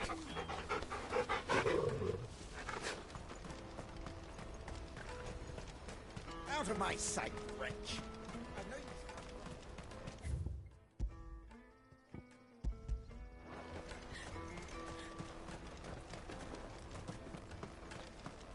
Come on, come on! The caravan stops next. Juicy pears! Slake your thirst without the crystal. What I really want to be is a blacksmith. Here you are, Goots. Try not to lose it again. Me pass! You found it! Oh, thank you so much. Nan would have killed me if I'd come back without it. I'll have to say thanks to El and Theo, too. So should you, Hansa. You and your friends don't have to steal anymore. If anyone threatens you again, you know who to turn to. We do. And we already have. Mizelle's given us a job shifting the chocobo shit out the stables. It's hard work, and the pay isn't half what we got from the stones. But if we stick at it, we'll keep ourselves fit. You stick at it, then. And Goots, I'm sorry for stealing your pass. That's all right. I've got it back now. And all's well that ends well, eh? You said you're trained to be a blacksmith, right? Well, I'm gonna be your first customer. I'm gonna save up all my gil and get you to make me a massive sword. I'll do me best. Till then, eh?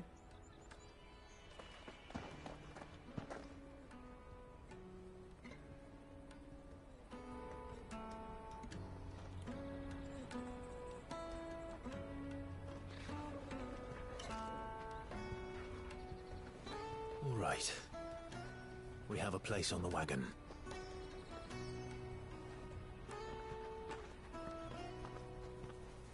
Remember, Goots, we're mercenaries. You hired us to protect you. Mercenaries. And you remember the plan? You're to ride all the way to Twinside. Jill and I will go with you as far as the outskirts, then find our own way in. I'll buy that stuff I need. Right. And we'll scout out the Imperial's defenses. There's a square with a big bell tower right in the middle of town. If you get lost, or out goes wrong, we can meet up there. All right. Let's go.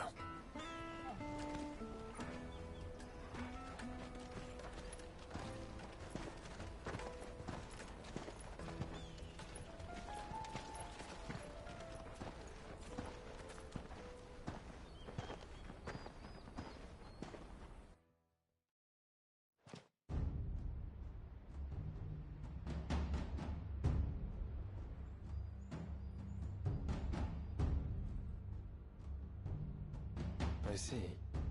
And you're quite certain your father has no knowledge of Ultima? I am.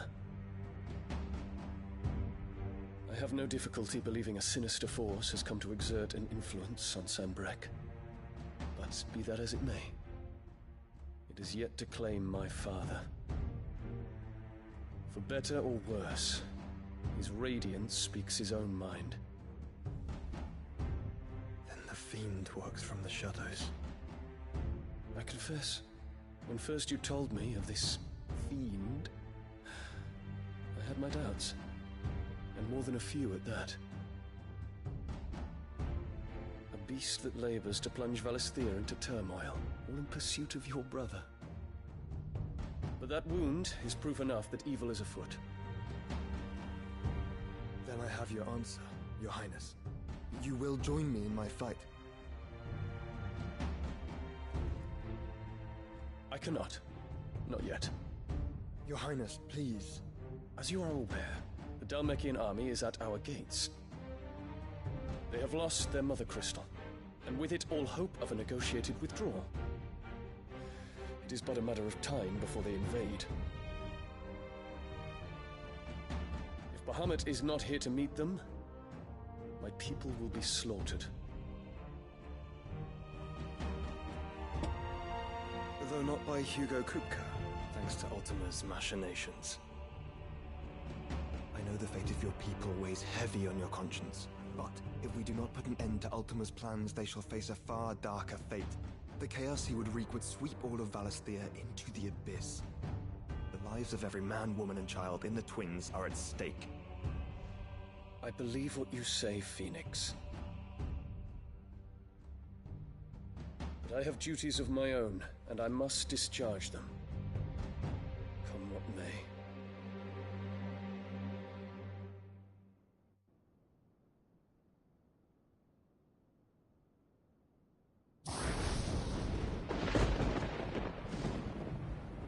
What do you know of my blood?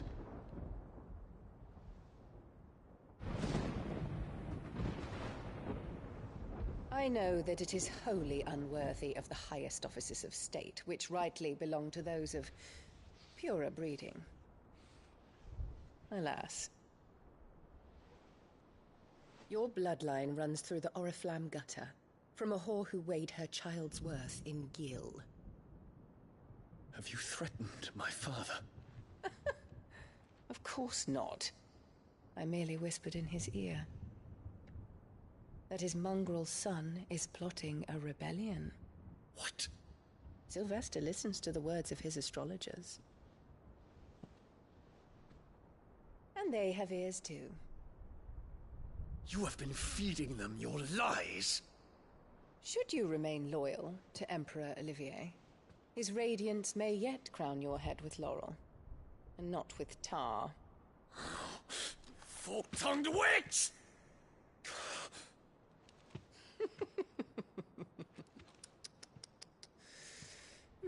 In consideration of your long years of service to the Empire, I shall forgive this uncharacteristic rudeness. Now hurry and make ready, Your Imperial Highness. Emperor Olivier expects much of you, Dion. Or should I say, of Bahamut. May your fire reduce his enemies to ash, till all of Valisthea bows to its rightful ruler.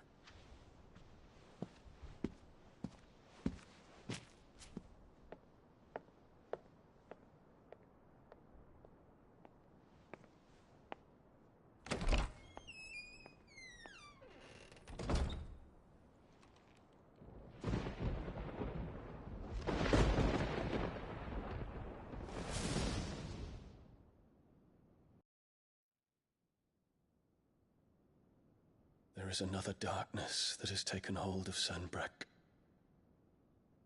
And until its grip is released, the flames of war shall spread ever wider, just as Ultima wishes. Forgive me. My family has caused you much grief. You are not her keeper, Phoenix. This is a matter for the Imperial household now, and as a member of that household, it falls to me to resolve it. At such time as that is done, what strength I have shall be yours.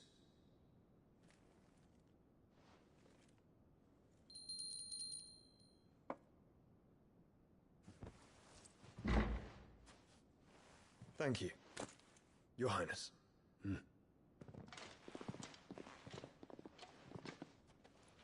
us take to the skies together, and bring a new dawn to Valisthea. I should like nothing more.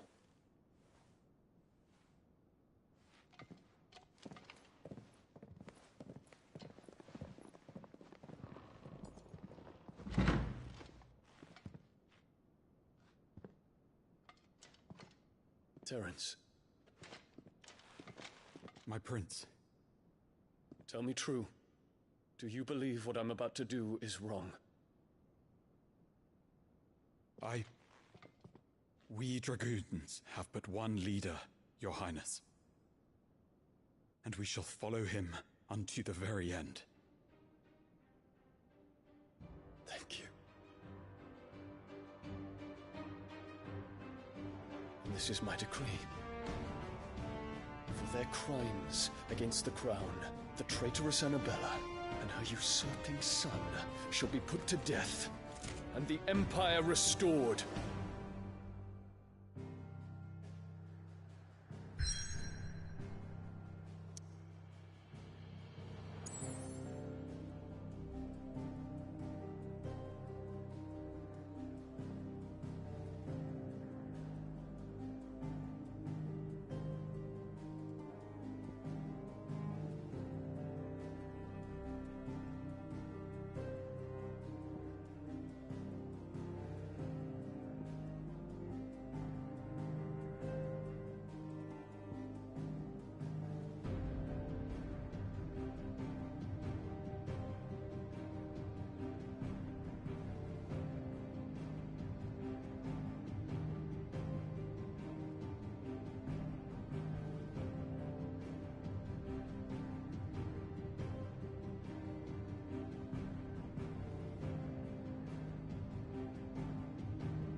One would never guess that these people stood on the brink of war. When they're afraid, they turn to drink to forget their fears. Anything you want to forget?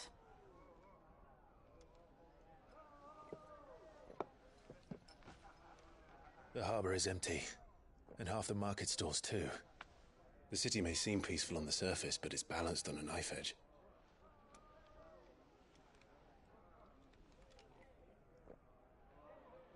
Were we to give it a nudge, it might be just the distraction we need to reach the Mother Crystal. I thought you might say that. We should send for Gav. We'll need someone to keep the fires we start from going out. And we can busy ourselves scheming until he gets here. I'll send a Stolas then.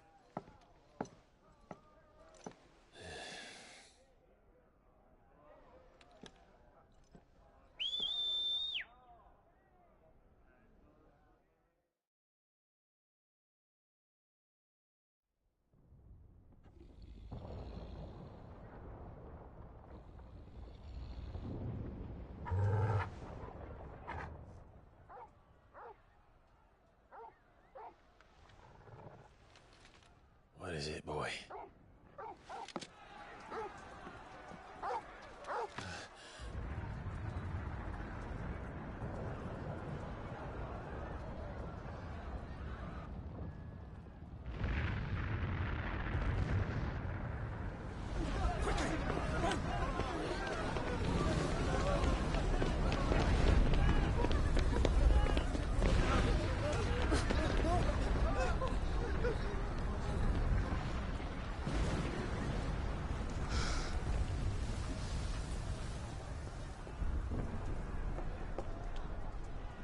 What's happening?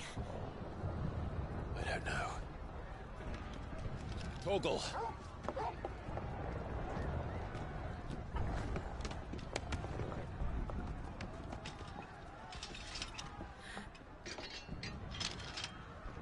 This way.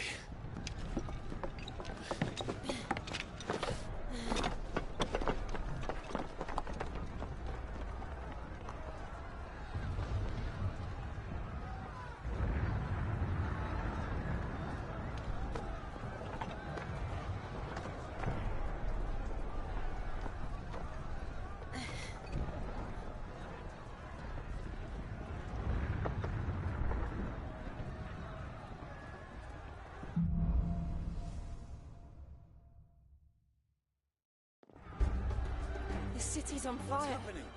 I'm sure Boots is fine. He'll be making for the square. The one with the bell tower. In the middle of town, right?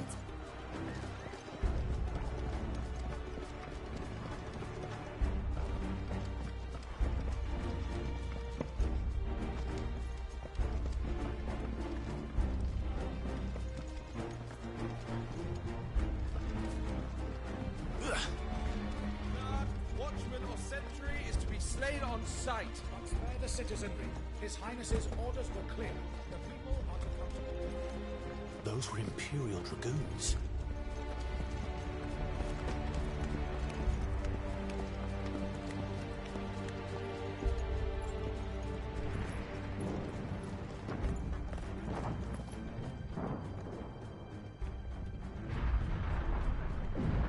What in the hell is going on? Let's go and see. Right.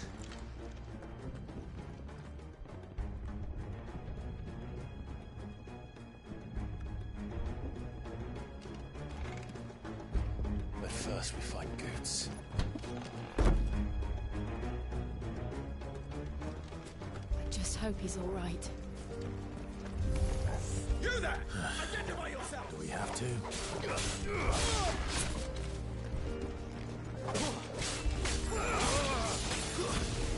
Stay down!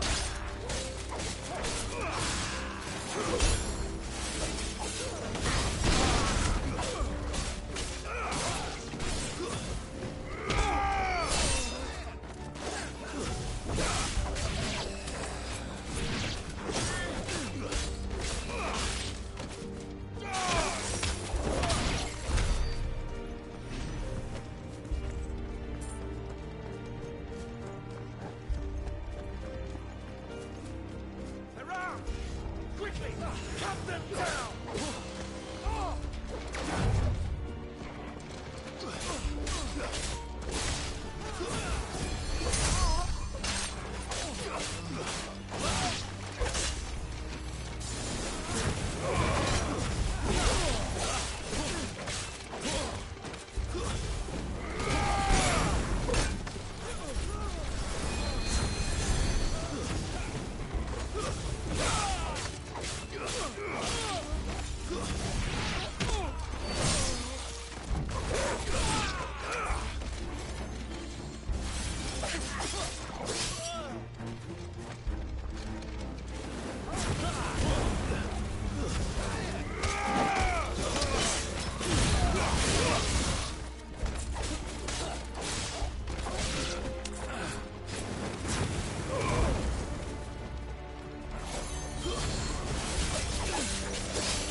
Thought I'd be glad to fall into a sewer.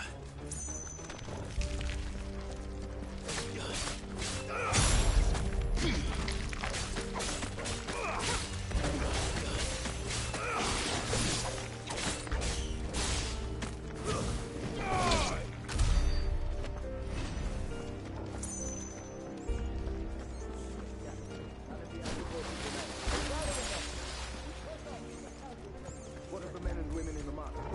The evacuation is complete, Captain. Good. Then all that remains is thrown.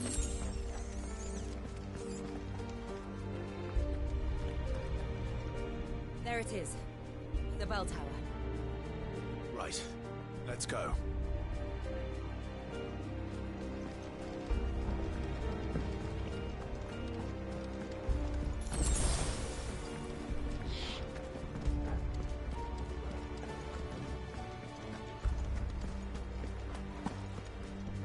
Ah. goods lift.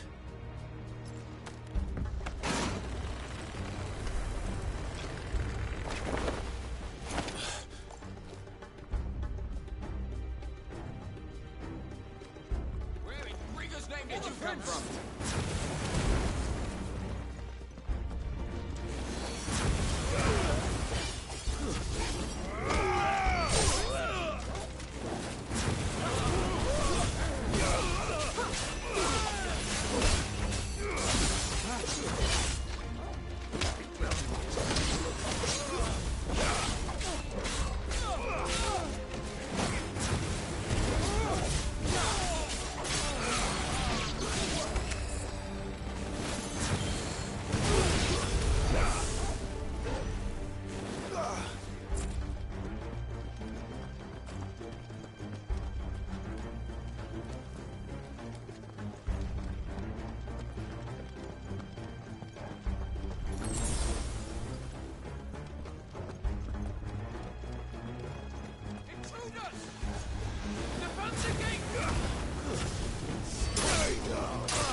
Nice try.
Nice try.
Damn it. We'll have to find a way around.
name of His Highness?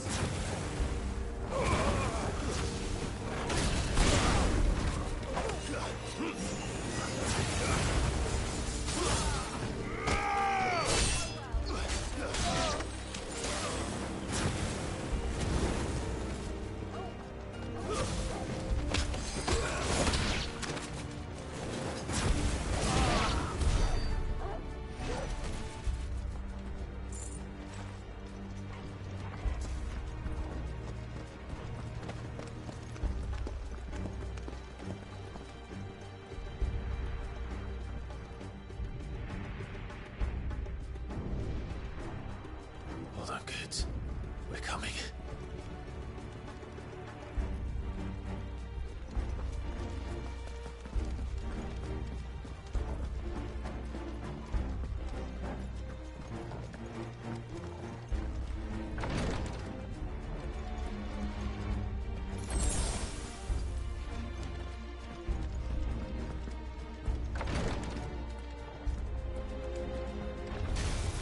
In the prince's name, none shall pass.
Enemies on the ramparts! Kill them!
Can you see him anywhere?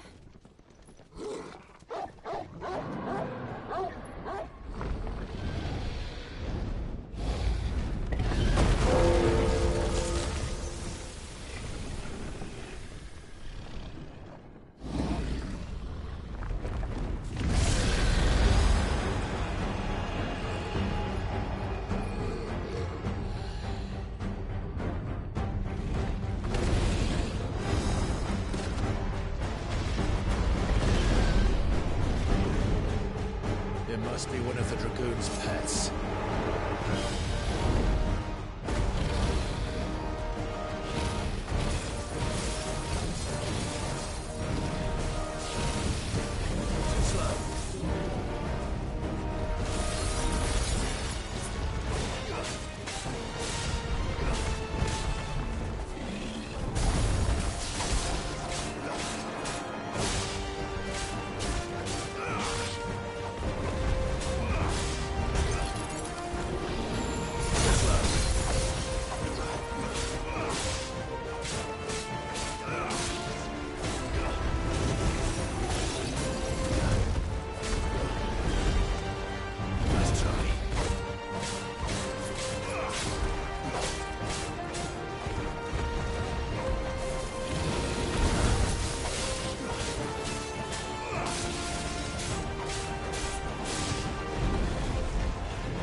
Silver trophy, it's over 50,000. Deal an enemy 50,000 damage or more while it is staggered, excluding battles in the Hall of Virtue and while fully primed as Ifrit. I think we got 51k there or something. A little over 51k. I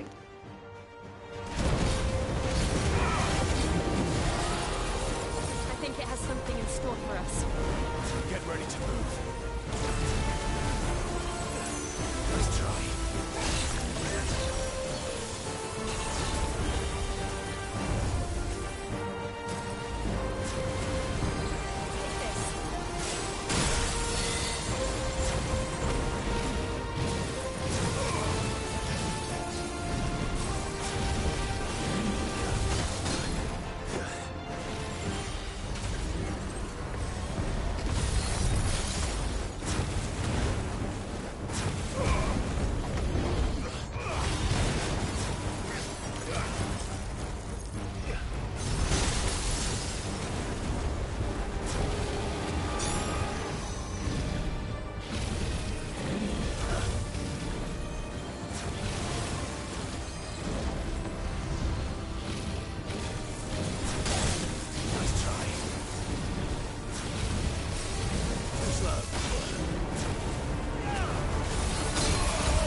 77,000 on that stagger damage.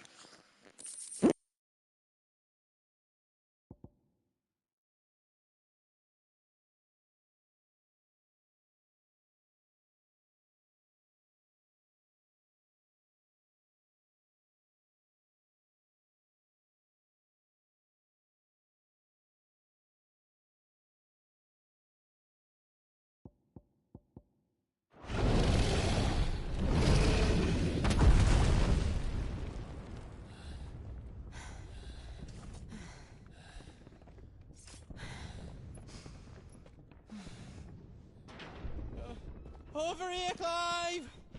Are you alright? Goods, there you are. I didn't know there'd be a dragon. All right, let's get out of here. Oh! What now? Is that Mother Crystal's heart? What the hell is it doing up there?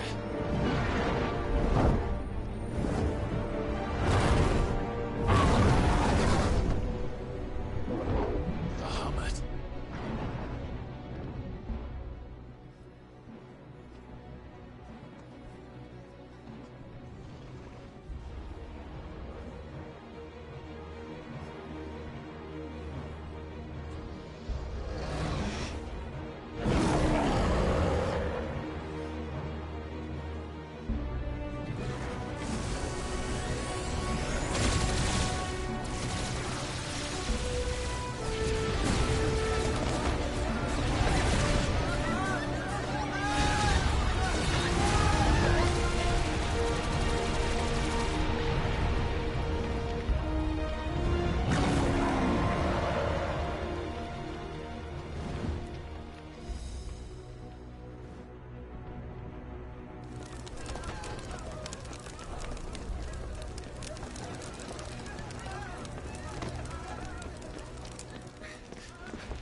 Your Highness, don't do this. We must leave. Now, Your Grace. I beg of you. This is not what he wanted. Something's happened. Forgive me, Yoda, but I must put a stop to this. Your Grace!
So, what do we do now then?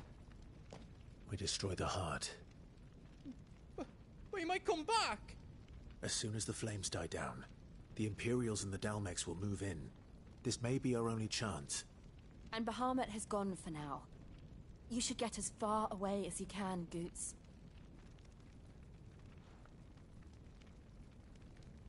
What? And leave you slot in the lurch? I can't do that. If you're staying, then so am I. I packed everything up before I made a run for it, so if there's out you need, just ask. but I won't be giving it away for free. Nana'd never forgive us if I did. Thank you, Goots.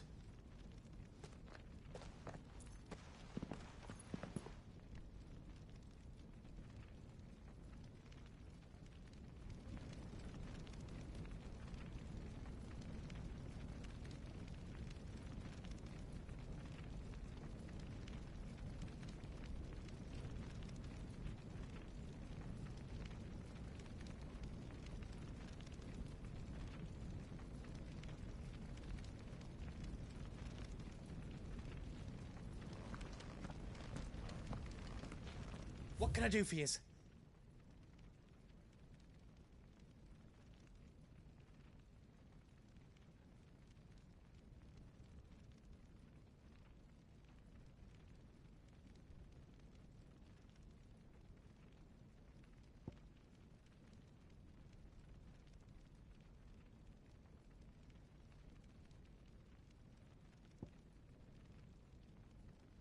I've got some good stuff for yous.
Is there aught else you need? Aught else I can do for you?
Finished!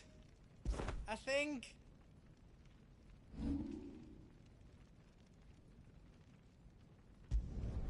That's 10 times better than it was before. You don't want me to make yours out else?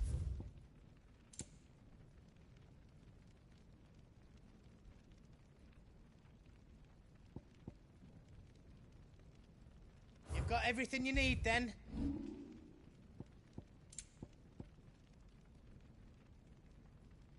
You don't want me to make yours out else?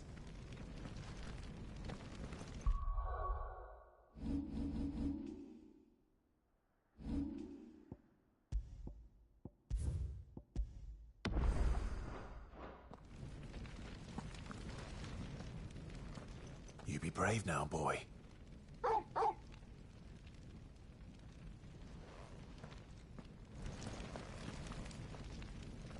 Drake's tail is right there, Clive. It's time to free Storm from the crystal's curse. Oh, it's past time. But remember, Bahamut is still out there. And I dare say we'll be seeing him again before the night is done.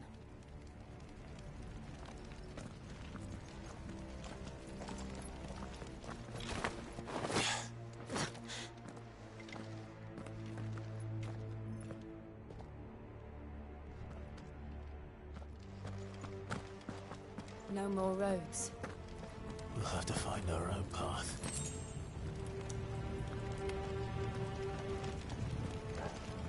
Do you feel that, Clive?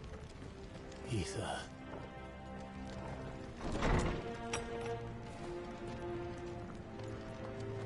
Just what we need. Another flood. Already turned them. Then there's no reason to hold back.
It's too dangerous. Fuck.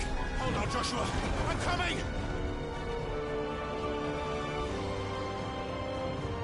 We have to save him. And we will. We just need to keep moving.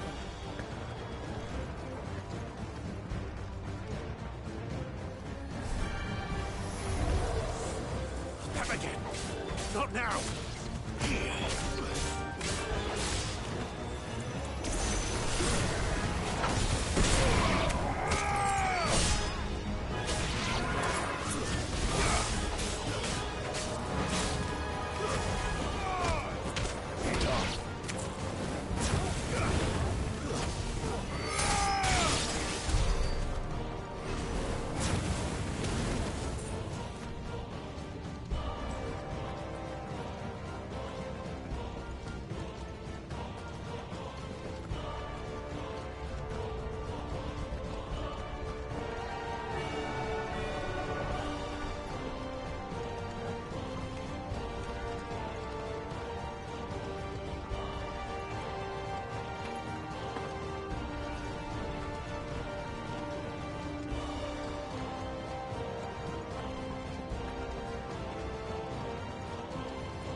Us all.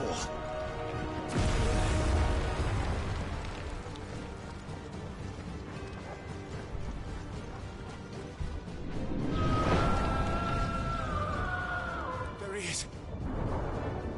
Joshua! I'm here, brother! Clive. He can't hear you. Joshua! They're heading for the heart. Then so should we.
those the council chambers?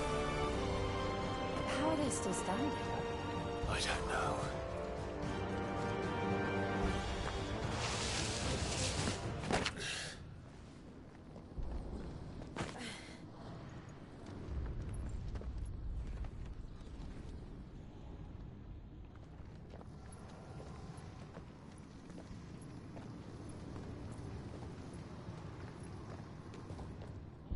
He'll be all right, Clive.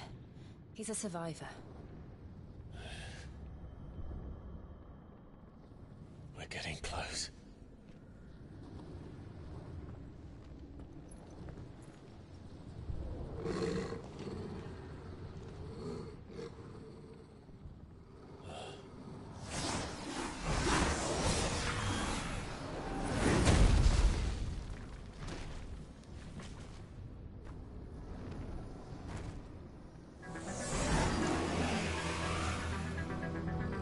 Looks like somebody doesn't want us getting any closer. I don't care what it wants.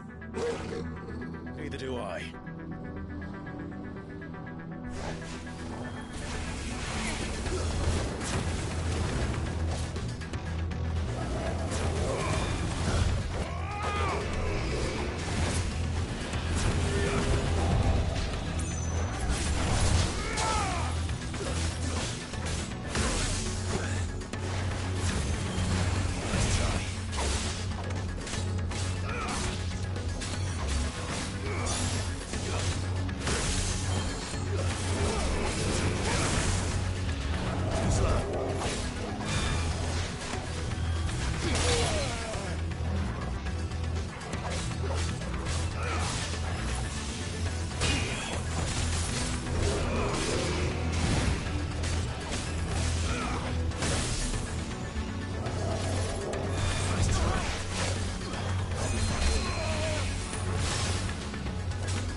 These beasts... they're getting stronger. We can think about them later. Right now, there's only one thing we need to focus on. The heart.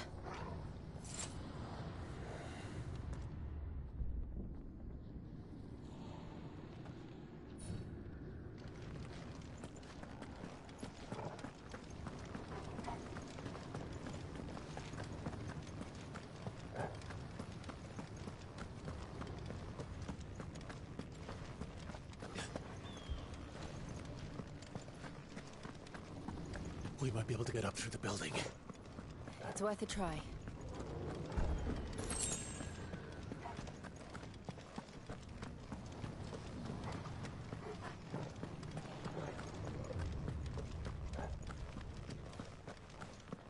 Quiet.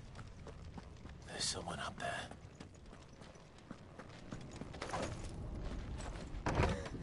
Is someone there? Mother. It's you. What happened here? He tried to take him from me. Oh, my boy. My darling boy. Is this the child you made with the Emperor? Why, Mother? Why did you betray us all? You have no right!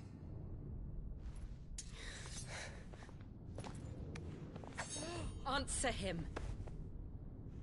We took you in, savage. Show some respect for those who raised you.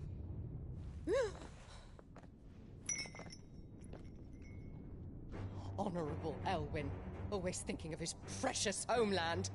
But what worth is a homeland in a world beset by the Blight? Father did not seek to protect his country. He sought to protect his people. A leader's duty is not to protect his people. It is to protect the source of his sovereignty. The noble blood that runs in his family's veins. So long as this bloodline remains unbroken, what does it matter if a nation falls? One can always found another. Unlike him, I did my duty. I preserved my line. I bore a son of the noblest blood, to whom the whole world might kneel. That is why I gave Rosaria to Sambrek, that I might join my line with the Lesages and birth a savior of this benighted land, blessed by both Bahamut and the Phoenix! You sold your country for a child. Why did he need another? You had Joshua. I had nothing. You were always your father's son, so very strong and bold and daring, and yet you failed to awaken. Would that Joshua had been granted 1/10 of your strength? Oh! How the nobles laughed that Elwyn's firstborn was surely the son of a concubine, and my own, not long for this world. The shame of it! The shame of being slandered by one's inferiors! How could you ever know how that feels? It should have been you! Why didn't the Phoenix choose you? Joshua's every waking moment was spent trying to shoulder the burden that you and the Phoenix and the Duchy foisted on him. That's why I became his shield. To help bear the weight. But what did you do? You betrayed your own blood and surrendered your son to his fate! Joshua, my darling boy. I never meant to hurt him. The soldiers' orders were clear. He was to be spared. Why did you survive when the only one I truly cared for died? What? Have you not looked out of the window? Joshua is here! The Phoenix lives on! He's battling Bahamut as we speak!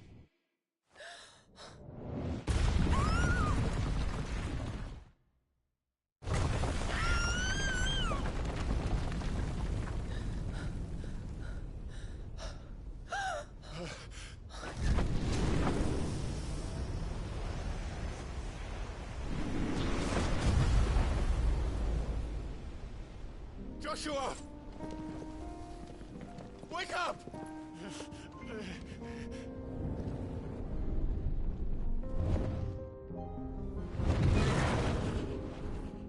I am a shield of Rosaria.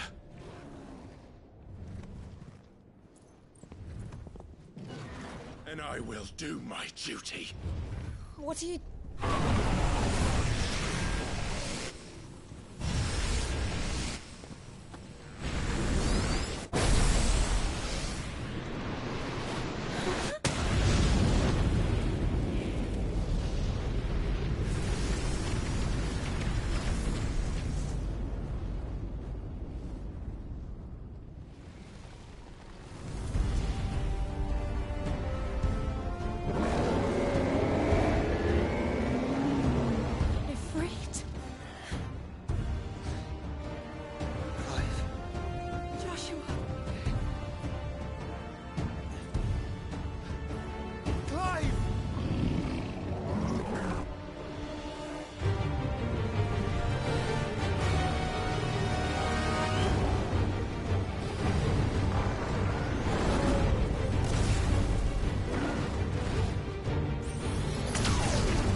Things are growing more evil than I've ever seen.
Thank the Founder!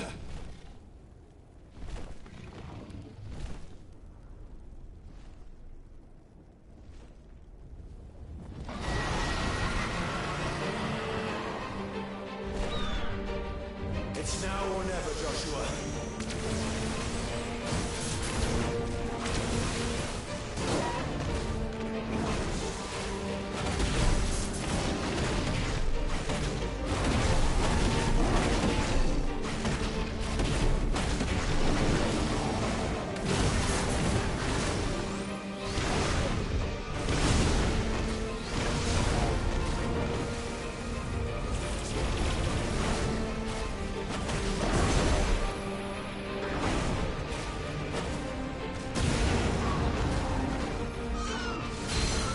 Brother.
Sure.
fucking epic. Let's go.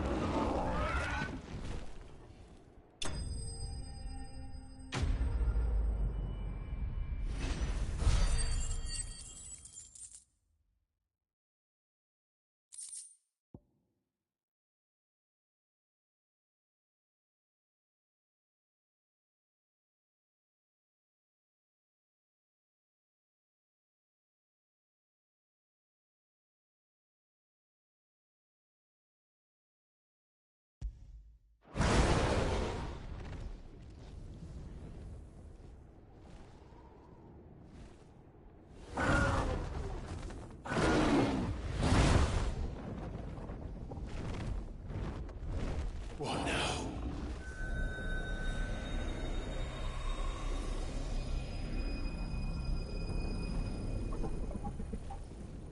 This is drinking the ether. We have to stop him.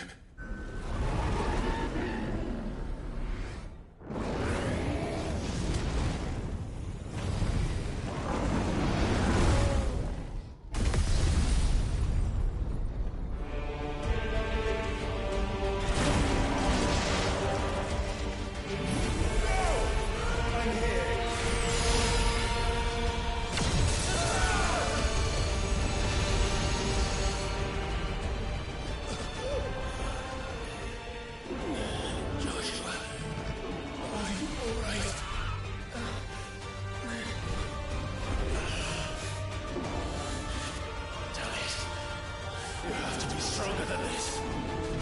Come on, Ifrit. Show us your true power.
Are you ready? Ready!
Such power by trusting in our own.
Joshua!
Dion!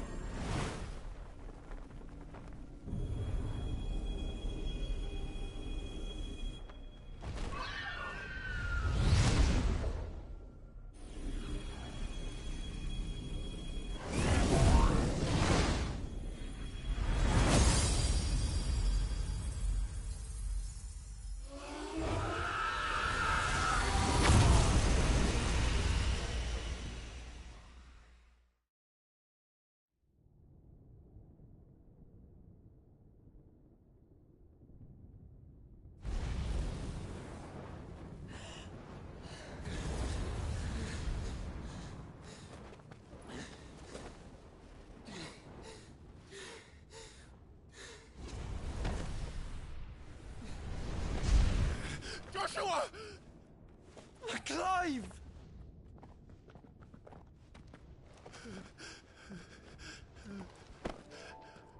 My brother. I'm sorry. I'm so sorry. You're alive.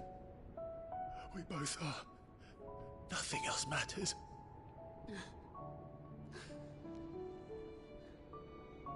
I never dared hope that I would see this day.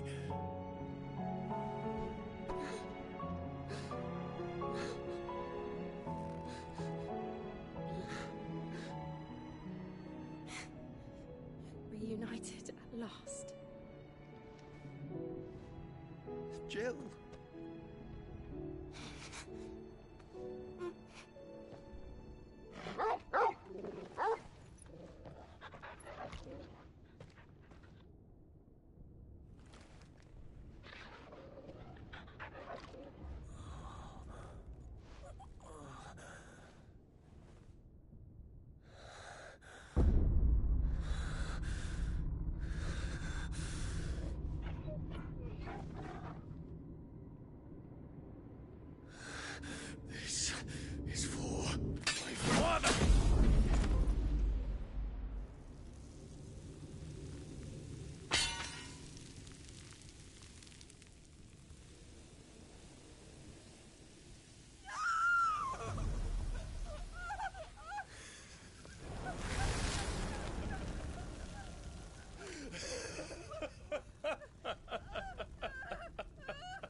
It is done.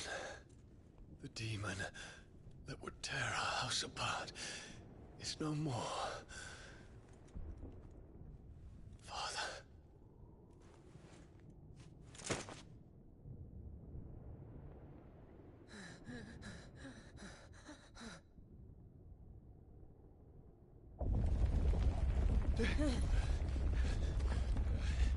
The Mother Crystal.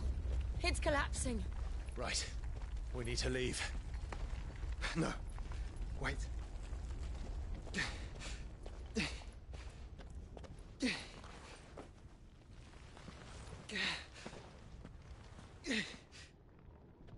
I owe him a debt.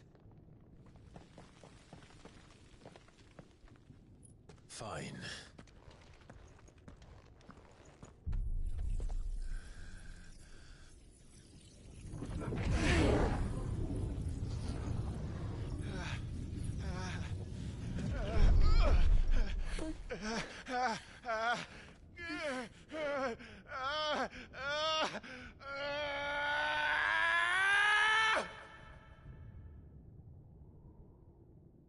You there. Tell me what section.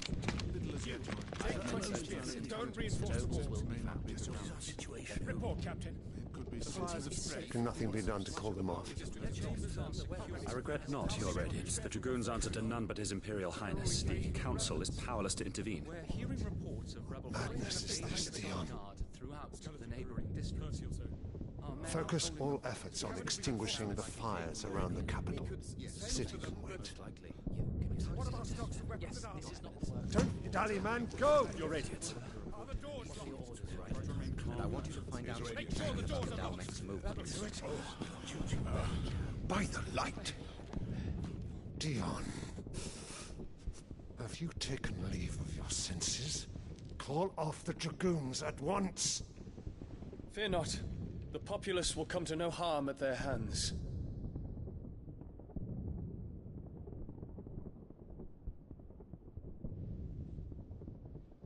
I am here to save you, Father. Save me? A creeping darkness hides in the heart of Sanbreque. It stems from your wife, the traitorous Annabella.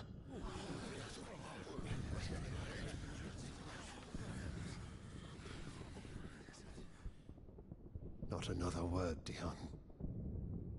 Father, though you may not see it, the darkness has taken hold of you. It has made you forget yourself. But I bid you remember, there was a time when you ruled not with cruelty, but with compassion. Why now do you turn your back on your people?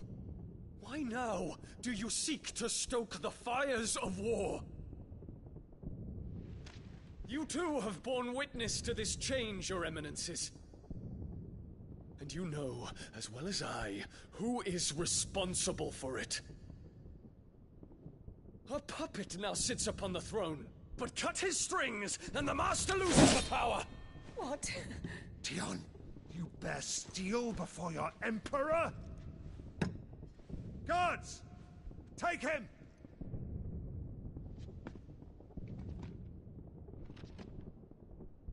For every citizen who falls, another can be bred.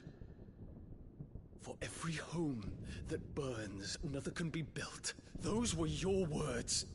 But when the last of your citizens has fallen, and all of their homes have been reduced to ash, what will become of your empire, of its rulers, of your god? As the Mother Crystals crumble one by one, and the Blight sweeps in to claim all that we hold dear, our people look to their Emperor for protection. Yet he labors not to secure their futures, but to seize what is left of the twins for himself. Even if it should come at the cost of everything his loyal citizens have labored to build. Dion, you must understand. A small price to pay, is it not? You've been blessed with great power, Dion. Enough to win me the world. So go. claim Valisthea for me, brother.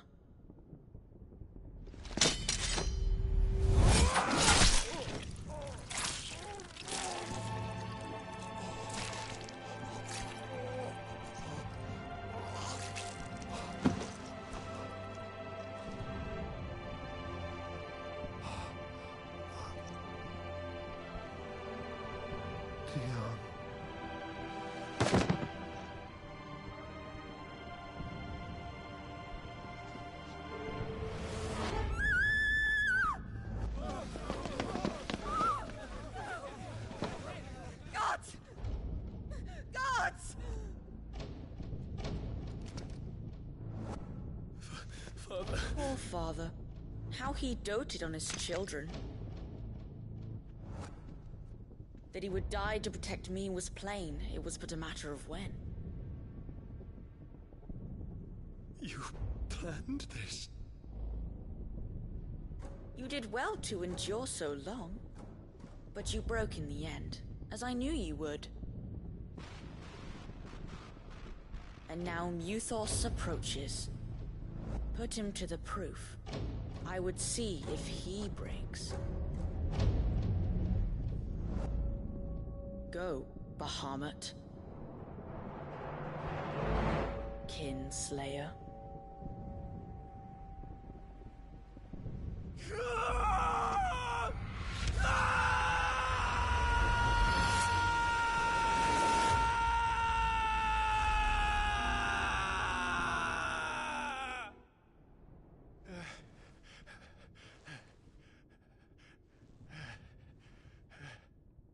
Not again. Brother? It's a long story.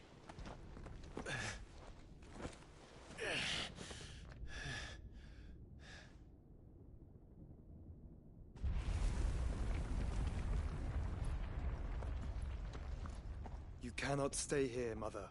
Come. Take my hand.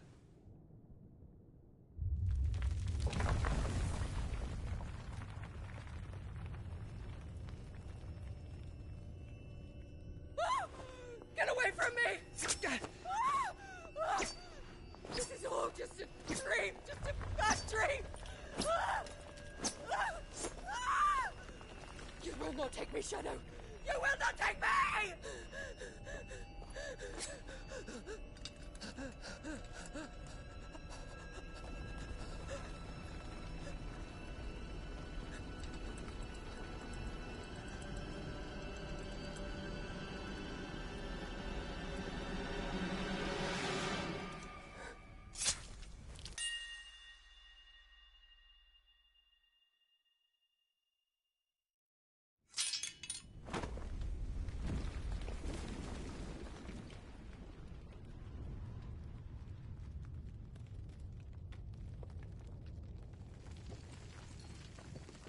Mother.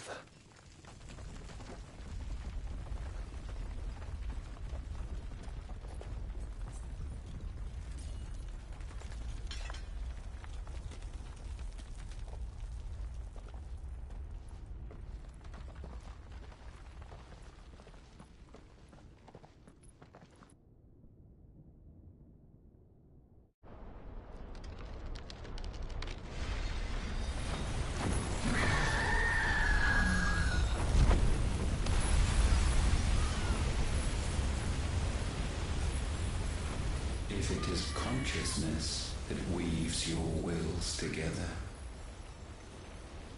consciousness that blurs the boundary between your own will and that of others, then we shall set you apart once more. The ties that bind you shall be severed, and humanity return to its proper place.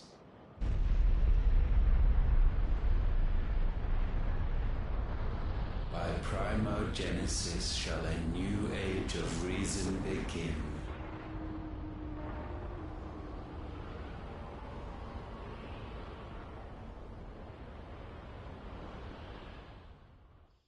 Relax, Your Majesty. Fucking epic. Bronze trophy, twin flames, unite the flames.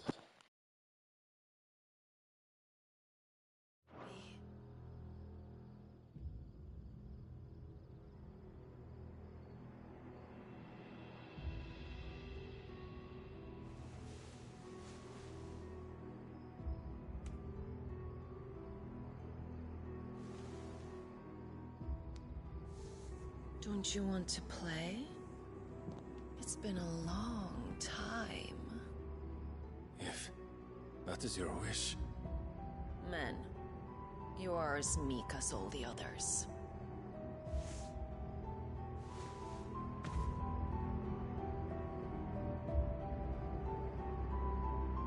Such feeble creatures.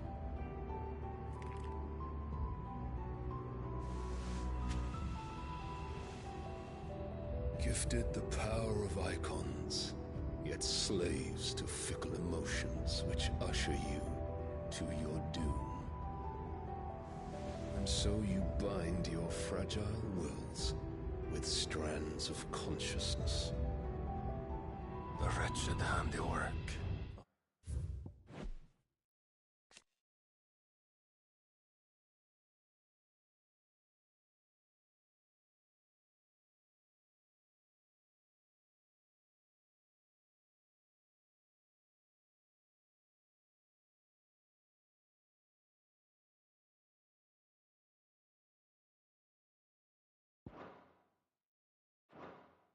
The wretched people. The sons of fire were united at last, and for but a moment their flame burned bright. Soon Muthos shall become our perfect vessel. And then shall the world be remade. Not before the bonds are severed, of trust, of respect, of love. Only when every strand of consciousness is cut away, may Muthos return to our side. By primogenesis shall all be undone. Mankind shall be rid of his wretchedness, and Muthos of his will. But while he yet clings to it, he has the power to forge bonds anew. And so we bid you, find Muthos, and sever every one. To destroy that which has no physical form. You ask the impossible. There is nothing your black blade cannot cut, Odin. We shall unite with Muthos, and bring forth a new world. So long as our vessel remains unclaimed by humanity. It shall be done, Master. My will is yours.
So good.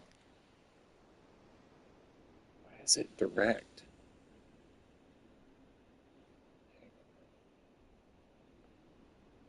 I don't know why it was on direct sound. It's probably why it was a little extra loud, and I think it was all coming out of either the center speaker or the 3 front speakers.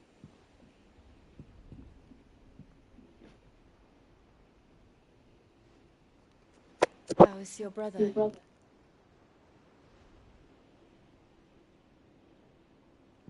Asleep since I returned from the Dominion.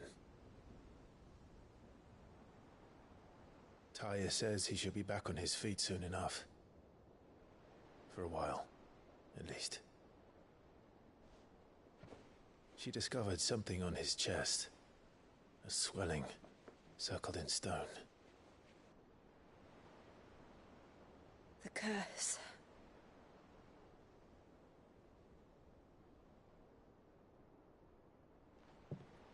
For every mountain we climb, another rises up to greet us, doesn't it? It's never ending.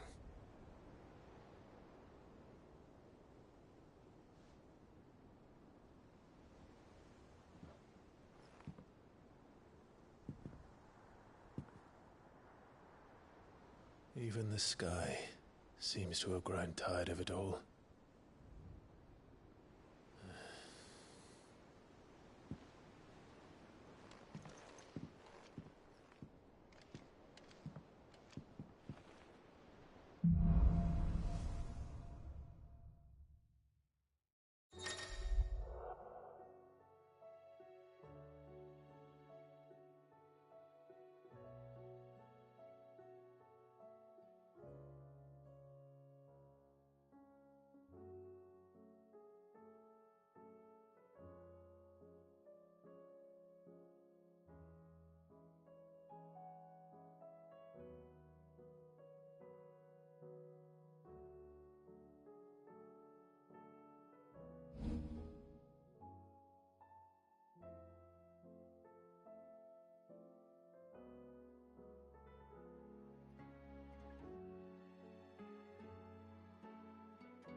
Taya won't be happy if I disturb Joshua. While he rests, I might as well see what Otter has to say.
will take time to come to terms with everything that happened in the Dominion.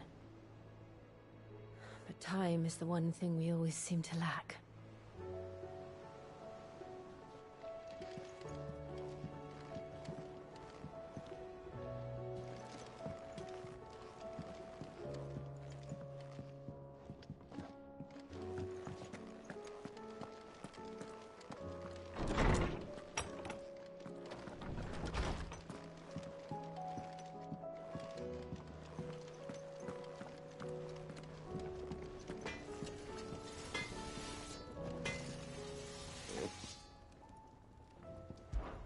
Fretting about us, guys.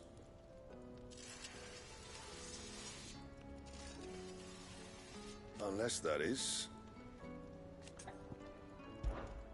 a Sancfordian, dear.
And?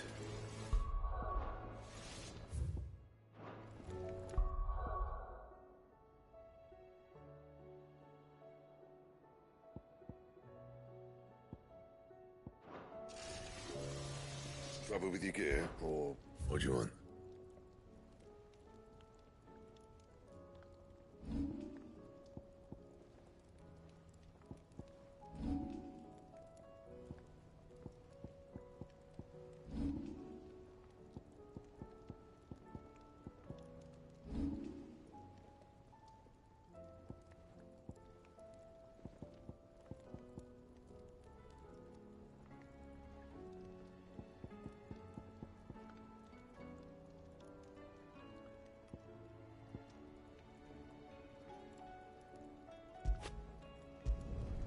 Not bad, if I do say so myself. That it? Fine.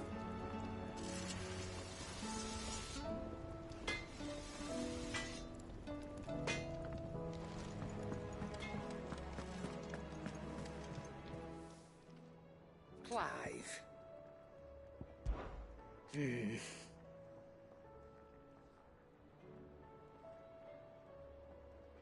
The whole realm's in chaos.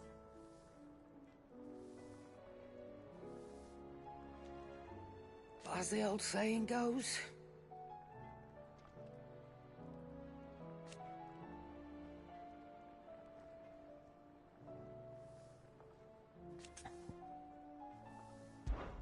go on then.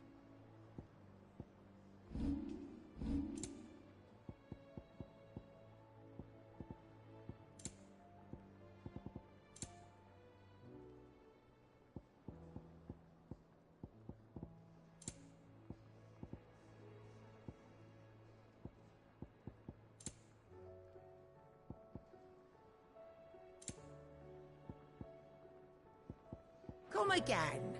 Or don't. It's a dangerous world out there.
You're rubbing me blind, you know.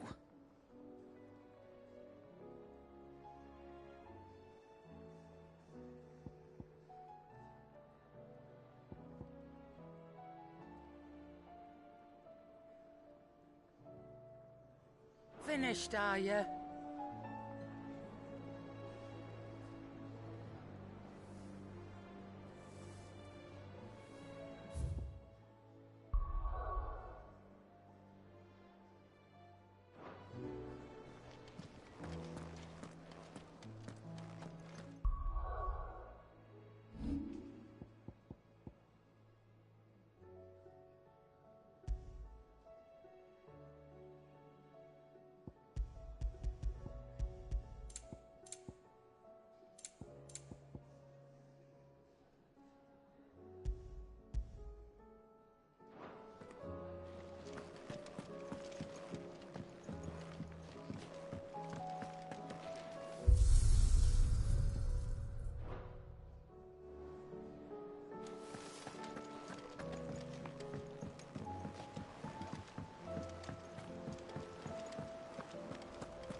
Did you see that? Tell me you saw that. What are you making them skies then? Your loneliness, what? Fancy a look at the list, do you? I don't mean to be gloomy.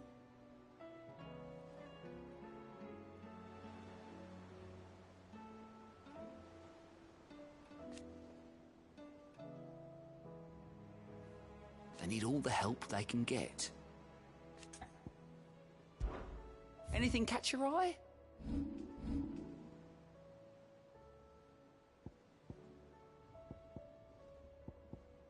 Always something in there.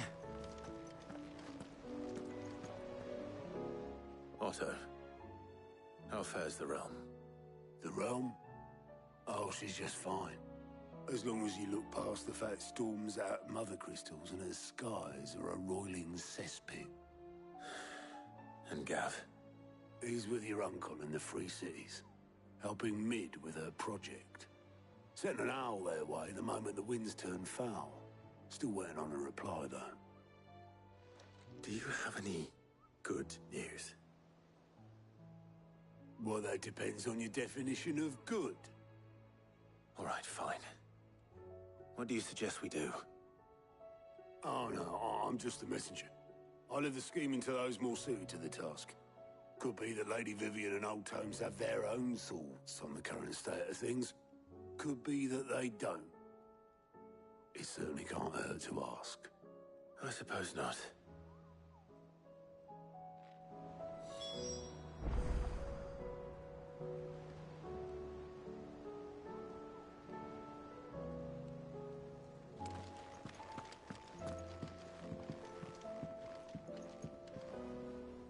How is it that every one of your little excursions presages some inexplicable catastrophe? Not that you are to blame for the Dominion's fate. No one could have predicted the actions of the Crown Prince. I'm sorry I couldn't save your home. My countrymen are stronger than you think. A few toppled clock towers won't break their spirits. They'll be back on their feet in no time. I hope so. Look at us. Bluer than a pair of bog crabs. Tempting though it may be, sulking will not help us find a solution to this mess. You believe there's one to be found? I don't know. But I am certain we're more likely to find it if we first examine the facts.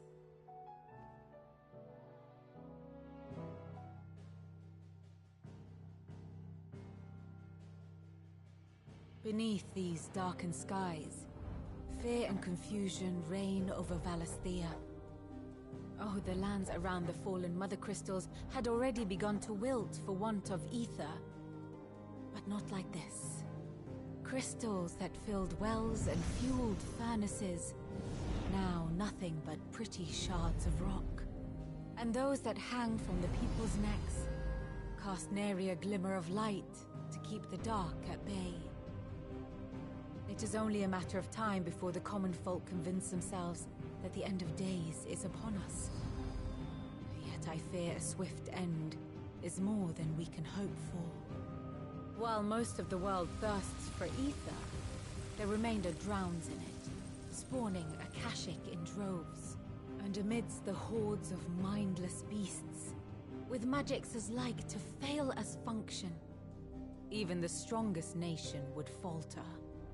Rosaria and the Iron Kingdom teeter on the brink of collapse, while the tragedy in Twinside has all but paralyzed the Holy Empire.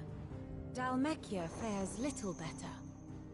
Rumor has it the ministers fled the capital after the fall of Drake's Fang, leaving their beloved republic to crumble. Waloed, meanwhile, moves in earnest. The Einherjar has been sighted off Storm. The world, in short, is in chaos. It would seem our civilization was nothing but a castle of sand, to be washed away at the whim of the waves.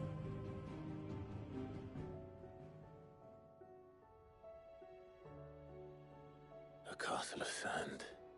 Not my best flourish, but it seemed fitting. The reports I've received are considerably more blunt in their appraisal. Without the protection of their nations, it will fall to the people to defend themselves against those who would take what is theirs. Which is only ever going to end one way. Defending a farmhouse against a band of chocobo thieves is one thing, but pitchforks and palisades will do little to stall an army's advance. Should the King of Waloed deign to invade, there would be none to stop him. None but us.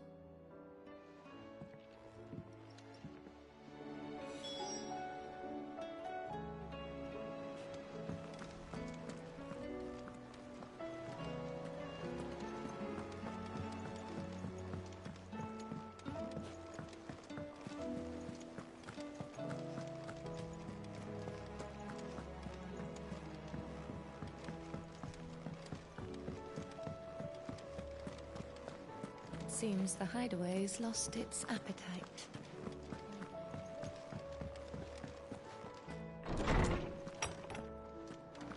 Is a storm coming, Sid? Will there be thunder?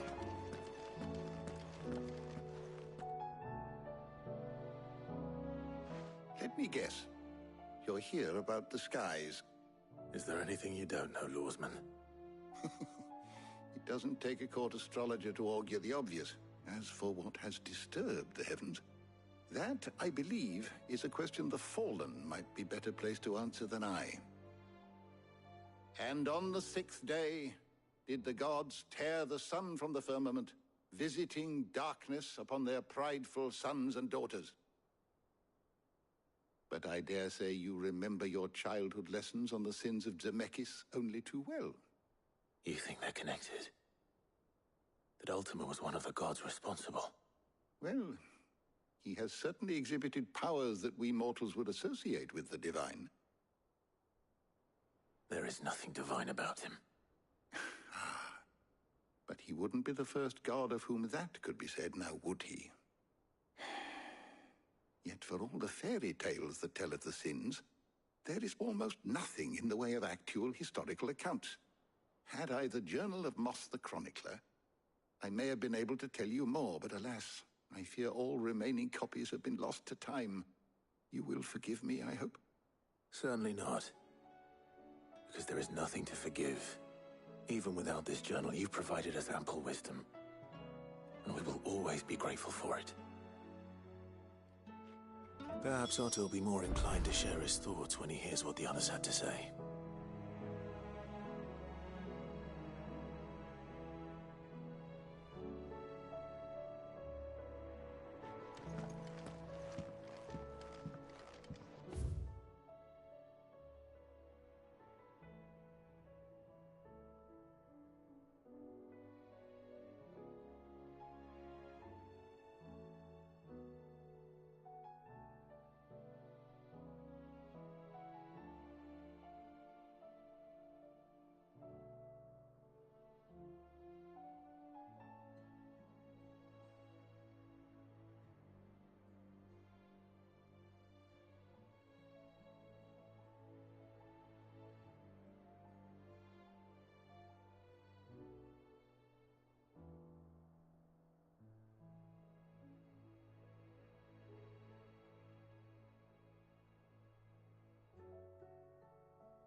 Knowledge hoarded is knowledge lost. With the darkening skies,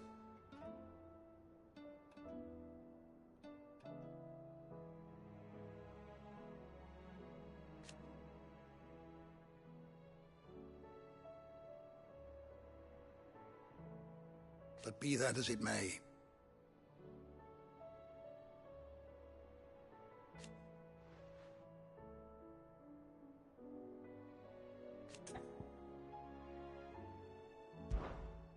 I have compiled some new entries, if you would like to see them.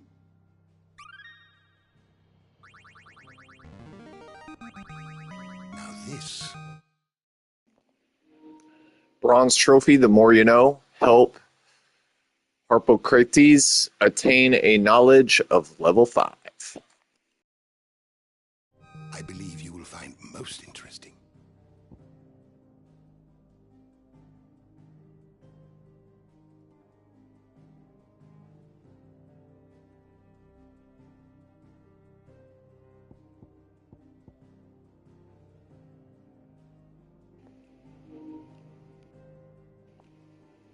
Harpocrates.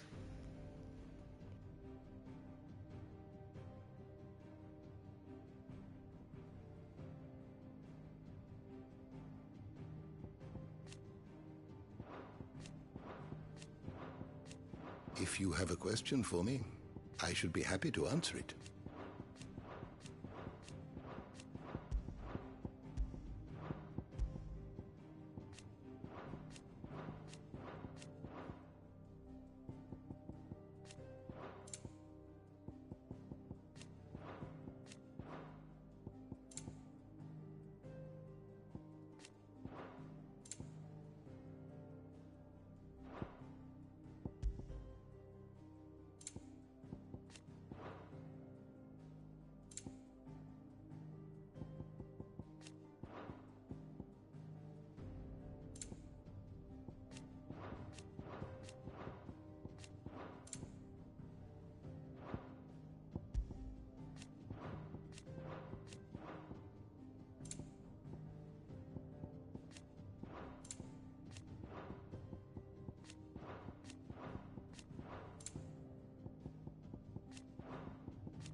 The door to the shelves shall ever be open.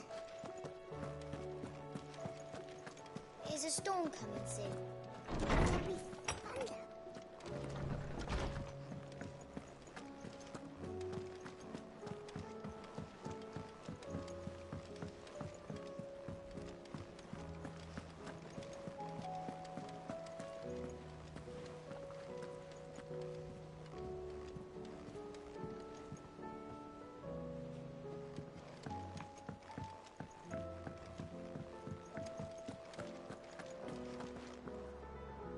Clive, we have a problem. Only one. That would be a first. It would. Actually, there are three. We had as many owls arrive while you were at the shelves. Martha's got Akashic at her gates, and talk of monsters roaming the hills outside of Northreach has put the wind up Isabel and her lot. And don't forget Dalimil. Lubor says the village was raided by bandits. When it rains... It fucking pours. The curse breakers are spread thin, taking stock of the damage in the Dominion. And even if I could get word to all of them, I doubt they'd get here in time to make any real difference. Which means... there's only two people who can. Jill and I. Let them know we're on our way.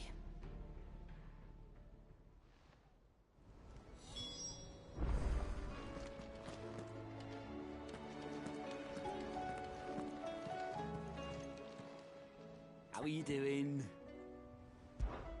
Anything catch your eye? Think you can help?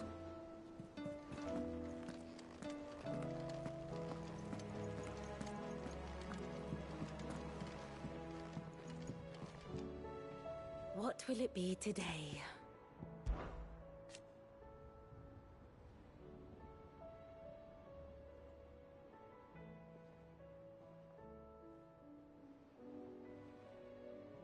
And how could it not?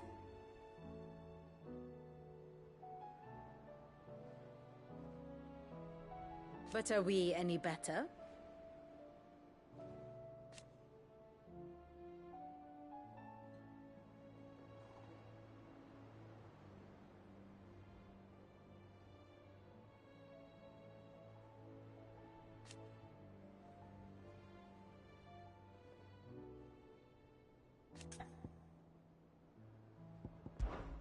I cannot claim.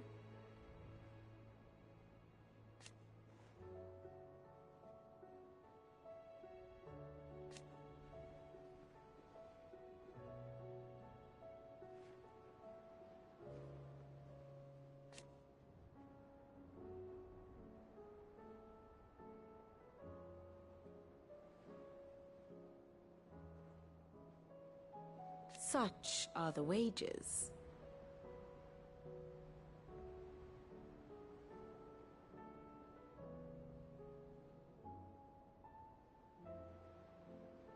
Ironic, then.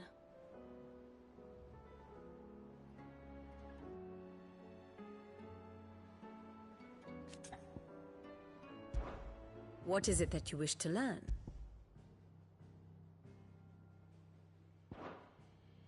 Study it well, Clive. Of course.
The state of the realm is ever-changing, Clive.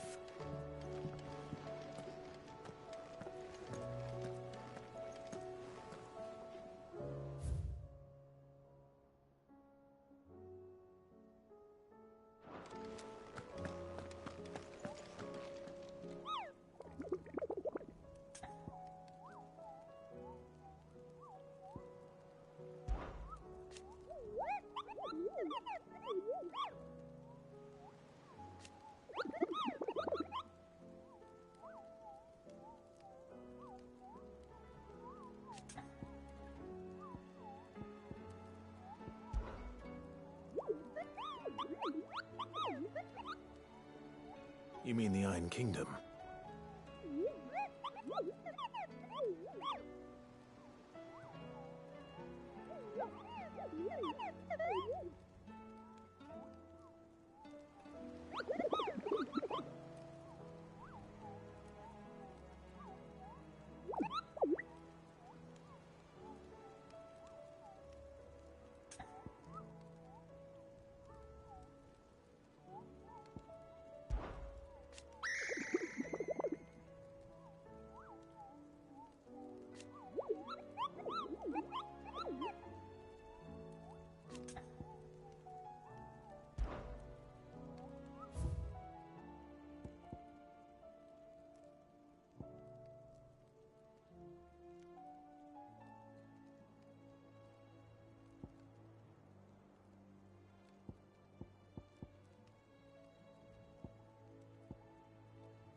Seems the hideaway's lost its appetite.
Look what the Cursebreakers brought back from Dhalmekia.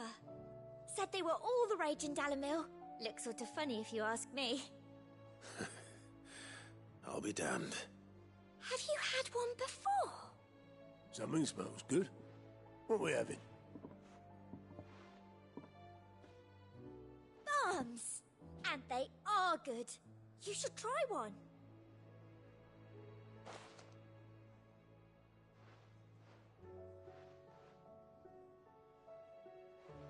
Eh? A bloody great hole in it. Who ate the rest? It's supposed to be hollow, silly. Haven't you ever seen Drake's Fang?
Let's go.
This might take a while.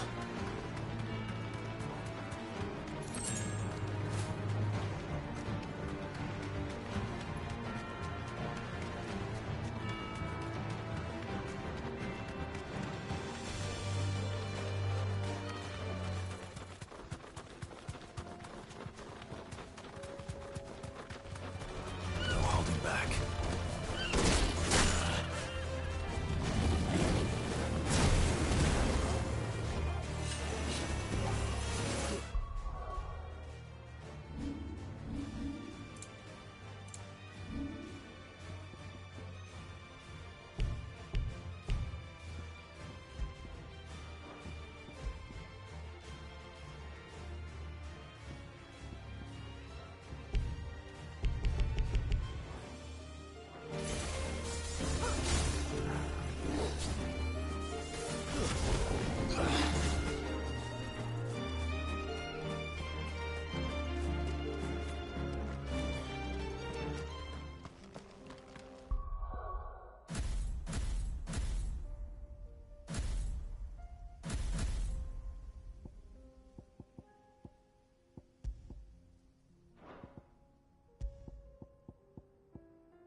Come on.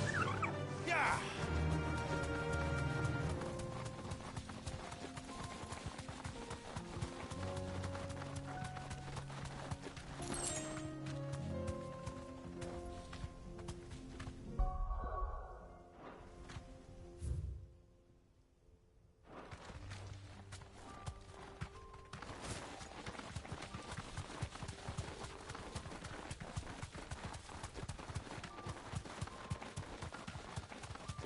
Company.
safe.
Faster!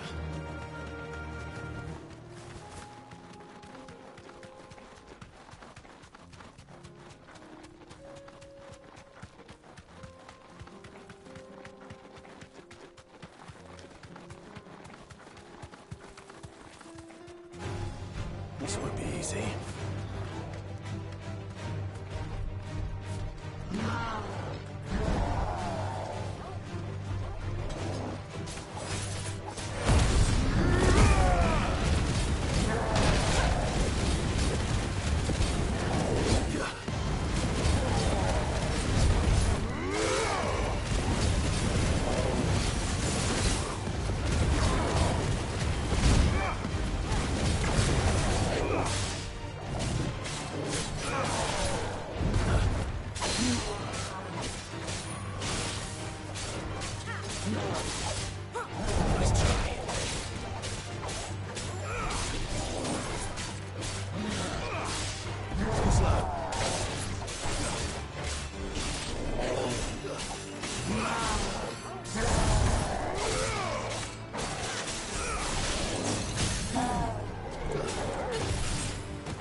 Time for the pack, is it? Let me introduce you to mine.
bad, was it, Torgal?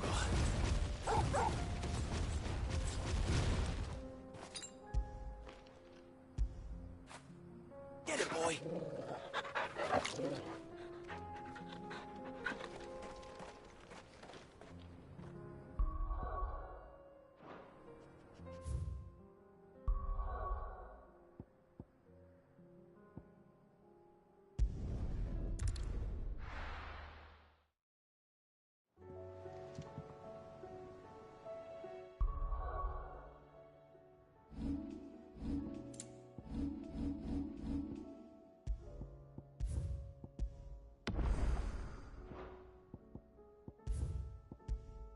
All right, guys, I have to call it a night. Thanks for tuning in and hanging out with me.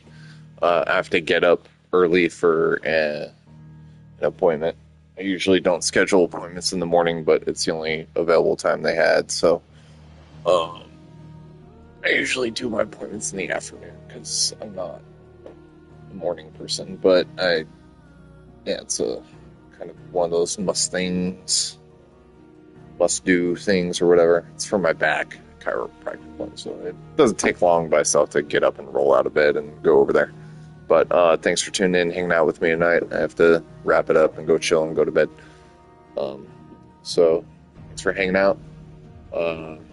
Definitely playing some more of this, of course. We're rocking and rolling on through it. Having a lot of fun. I remember why I stopped playing in the first place.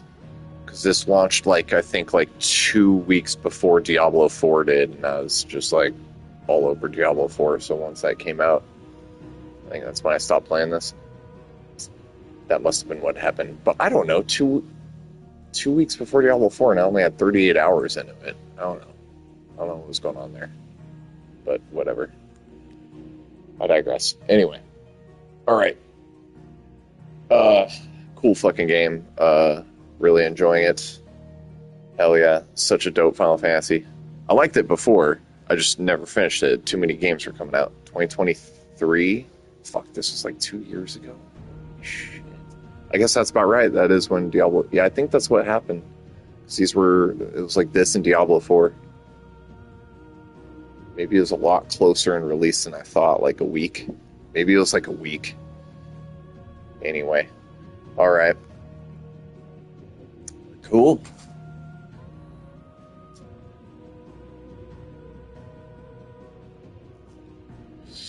Cool. Yeah, because I remember a thing like Ralph Ineson, actor is in both of the games. He's Sid in this, Sid 1 in this, and then he is fucking what's his name? Lorath, Diablo 4. Which I gotta play Diablo 4's season. I missed last season. I've played every season except last season. Kind of bummed about that. I didn't know it was ending so soon. So I gotta pick up Diablo 4 at some point and play through the season before it's over. Probably do that sooner than later. I try and do it in the beginning of the season at some point. It only takes me a few days, most of a week to play through and get the whole battle pass or whatever. It usually doesn't take long, but should do that at some point. But we're playing this, we're jamming on this, having fun. Shadow Labyrinth, so later on in the day, because it's now the next day, early in the morning, whatever. So later on in the day, on the next streams, I'll stream some of this again, and then but at 9:00 p.m. Pacific, Shadow Labyrinth is dropping. So I'll probably stop the stream on Final Fantasy XVI and start a Shadow Labyrinth stream, and we'll check that game out. And then depending how that goes, we'll either play that, keep playing that, or we'll just jump back to Final Fantasy XVI. And then maybe we'll either do some back and forth bouncing thing, maybe Shadow Labyrinth in the afternoons and then Final Fantasy XVI in the evenings and nighttime. Maybe, I don't know. We'll see. But tomorrow will be Final Fantasy XVI and Shadow Labyrinth at 9. And then, yeah. I imagine I'll jump over to Final Fantasy 16 because I don't think I'm going to be playing a Metroidvania all fucking night unless it's like really fucking good. But this is also really good, and I'm going to want to keep playing to finish this. So.